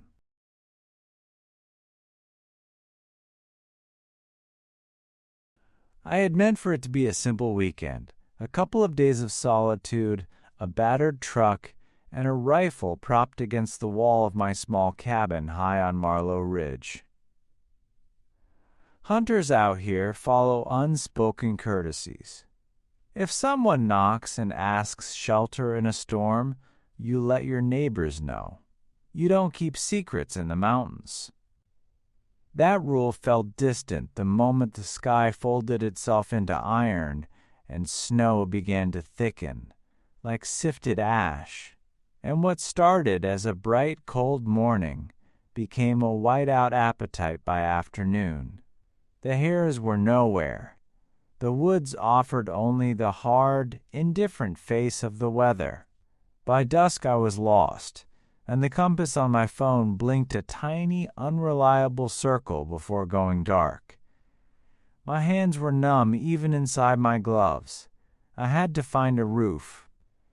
Through the glare and the chorus of the wind, I found a silhouette of logs and a crooked chimney tucked in a bowl of pines. No smoke, no light. It hunched there like a promise. I should have kept walking, but the snow pressed its thumb against my ribs, and the mountain made the decision for me. I walked up to the door and rapped with the heel of my fist. The sound scabbed over with the snow's noise. For a long beat, no one answered. Footsteps came on the other side, deliberate, as if someone had been pacing and finally decided to approach. The door cracked open a little and a voice, close and low, said, "Come in. Leave your boots by the door." It wasn't welcoming. It was functional, practiced. I waited for a proper greeting, for that human noise that makes a room live, but nothing followed. The gap widened only when I pushed it open myself. Inside, 2 candles burned, thin and brave against darkness. The flame light begrudged space, leaving corners stitched into shadow. A couch sagged under a blanket near the center, and on the far side, where the candlelight didn't dare to claim the air, a human figure stood, a silhouette like a stain. The man, if it was a man, said nothing more. I set my bag down and propped my rifle against the log wall, because old habits don't melt in fog. I thanked him. He didn't answer. People in the mountains are strange in ways that are ordinary. They'll smoke silently for hours, ignore storms and strangers alike. I told myself that as I tried to unclench my shoulders. I lay on the couch, boots off, the wool a damp weight. Darkness pooled when I closed my eyes. It felt the same whether I blinked or not. I listened for the scrape of his boots moving away on the floorboards. Nothing. The house had the small, patient creaks of an old thing settling, but the one set of footsteps I expected never stepped. After a while, my eyes, stubbornly open beneath the lids, pried themselves back. The silhouette had not moved. It remained at the edge of the candlelight like a statue of absence. I told him, out loud, more to occupy the room than to expect an answer, "I'm going to try to sleep. Thanks for the shelter." My voice made a weird, thin echo. No answer. When I turned my head away, pretending to fall into sleep, the sense of being watched unspooled through my chest. I couldn't explain why the room felt wrong in a way that wasn't just loneliness. Compulsion is a soft, slow animal. It grew teeth. I turned my head and looked again. The shadow was closer. Not enough to be ridiculous, but close enough that the space between us felt thinner, like a gap closing. The candlelight caught on something pale, a sliver on a forehead, the sharp suggestion of skin too light for the room. My stomach flipped. I sat up, heart narrating its own panic. For a moment I thought I might be imagining the motion, the way snow and fatigue make small things loom. But the pale was there, awash against the dark that made the shadow a body, and the body a face I could not quite make out. It wasn't a friendly newness. It was a wrongness, a skin that didn't belong in a place shaped by soot and rain. I gathered my things so fast I nearly left my rifle. "Thanks," I said, stilted. I have to go." My teeth were bright against the cold inside my mouth. I didn't look at his face. I couldn't tell whether it was cowardice or a self-preservation instinct. I buckled my boots and opened the door. The storm welcomed me back with teeth. Snow tore at my collar and pushed me down the slope. I kept my head low and hurried, half running, half stumbling. Below, another cabin glowed with warm light, honeyed and impossible in that white world. I knocked until an old man answered with a woman behind him who looked like winter-made flesh, lined face, hands that smelled of bread and something sweet. They ushered me inside without much fuss, gave me tea scalding enough to singe the snow from my beard, and a place by their hearth. I told them about the cabin up the hill, told them about the silhouette, about the pale forehead in a room lighted by 2 tired candles. The old couple exchanged a look like a map folding in on itself. The woman put a gentle hand on the other's sleeve and said slowly, "You're talking about Marrow House, aren't you?" The man confirmed with a nod so small it was almost a shiver. "That place hasn't had an owner in 2 years," the woman said. "He was murdered. The cabin's been empty ever since." My tea went cold in my hands. Outside, the wind laughed like something that had found a secret. My throat closed around a question I couldn't spit into the room. If that place had been empty, then who had answered my knock? Who had stood in the corner, patient as a shadow? The storm rattled the walls of the old couple's cabin, but inside, warmth pressed against me with the weight of quilts and the crackle of the fire. The man, Charles, he told me, sat in a rocking chair near the hearth, his wife Miriam close by with her knitting. The rhythm of her needles was a heartbeat to the room, steady and unafraid. They wanted to hear more of my story, though the words burned my tongue like frost. I told them how the voice had sounded low, calm, practiced, and how the figure had never once moved except when I wasn't looking. Charles's hands froze on the armrests of his chair, and Miriam's needles stilled mid-clink. They looked at each other again, the way people do when something unspoken is trying to claw its way into the room.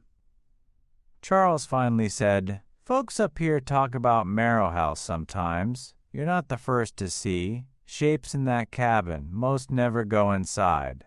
He leaned forward, firelight carving hollows beneath his eyes. But no one I've known heard it speak. The words sat between us like stones dropped into water. I wanted to believe fatigue had painted shadows where there were none. My body had been dragging itself through snowdrifts for hours. The mind will play tricks when the cold scrapes at bone. Still, every time the wind found a crack in the logs and hissed through, I flinched, hearing the cadence of that earlier voice folded inside the draft. "Come in." "Leave your boots by the door." The phrase repeated in my head, as though memorized without consent. When Miriam finally sent us all to bed, I tried to stretch out on the couch. The blanket smelled of cedar, the fabric heavy with age. But as the fire dimmed and the old cabin's natural creaks filled the silence, I couldn't hold still. Each pop of timber echoed like footsteps resuming a patient vigil. I turned over and stared at the window where snow feathered the glass. For a moment, reflected in that pane, I thought I saw a pale glimmer just beyond the candle's glow. Not mine, not Charles's. My pulse kicked. I blinked hard. The pain held only the blizzard's fury. I closed my eyes, but sleep was no shelter. My dreams returned me to the first cabin. Its silence, thick as fur. The figure waiting motionless in the corner. The candles bent low with their own strange gravity, shadows too eager to stretch and touch. Every time I tried to speak in the dream, my voice made no sound. The silence belonged to him. A sudden thump dragged me awake. My heart sprinted in my chest. For a second I thought Charles had stirred, but his snoring rolled steady across the room. Another thump, closer this time, like a heavy hand against a wall. Then, nothing. The quiet returned, sharp as a blade. I told myself it was a branch falling under the snow's weight, though branches don't knock twice. At last I drifted into uneasy half-sleep, my body begging for it.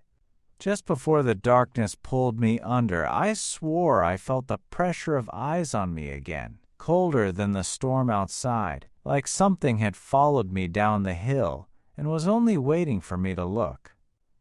I slept in fits, a thin, splintered kind of rest where every small house noise became a sentence.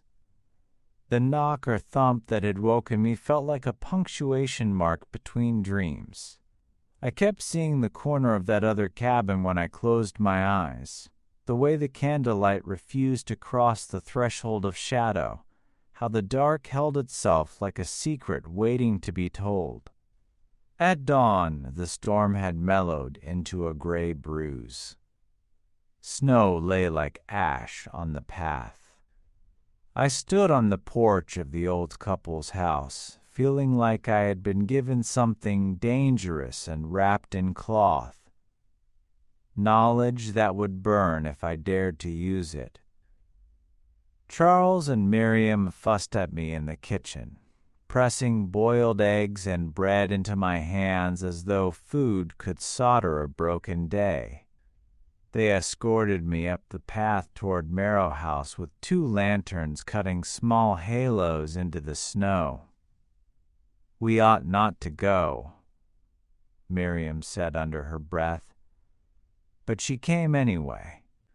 People keep their rules, but sometimes curiosity is a rule that likes to be broken. The cabin sat where I remembered it, squat and patient between the trees, no smoke threading the sky. Up close, the logs seemed to have a skin to them, weathered and pulled tight, the grain like veins. The door looked the same, scarred by weather. Charles knocked once and the house answered in the voice I knew. The door cracked, and the same low instruction slid through. "Come in. Leave your boots by the door." Hearing it outside the frame of my first memory was like hearing echoes that had returned home. We stepped into the dim, and for a second the world narrowed to the candlelight and the shape at the far edge, a shape that resisted being called human. Only this time I could see more. The pallor that had hinted at a forehead was a face with the wrong angles, like someone had taken a familiar face and stretched it over an unfamiliar skull.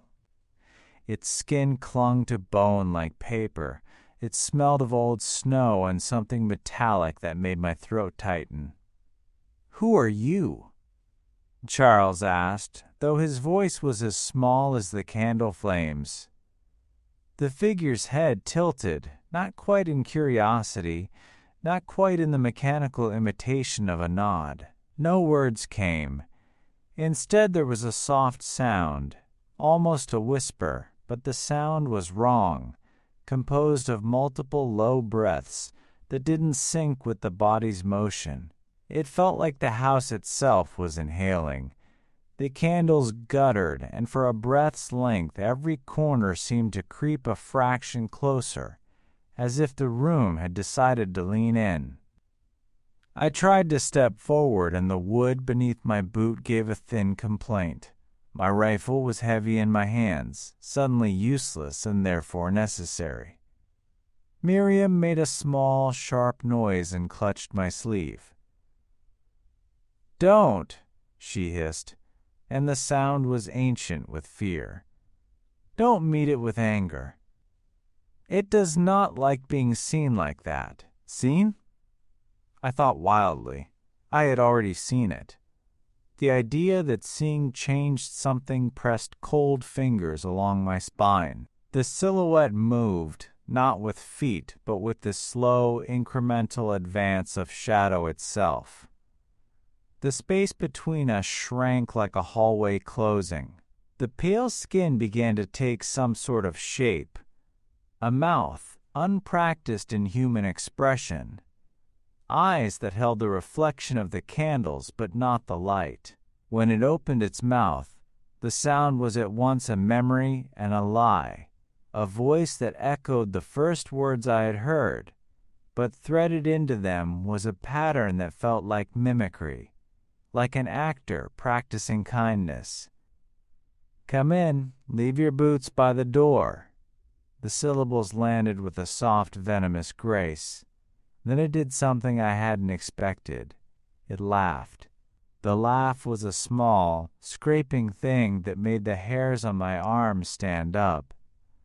Not a laugh of joy, but of recognition, like finding the right key after fumbling through a pocket.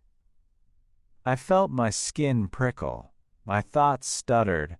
Why would a dead man's cabin speak? Why would a dead man's voice call me? Questions fell around the room like loose teeth. In the corner of my eye, something moved, quick and precise, something that looked like a shadow stepping into shadow. The temptation to look away was immense. The human part of me wanted to obey every animal instinct, run, flee, put as much distance as possible between myself and the wrongness. But I had already been given the knowledge. Some small, stubborn piece of me wanted to see the end of what I had begun to witness. "Who killed you?" I said before I could stop the question. My voice sounded too loud inside the wooden ribs of the house. For an instant the figure was still. Then it tilted its head again, and the raw-sounding laugh fissured into a whisper that was almost my own name. Not spoken, but suggested, as if memory had tried to reproduce me in part and failed. Around us, the house seemed to settle deeper into itself. A wind tapped at a far window, and the sound of it became like distant footsteps pacing the eaves. The figure took another step forward, and the candlelight found the hollows at its eyes. I recognized there an absence more than a gaze, a patient, hunger-shaped hollow. "What do you want?" Miriam asked, small as a mouse, hands clasped wrong in front of her. The thing moved closer until the tips of its fingers brushed the edge of the nearest candle's glow. In that small reach, I saw a detail that made the room lurch. A smear of dark, almost like old rust across one pale knuckle. It could have been anything. Stain, shadow, the trick of light. But my mind refused to allow ordinary explanations. The house inhaled. The figure whispered, and the voice sounded like snow covering a trail. "Shelter," it said, "and company." Charles, who had been silent until now, suddenly laughed, a strangled thing that might have been courage or madness. "We leave it," he said, voice breaking. "We don't feed ghosts." But by then the house had finished whatever quiet ceremony it required. Something in the corner, the way the shadows wrapped themselves, made a sound like breath slipping through teeth. I realized, with a clarity that felt sharp as broken ice, why the first silhouette had not spoken at length. It had been listening. Ghosts are patient predators. They are not loud because they do not need to be. They wait for company to feel complete. And when company comes willingly, when someone steps into the dark wanting shelter, the border between living and unlife thins. I stepped back. The wood at my feet complained like a throat clearing. There was a flash of motion at the far corner, fingers curling, then unclenching. The figure leaned in, not to attack, but to accept, as if I were a visitor leaning forward to catch a train. The air itself seemed to harden. "Get out," Miriam said, and her voice was iron. "Now." Her hands were white on Charles's arm. He grabbed the lantern and pushed me toward the door. We moved without looking at the figure again. Outside, the breath of the world felt fresher and crueler. Snow had muffled the sound of our retreat, and the trees leaned like witnesses. Behind us, the thin curtains at Merrow House shivered as if someone had run a hand across them. A noise followed, a soft, sibilant thing like satisfied fabric settling. I walked until my calves burned, and my lungs felt as empty as the man who had once owned that place. At the bottom of the hill, the old couple's small light shone like a promise of ordinary things. Heat, bread, 2 pair of knitting needles clicking time back into the world. But the image that lodged in my mind as I looked back at the darkened roof was not their hearth. It was the silhouette in that corner, small and patient, leaning into its own shadow as if it had always been waiting for company. When I finally told the story again, months later, to someone who liked a ghost tale, I couldn't summon the exact tone of the voice. Memory softens edges. What lingered, stubborn and awful, was the impression that some things are kind when they want to be, and terrible when they are not seen. The mountains keep their rules. Give shelter in a storm, notify the neighbors. I kept that rule, and in doing so I saw what the mountain keeps in its dark rooms. The polite thing had almost killed me, because some courtesies, like houses, have a way of holding on.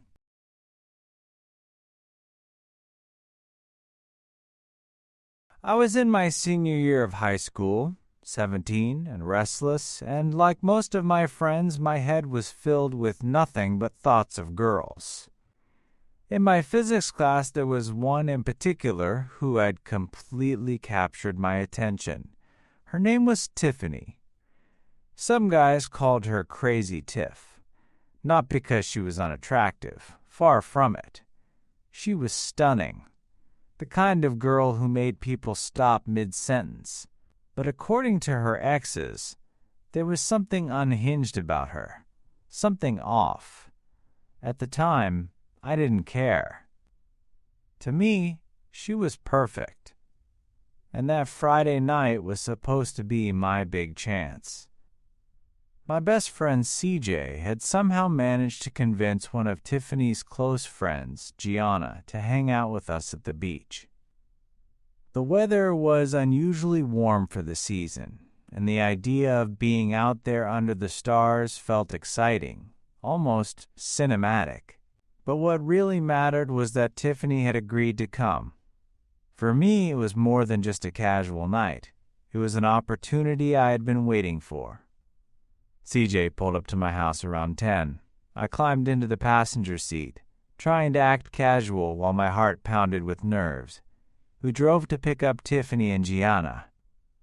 The whole ride, CJ and I made stupid jokes, laughing too loud, practicing the kind of confidence we hoped would impress them. When the girls finally got in the car, I was stunned at how quickly the tension began to melt away. Tiffany laughed at something I said, and even though my voice cracked a little, it didn't matter.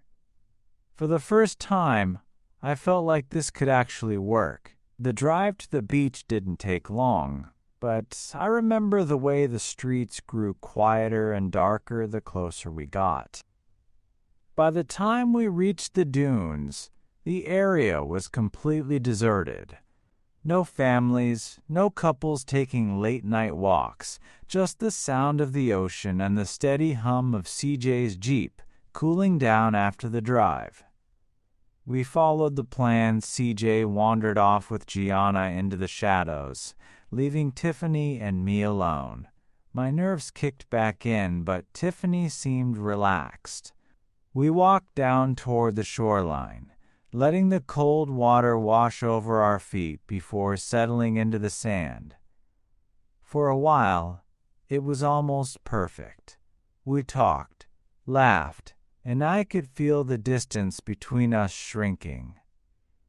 Then Tiffany broke the rhythm. She froze, staring out across the black water. "Do you see that?" she whispered. I followed her gaze, squinting at the endless waves, but at first I saw nothing. "See what?" I laughed, half teasing her, trying to keep things light. But she didn't laugh back. Her face was pale, her eyes locked on something I couldn't make out. Curious, and maybe trying to impress her, I stood up and walked closer to the water. The sand was cool under my feet, the night air sharp against my skin. When the icy water touched my ankles, I finally saw it. Something was out there. At first, I thought it was driftwood or a buoy, but then it shifted. A tall, vertical shape standing unnaturally still in the dark water. Until it moved. My stomach dropped. I stumbled back, sprinting to Tiffany, my voice low but urgent. "It's a person," I told her. Even whispering the word felt wrong. Who in their right mind would be standing waist-deep in freezing ocean water at nearly midnight? Tiffany shivered, clutching her arms around herself. "Let's move," she said. There was a tightness in her voice, like she already knew it wasn't right, like she could feel that whoever or whatever it was watching us. We wandered further down the beach, putting distance between us and the thing in the water. The sand crunched beneath our feet, the waves crashed softly, but beneath it all was that sense of being observed, of eyes clinging to us from the darkness. After a while, Tiffany tried to settle again. We sat in the sand, letting the rhythm of the ocean calm us. But then she stiffened again, her head tilting slightly, her eyes scanning the shoreline. "Do you hear that?" she asked. At first I thought she was just imagining things again, but then I heard it too. A faint splashing sound, not like the waves, but sharper, irregular, deliberate. The noise cut off suddenly, leaving behind a silence that felt heavier than before. We turned our heads toward the ocean together. Tiffany's breath hitched, and she gasped, clutching my arm. He was there again. The same figure, standing in the water, only closer now, the black sea lapping at its sides. My first instinct was to shout, to demand that he leave us alone, maybe even step into the water myself. But Tiffany grabbed my wrist hard enough to hurt. "Don't," she hissed. "Let's just go, please." Her fear was real, and it was contagious. I swallowed my pride and nodded. We hurried back along the beach, my nerves on edge with every step. When we reached the car, CJ and Gianna were nowhere in sight. I was about to pull out my phone to check the time when it buzzed violently in my hand. It was CJ. At first I thought it was just a single notification. But then my phone lit up again, and again. A cascade of messages filled the screen, all from CJ, all sent over the past 20 minutes. I must not have had any reception down by the water because they all came flooding in at once. The first text made my stomach twist. "Dude, some weird guy is in the water watching us." The next came seconds later. "Yo, it's not normal. He's deformed or something. Stalking us. Get to the car now." My hands went cold as I scrolled through them. More messages followed, each more frantic than the last. The words rushed, misspelled, desperate. "Something is following us," he wrote. "Not someone. Something." Tiffany leaned in, her hair brushing my shoulder, reading over my arm. I could feel her trembling. One of CJ's later texts sent an icy wave through me. "We're being followed in the dunes. Answer your phone." Right below it, "Coming to look for you. Just answer, please." The last one was only minutes old. "We're on our way back to the car. Stay there." I hadn't even noticed the missed calls until then. 3 of them. My hands shook as I hit call back. CJ picked up instantly, his voice ragged, panting like he had been sprinting. He didn't even let me say hello. "Are you at the car?" he gasped. "Yes," I stammered. "Good. Stay there." And he hung up. The silence that followed was unbearable. Tiffany clutched my arm, staring out into the black dunes beyond the Jeep's headlights. For a moment, all I could hear was the crash of the waves behind us and the faint rattle of wind through the dune grass. Every shadow seemed alive, like something was crouched just beyond the circle of light. Then, movement. 2 figures burst out of the darkness, their shapes breaking into the glow of the headlights. My heart leapt into my throat until I recognized them, CJ and Gianna. They stumbled toward us, both pale and wide-eyed. CJ bent over with his hands on his knees, trying to catch his breath. He could barely get the words out. Something was following us. Gianna was clutching his arm, nodding rapidly, her face drained of color. I tried to laugh it off, tried to make it sound less insane. We saw somebody, too, in the water, a really tall, lanky guy just standing out there, creepy as hell. But CJ shook his head violently. "Not a guy," he rasped. I got close enough to see it. It wasn't right. It wasn't human. My skin prickled. "What do you mean?" It looked deformed, like a person, but wrong. Too long in places. Its arms, its neck. He broke off, shuddering as if the words themselves were too much. Tiffany and I exchanged a glance.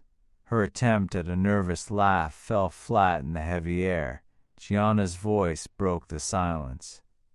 "He's not exaggerating. I saw it too. It followed us. It was fast." Before I could say anything, a sound split the night. A scream. Not human, not animal. Something in between, shrill and guttural at once, echoing across the empty dunes. The sound scraped against my eardrums, set my teeth on edge. It was rage, pain, hunger, all tangled together in a single horrific note. We all froze, paralyzed by the noise, then bolted as one. The Jeep door slammed, the engine roared to life, and CJ floored it. Sand sprayed behind us as we tore down the narrow beach road, the echo of that unholy scream fading but still gnawing at the edges of my mind. The car was filled with chaos, Tiffany shouting, Gianna crying, CJ muttering curses under his breath as he gripped the wheel. I tried to speak, to ask questions, but my voice was drowned out. It was like panic had become its own language, spoken by all of us at once. Then, just as suddenly, silence. Somewhere along the drive, the shouting died down. The engine hummed, the tires crunched over sand and pavement, and we all sat lost in our own thoughts. Tiffany's hand was still gripping mine, her nails digging into my skin, but she didn't even seem to notice. Gianna's head rested against the window, her breath shaky and uneven.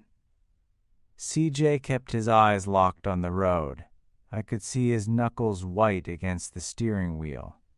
He hadn't fully explained what he'd seen, and part of me wasn't sure I wanted to know.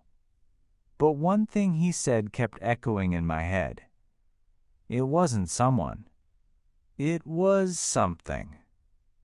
The ride back felt endless, the road stretching on longer than it ever had before. None of us dared to break the silence for a while, as if speaking might summon that sound again, that scream that still rang faintly in my ears like a phantom echo. Finally, I forced myself to ask, CJ, what did you really see out there? He didn't look at me. His eyes stayed fixed on the road, headlights cutting through the night. I told you, he muttered. It wasn't a man, not even close. Describe it, I pressed, even though every part of me recoiled from the idea. His grip on the wheel tightened until the leather creaked. It had the shape of a person, yeah. 2 legs, 2 arms. But it was wrong. Its body was stretched, like its skin didn't fit over its bones.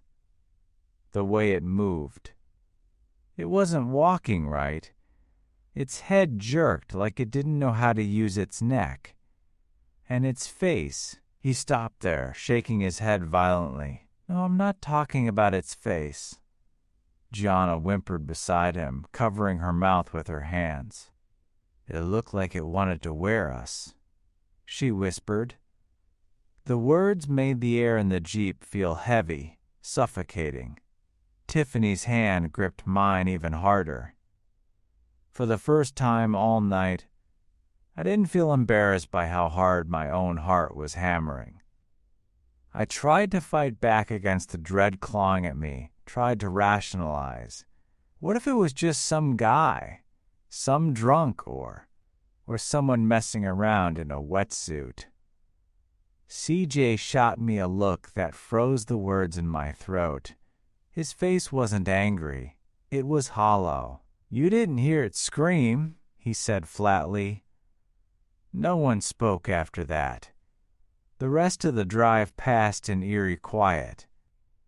Streetlights flickered past, offering momentary comfort before plunging us back into darkness. At one point, Tiffany turned to me, her voice barely audible over the engine. What if it follows us home?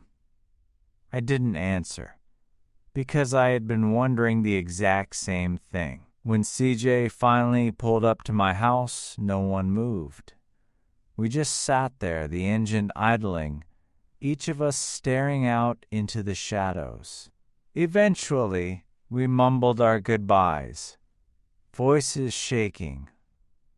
Tiffany clung to me for a moment, longer than I expected, her eyes wide, searching mine for some kind of reassurance I didn't have to give. That night, sleep didn't come easily. Every creak of the house, every gust of wind outside made me jolt upright. And when I did finally drift off, I dreamed of the ocean. Black waves, endless, and in the distance, a figure standing perfectly still. CJ and I never really talked about it again. Oh, he'd mention it sometimes, half joking, like he was trying to convince himself it had all been in his head. But I could see it in his eyes. He remembered it too clearly. And me, I still don't know what I saw. A man, a hallucination, or something else entirely. Something that doesn't belong in our world. But whenever I think about it, I hear that scream again. And I realize I never want to find out what kind of mouth could make a sound like that.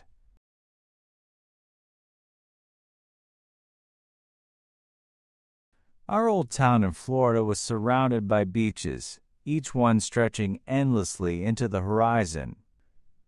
My sisters and I had made it a habit to visit them during the late evenings, especially around sunset, when the tourists thinned out and the sky turned molten gold. We'd play volleyball, swim in the cool surf, or just lie on the sand and watch the daylight fade into darkness. That particular evening, the air was heavy with salt, and the ocean smelled sharper than usual. My youngest sister, Ksenia, just 13, tugged at my arm, begging to go into the water one last time before it got too dark. I was 17 then, the oldest, and it was my job to act like the supervisor whenever our parents weren't around. I sighed and told her, 10 minutes, no more. She squealed with excitement, kicked off her sandals, and darted into the waves.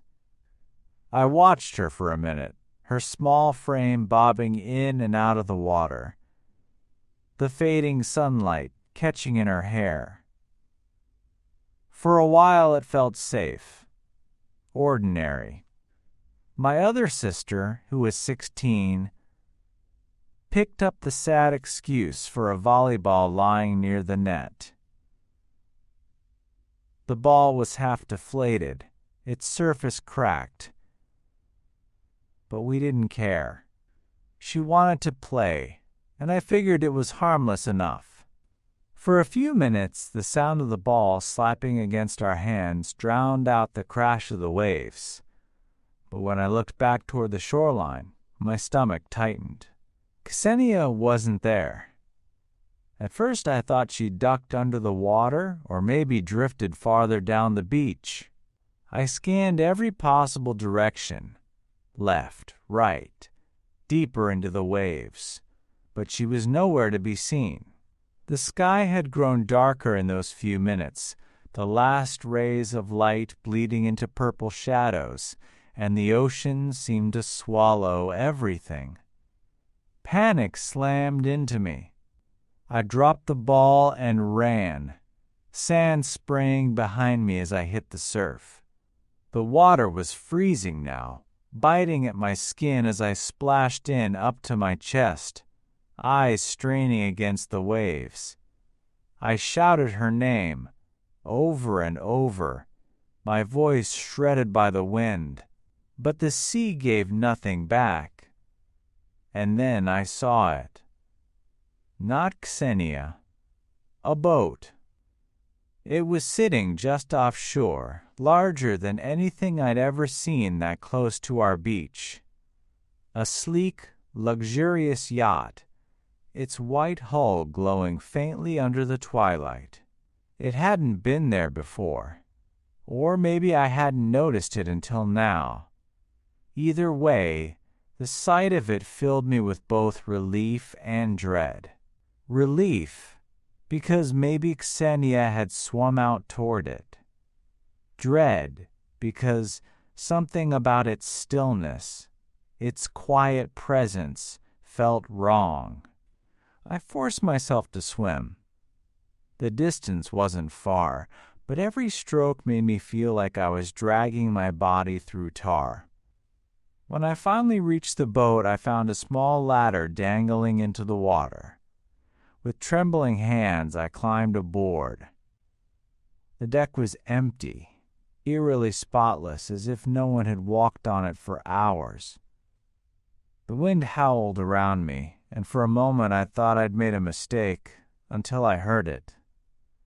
Laughter.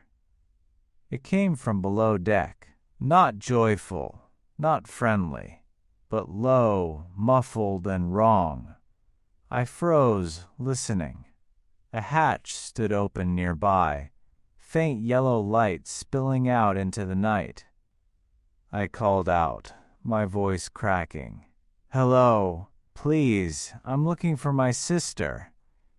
The laughter stopped instantly. The silence that followed was suffocating. And then a sound that nearly made my knees buckle. "Ksenia?" It was her voice, my little sister, calling my name from below deck. Hearing Ksenia's voice was like being pulled underwater, disorienting, desperate, my mind scrambling to believe it. Without thinking, I rushed toward the open hatch, climbing down the narrow steps into the cabin. The air inside was different, warmer, heavy with the smell of something sweet and chemical, like soda mixed with gasoline. The dim lights overhead flickered, painting the walls in sickly yellow. And there she was.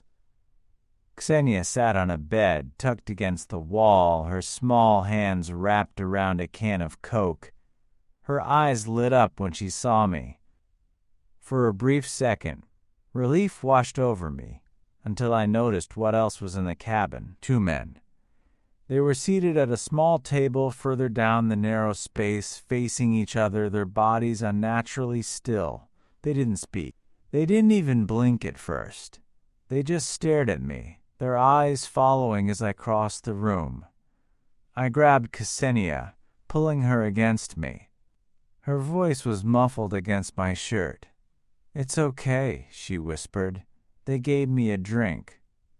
One of the men smiled. It was thin, stretched too wide across his face. His voice was smooth, almost rehearsed. "You have a very nice sister," he said. My skin crawled. The other man raised his hands quickly, as though to calm me. "Relax," he said, his tone strangely cheerful. "She was swimming all alone. We thought we'd give her a snack, maybe a ride back to shore. That's all." I didn't answer. My throat had gone dry.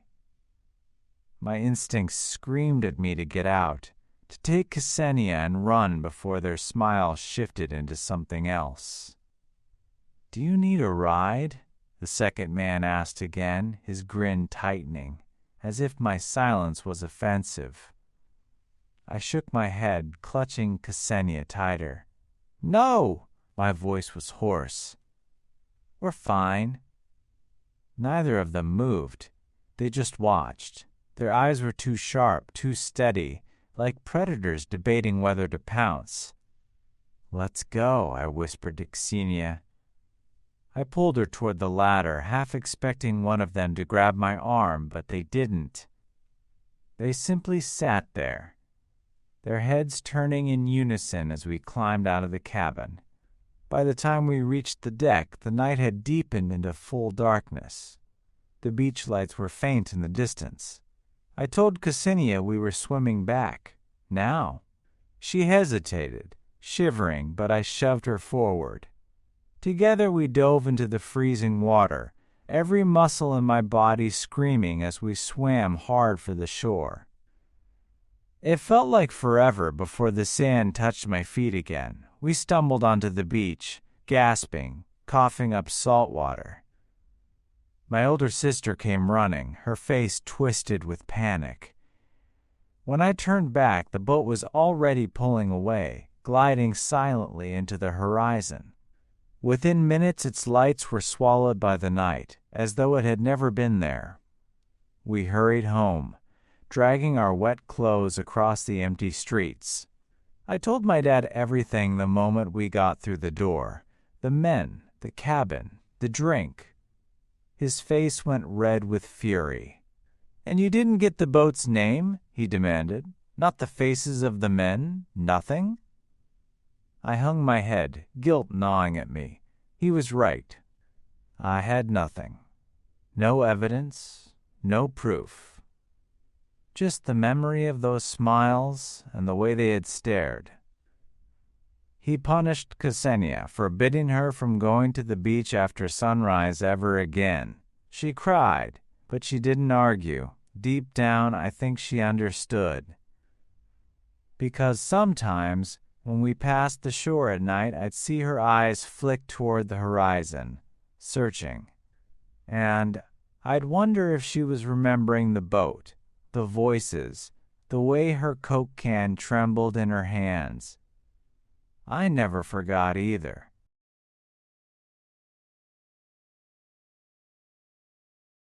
I owned a beach house in Florida, a small place we used to escape to whenever the winters up north became unbearable. During the summer months, we still visited occasionally, but February was when it mattered most. That winter, Connecticut was buried in ice, so my girlfriend and I packed our things and drove the long, punishing 18 hours south until the salt air of the Atlantic finally touched our lungs. By the time we arrived, the sun was sinking. A dull orange glow bled into the waves, and the house itself loomed against the horizon, familiar but unsettling after being empty for over a month. The electricity and water were already on. I always left them running through the winter since we visited so often, so we didn't waste time checking rooms or unpacking properly. We just dragged 2 lounge chairs out to the sand, collapsed into them, and let the ocean lull us into silence. The beach was deserted. No voices, no music, no lights except for the house behind us. The tide whispered in and out, and for a while, everything felt perfect. Until my girlfriend stiffened against me. Her hand tightened on my shoulder. "Did you leave that light on?" she asked. I followed her gaze. One of the upstairs rooms glowed with a faint yellow light. Curtains were drawn halfway, and through the gap, a figure stood framed against the glass, perfectly still. My chest tightened. The house had been locked, empty. Nobody should have been there. But I saw it too. The outline of someone standing in the room, watching us. I told her to stay on the beach, and before she could protest, I was running barefoot across the sand, the cold grains cutting into my feet as I reached the back door. I slid it open quietly, praying it wouldn't squeal, and stepped inside. The air smelled stale, untouched. My heart hammered as I crept through the darkened kitchen and toward the stairs. Each step I took on the old wood felt impossibly loud. Halfway up the staircase, I froze. A door shut upstairs. I bolted the rest of the way up, adrenaline drowning out the fear, and reached the landing, the room with the light. It was open now, but the lamp was off. The shadow was gone. I forced myself inside, keeping the lights off, pulling the small flashlight from the shelf by the hall. The beam shook in my hands as I swept it across the room, empty, bed untouched, windows closed. Then I noticed the closet. The door was shut. That was the sound I had heard. Someone had closed it. My legs trembled as I inched closer. I turned the flashlight off and pressed my ear against the door, straining to hear breathing, movement, anything, nothing but silence.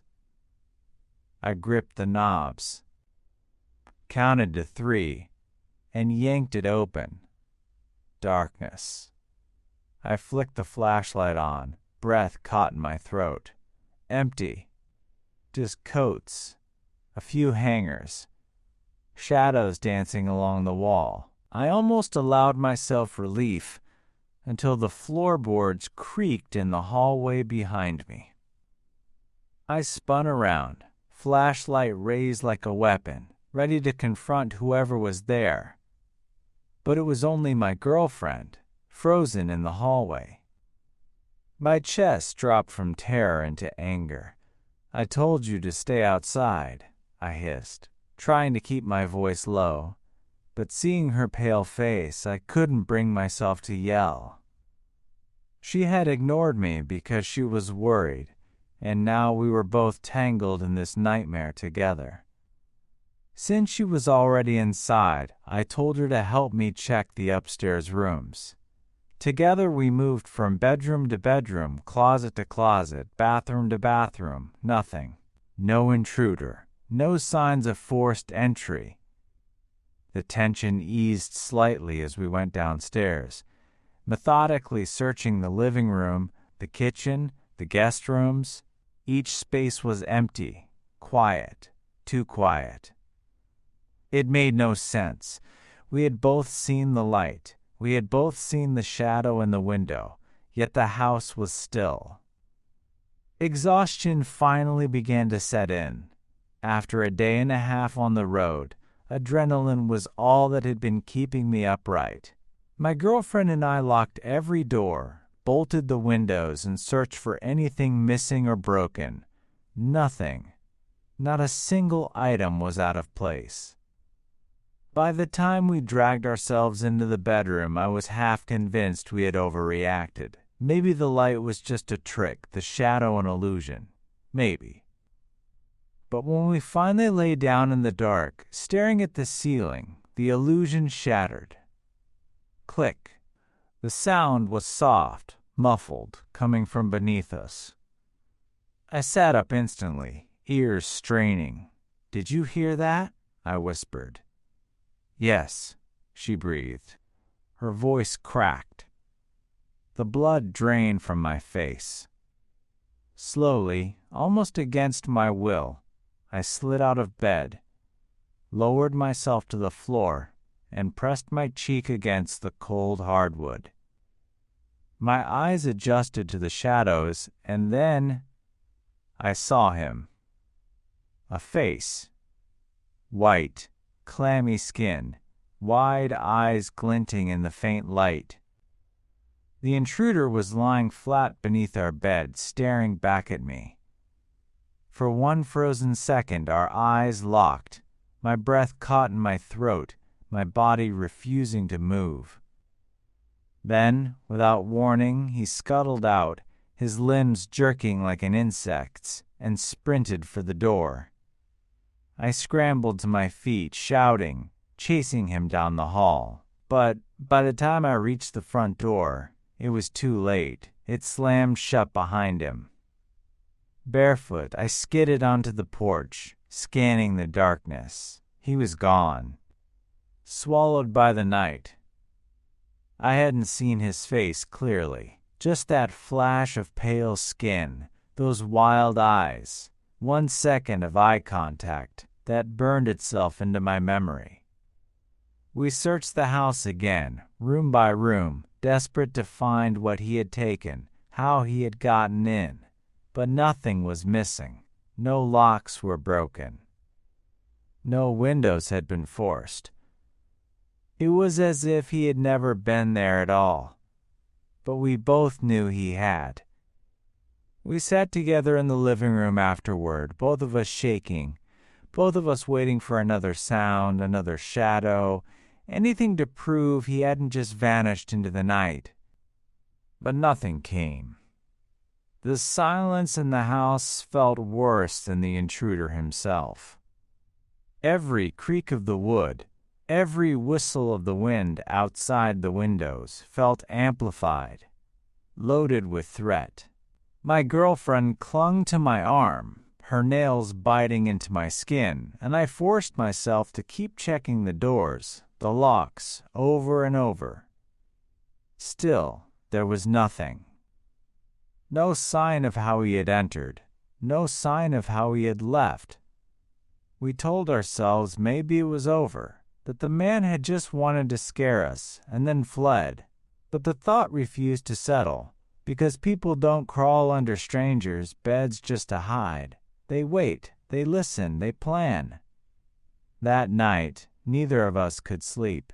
Every time I closed my eyes, I saw his face again, pale and twisted, staring up at me from the shadows beneath the bed.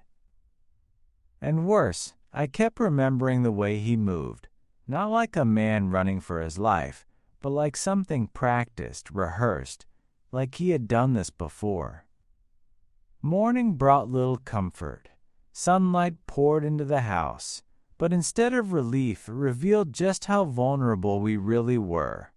The locks weren't broken. The doors hadn't been forced, which meant he hadn't broken in at all. He had been here already, waiting. The realization sat like ice in my chest.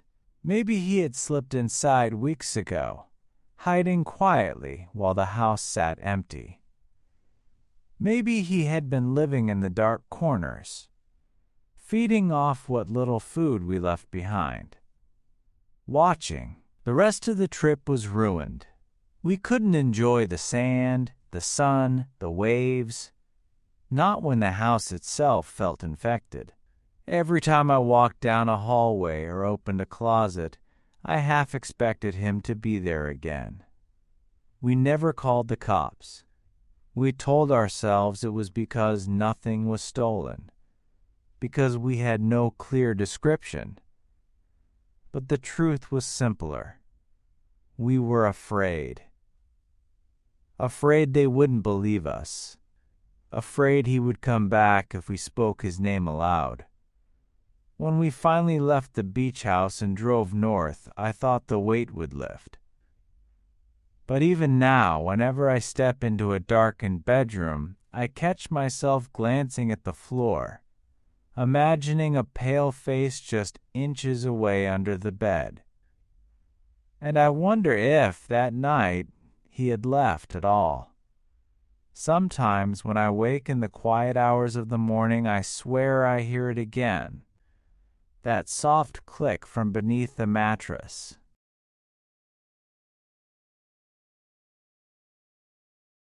We always thought Halloween at Harrow's Field would be legendary, the kind of story you tell again and again until the edges blur and you're not sure which parts you embellished. My name's Sam, and the plan that year was simple.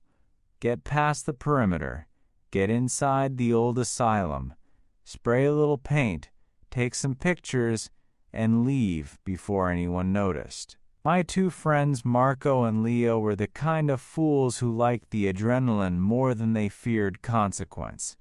Marco was the practical one who found the entry point. Leo was the loud one who carried the spray cans, and I was somewhere in between, good at holding a flashlight and convincing myself I was braver than I felt. The town had wised up. Police had roped off the front. Plywood and heavy steel bars sealed the windows on the ground floor, and security cruisers idled every few blocks. That only made the place more irresistible. We cut through the woods on the east side, hugging trunks and whispering like thieves. At first, we were so sure of ourselves we laughed. The trees peeled back, revealing the asylum's hulking silhouette, glass black, porches sagging. From the outside, it looked like a sleeping whale. Voices and empty beer cans littered the perimeter. The Halloween crowd had been here earlier and been chased off. We watched the security guards pat the yard. Then we waited for their backs to turn. Marco spotted the plank window half hidden beneath an ivy lattice. It was higher than eye level, rotten and waterlogged, but not the sort of thing you couldn't pry free with boots and leverage. Leo volunteered to be the battering ram, but Marco insisted. "You're the short one. Up you go." We hoisted Marco, pressed his boot into the wood, and after a few solid kicks, the plank cracked like old sugar. The window surrendered. We hauled each other through, the air inside smelling like old paper and dust, and the strange, cool breath of a building that hasn't exhaled in years. I shoved a loose board back in place to hide our entry, as if a scrap of lumber could be our alibi. Inside was a different kind of quiet. Not the comforting hush of a library, but a pressed, watchful silence that seemed to hold its breath. Our flashlights made the darkness into slices. Rot, graffiti, a kid's shoe, a smear of something dark on the stair rail. For a second we felt like explorers discovering ruins. Then the place started to feel like someone's skin. The corridors narrow, paint peeling in long brittle strips that fluttered when we passed. Our 3 beams of light crossed and overlapped like nervous searchlights. The plan was to get to the roof and tag something dramatic, but the stairwells didn't lead directly there. We had to snake through wards and wings, each room a tableau of abandonment. Overturned chairs, file cabinets split open like ribs, a calendar still pinned to October 1999. We climbed to the 6th floor and found dead ends and rotten stair landings. Somewhere above was the roof entrance, but the hall we were in didn't continue upward. That's when the building made a noise like a fist knocking from deep in its throat. A heavy bang down a corridor we'd already walked. Our lights snapped toward it, beams cutting the black into hungry cones, but the hallway swallowed the sound and showed us nothing. For a minute we froze, the 3 of us, and the silence flexed back. Then Marco muttered, "Someone's in here," with that small, rational voice you use when your heart is already decided. We tried to keep it calm. We stayed clear of the long corridor where the sound had come from and turned another way, trying to follow a mapping in our heads. I was bringing up the rear and I kept glancing back. It's an automatic thing in empty places. That's when I saw the first face. A pale crescent of a head peeking around a warped door frame, eyes catching our flashlight like fish scales. I called out, "Hey!" like I was joking. The head disappeared as if it had never been there. My voice floated in the dark and sounded small. Marco shrugged. Probably some other kids. But his flicker of a laugh didn't reach me. It sounded thin. We pushed further, across a section where most of the floor had rotted away. A frightening scrap of plank, our only bridge. Marco went first, balancing on the narrow strip, and I followed. Halfway across the thing, grabbed the back of my shoe. At first I thought one of them was playing a stupid prank, but Marco and Leo had vanished down the hall. I dangled there, flashlight clenched in one hand and something cold latched on and then yanked, a pressure like a hand or a clamp. I screamed like I hadn't planned to, and that terrified scream shattered the hush. Light flooded into the pit below as my friends raced back. The grip released with the sound of something running, not stumbling, but a clean, deliberate flight. All we could see was the dark maw of the lower level, and a smear on the rotten floor where whatever had grabbed me had slid away. We didn't try to go down. We didn't even try to look into those hollows. Instead, we bolted, every sense telling us to get to fresh air. Outside the building, everything smelled different. Smoke and the faint tang of last night's bonfires. The yard that had been crowded earlier was now mostly empty. The security presence thinned as if the night had swallowed them too.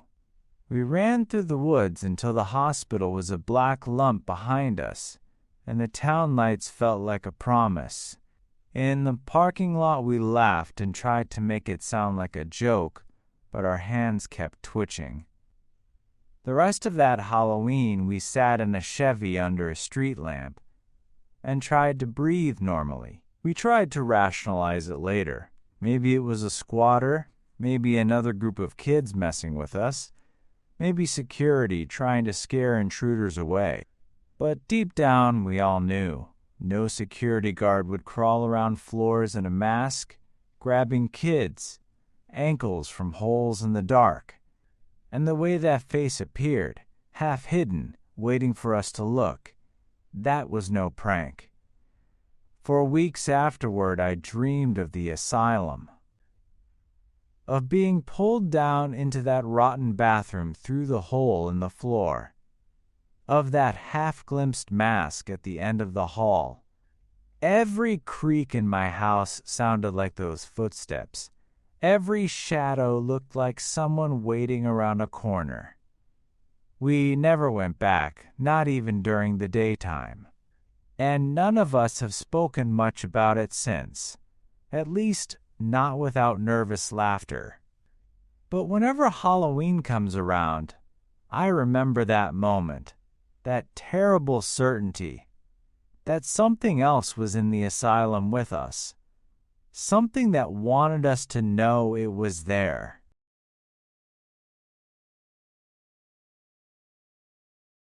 When I was 9 years old, my parents finally gave me the freedom to go trick-or-treating without them. It felt like a rite of passage. I went with my best friend Mikey, who was also 9. We had one rule: be home by 9 o'clock sharp. The night wore on, and our bags were only half full. Our town wasn't the best for candy runs anyway.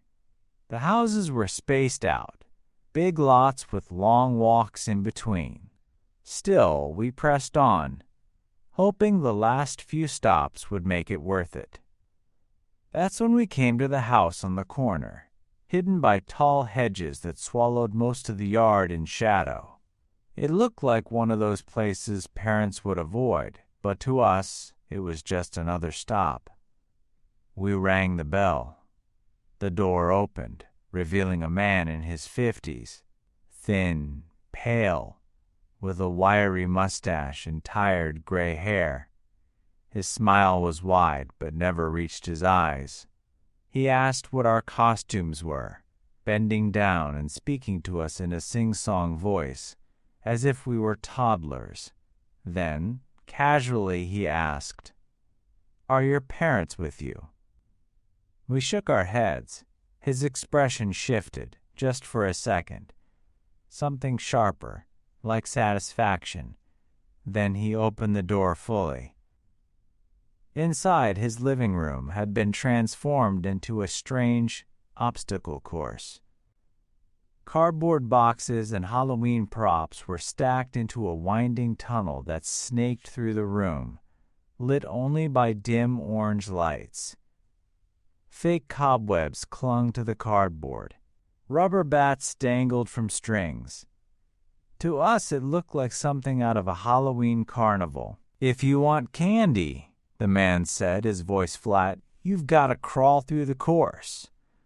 Mikey and I hesitated, looked at each other, then shrugged. It seemed fun and safe enough. We were kids.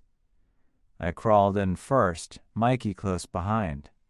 The inside was pitch dark, the thin glow of those orange bulbs making everything feel cramped and strange. The tunnel seemed to twist forever, and it smelled faintly of dust and something chemical. When we finally emerged, it wasn't into a kitchen or a candy bowl, but a small, empty room, the same sickly orange glow bathing its walls. On the far side was a single door. Taped to it was a piece of paper with childlike handwriting. "Candy down there." Mikey pulled the door open. A staircase descended into the basement. More orange light flickered at the bottom. We glanced around. The man was gone. "Should we?" Mikey whispered. We started down. The wooden steps creaked under our weight, each one groaning louder than the last. My stomach churned with unease, but the thought of free candy and not wanting to look scared pushed me forward. When we reached the basement floor, we froze. It was empty. No candy, no decorations, just a bare concrete room, damp and echoing, and then, bang! The door above slammed shut. We bolted up the stairs, pounding on the door until our fists hurt. It was locked. Panic set in. We screamed, our voices cracking, but the silence that followed made it worse. Then the doorbell rang. Once, twice, then again in rapid bursts. Someone was at the front door. We pressed our ears to the basement door. Muffled voices echoed above us. The front door opening, angry shouts, and the sound of feet scuffling. Finally, the lock above clicked. The door swung open. A man and woman stood there, their faces pale. The woman knelt down, hugging us tightly, whispering that we were safe now. They led us up the stairs. As we passed through the living room, I saw him, the homeowner, standing in the corner, his face blank, his eyes cold, his cardboard tunnel looming behind him like the mouth of some predator. The husband spat words at him I'll never forget. "You sick freak." The neighbors pulled us out into the night, across the street to their home, where the wife tried to calm us down while the husband dialed the police. They told us they had seen us go into the house alone and knew something was wrong. The police came quickly. What they found in that man's house was enough to put him away. At 9 years old, I didn't understand the full depth of what almost happened. But looking back, I know we came within minutes of vanishing forever. If not for those neighbors, I wouldn't be here telling this story.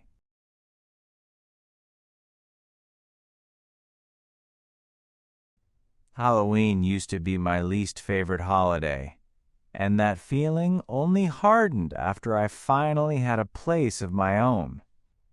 I grew up tolerating costumed kids at my parents' porch, but having strangers ring my bell all night and ask for candy felt different when the house was mine to protect. My yard was big and open. No fence, a long approach from the street, which made it both convenient for handing out candy and a little wild. Kids once covered my hedges in silly string. Other years they TP'd my maple. I'd smile, hand out handfuls, sweep up the mess the next day, and tell myself it was all part of being an adult.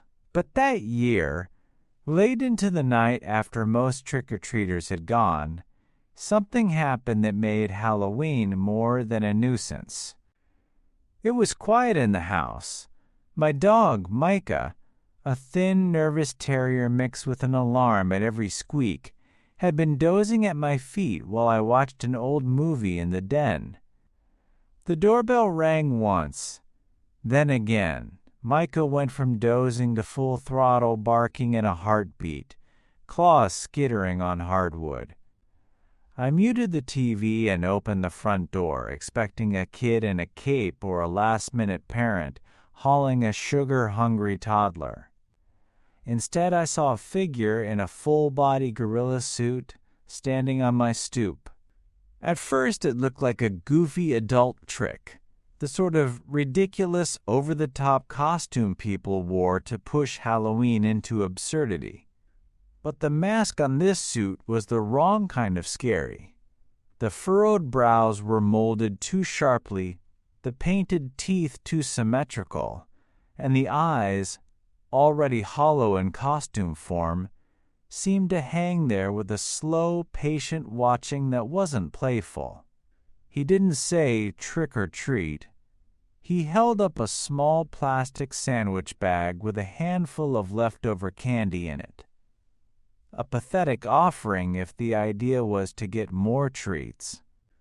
Feeling generous, I poured a bunch more candy into his bag and asked, like a hostess, if he wanted anything else. He didn't answer. He just stood there. He slowly flipped through the candies with a sort of methodical interest, reading wrappers, looking up at me every so often without speaking. I asked again if he wanted more. Still nothing. It got under my skin. Something about the silence. The way the costume's head tilted as if listening. The way his hands moved with a slow deliberateness. Felt weirdly deliberate, and not in the mood of the night kind of way. I shut the door, locked it, and watched the porch through the slit of the blinds. The man didn't move. He simply stood under the porch light, methodically sorting sweets like someone counting out a ritual. After a minute, he looked up in my direction, and that empty, direct stare made my scalp prickle. I closed the blinds and went back into the den, but the sense of being watched refused to leave. A little while later, something thudded at the back of the house. The den sits right next to the sliding door to the back patio, so I padded over and peered out. My patio light threw a yellow pool over the pavers, and leaning against the side of the shed there was the garden rake I'd left propped up. It lay on the ground, handle splayed in a position it wouldn't have gotten into on its own. There wasn't a breeze. On impulse, and partly because it was Halloween and curiosity is a mean kind of dare, I threw on sandals and stepped outside to right the rake. That's when I noticed my shed door was cracked open. My shed is ridiculous in size. A whole garage's worth of lawn gear, old paint cans, the bulky grill, and its interior lights had been out for years. My phone became my flashlight as I pushed the door the rest of the way and stepped inside. The beam cut through the gloom, and at first, everything seemed ordinary. A jumble of boxes, a heap of chairs, the smell of diesel and old wood. Then, in a corner on top of a heavy crate, I saw a gorilla mask sitting carefully propped on a box. My skin went cold. I moved closer, and the mask wasn't a flimsy party prop. It was the same hideous fiberglass head I'd seen on the stoop, detailed, with a glossy mouth and painted eyes. The beam of my phone traveled further into the shed and landed on a human figure in the back corner, frozen, facing the wall. He had the suit off now, but his head was bowed so I couldn't see his face. He wasn't a teen. He was old, weathered. For a second, I believed he hadn't heard me. Then he turned his head, and the motion was so precise and sudden it slammed adrenaline into my bloodstream. He was looking at me, completely still, not reacting like someone surprised, but like someone who had made sure I would find him. My feet went from cold to running without permission. I slammed the door, locked it, and fled into the house, heart ricocheting. The shed door opened again with a heavy, rattling force behind me. Somebody pushing hard enough to finish what I had begun. I didn't look back. I called the police, voice shaking, described a trespasser in a gorilla suit, and waited with Micah pressed against my side while the night felt suddenly vital and dangerous. The officers arrived quickly, though the man in the gorilla suit was already gone by the time they combed through the property. They swept the shed, the yard, the street beyond, but all they found was an open door and the faint smell of damp earth. I told them about the mask, about the way he had just stood in my shed facing the wall, about the feeling of being silently watched even before I stepped inside. One of the officers jotted everything down in his notebook, but his expression stayed neutral, as though he'd already dismissed half of what I said as nerves playing tricks. They told me they'd be on the lookout for someone in a gorilla costume, but their calmness only made the experience feel more surreal. When they left, the night was quiet again, but not in a peaceful way. I shut every door, checked every window, pulled every curtain tight. My movie still flickered on the paused screen in the den, but I didn't sit down again. Instead, I walked through each room twice, listening. Micah shadowed me, ears perked, tail low, growling once at the back door before going silent. I brought her upstairs with me when I finally tried to sleep, setting her bed by mine. She was restless, padding to the door and back, her nails ticking against the hardwood. Sometime after midnight, I jolted awake to her barking. Sharp, feral, frantic. It echoed through the upstairs hall like an alarm. I stumbled out of bed, heart hammering, and followed the sound to the den. Micah was planted by the sliding glass door, her entire body stiff, hackles raised. I crouched beside her and peered out. The patio light was on, casting long, pale beams across the concrete. Nothing moved. The shed door was closed, exactly as I'd left it after the cops checked. But Micah didn't stop barking. She stared at the glass like something was right outside, like she could still see what my eyes couldn't. I whispered her name, tugging her collar, but she wouldn't budge. She just barked and barked, until finally she stopped, ears still perked, teeth bared, and gave a low growl that vibrated through the floorboards. That sound terrified me more than the barking. It was like she was warning me, trying to tell me the threat was still there, still watching. I didn't open the door. I didn't step outside.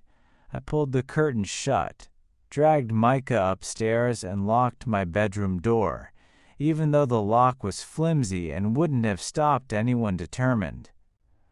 I lay in bed with my phone clutched in my hand, ready to dial 911 again at the smallest sound.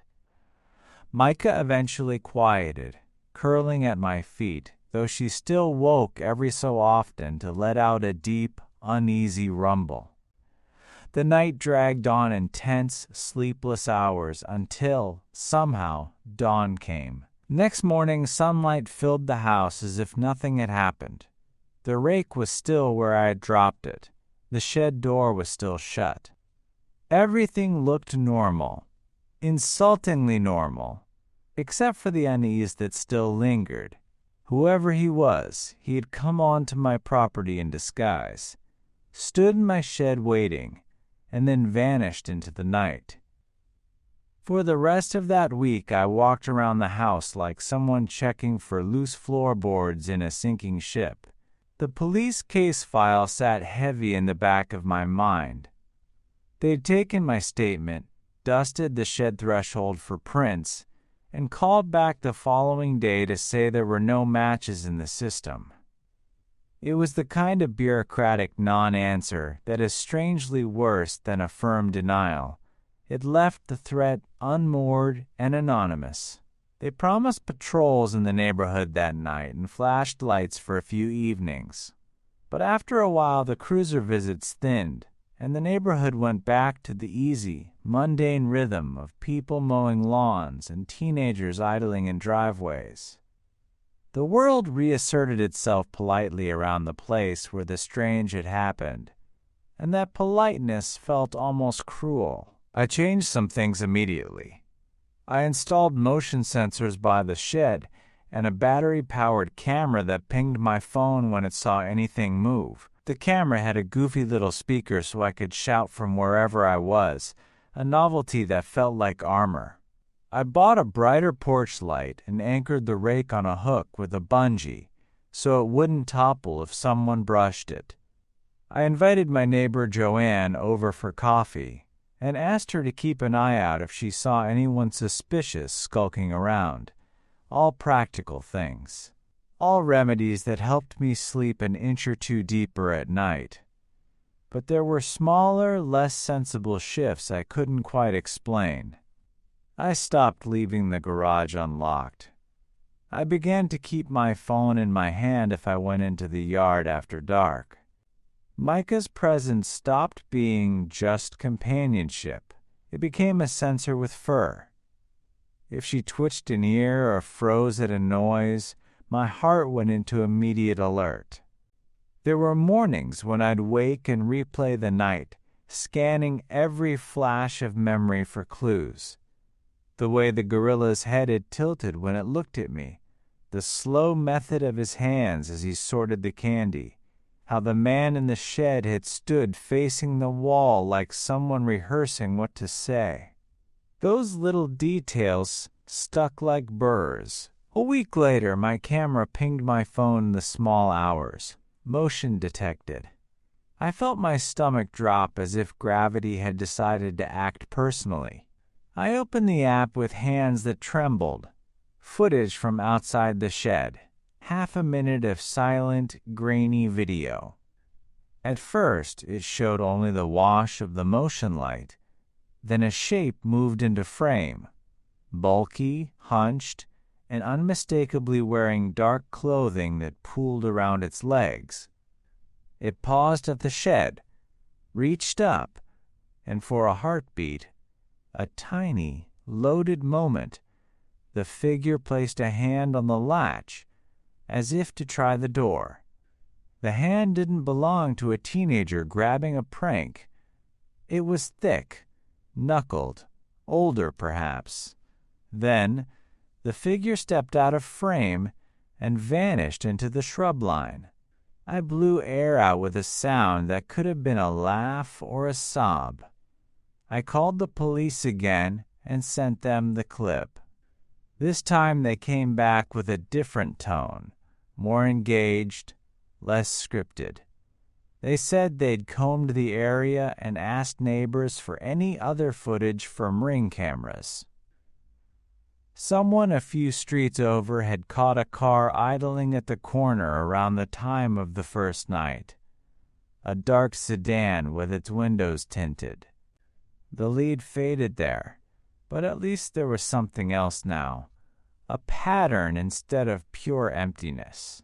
They increased patrols for a few nights, and I kept the camera on a permanent loop. Months passed.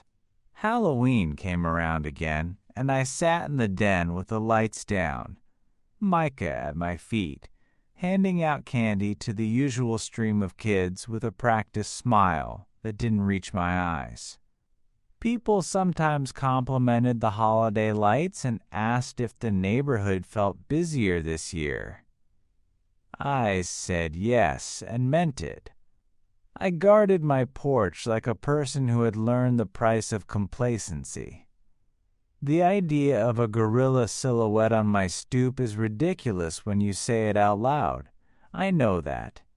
But absurdity trends toward menace when it is practiced in silence. Sometimes I still dream of the man in the suit. Dreams don't always make narrative sense. He might be standing in my living room with the mask on while I stand in the yard, or I'll be in the shed and find the mask nailed to the wall like a warning. I wake up from those dreams with my hands curled around the edge of the mattress, heart clattering in my throat, and Micah's warm weight usually pressed against my shin, steady and reassuring. There's a small, private victory tucked in all of this, too. After the incident, I learned the names of neighbors I'd only ever waved to. I learned which cul-de-sacs had homeowners who watched the street like a neighborhood watch. I learned to trust small alarms, a dog's agitation, a camera ping, a porch light left on. The gorilla on my stoop taught me to set boundaries not just in locks and lights, but in habits. Who gets a key? Who gets trusted? What a late-night visitor really means. I never did see the man in the suit again. I never learned his name or why he'd chosen to stand in my shed and stare at the wall. Maybe he was a bored prankster escalating into something worse. Maybe he was testing doors and watching people react. Whatever his motive, he left a mark on the fabric of my nights. It's a small scar, annoying, visible, but survivable. If anything, the experience refined my sense of safety. It's not a thing you can buy in a sensor or a camera. It's a network of small actions and people who will answer when you call. And in the quiet hours, when the wind puts a soft hand on the kitchen window and Micah stirs at my feet, I remind myself that I was alert. I acted. And I'm still here. The house still feels like mine, if a touch wiser about who walks its path after dark.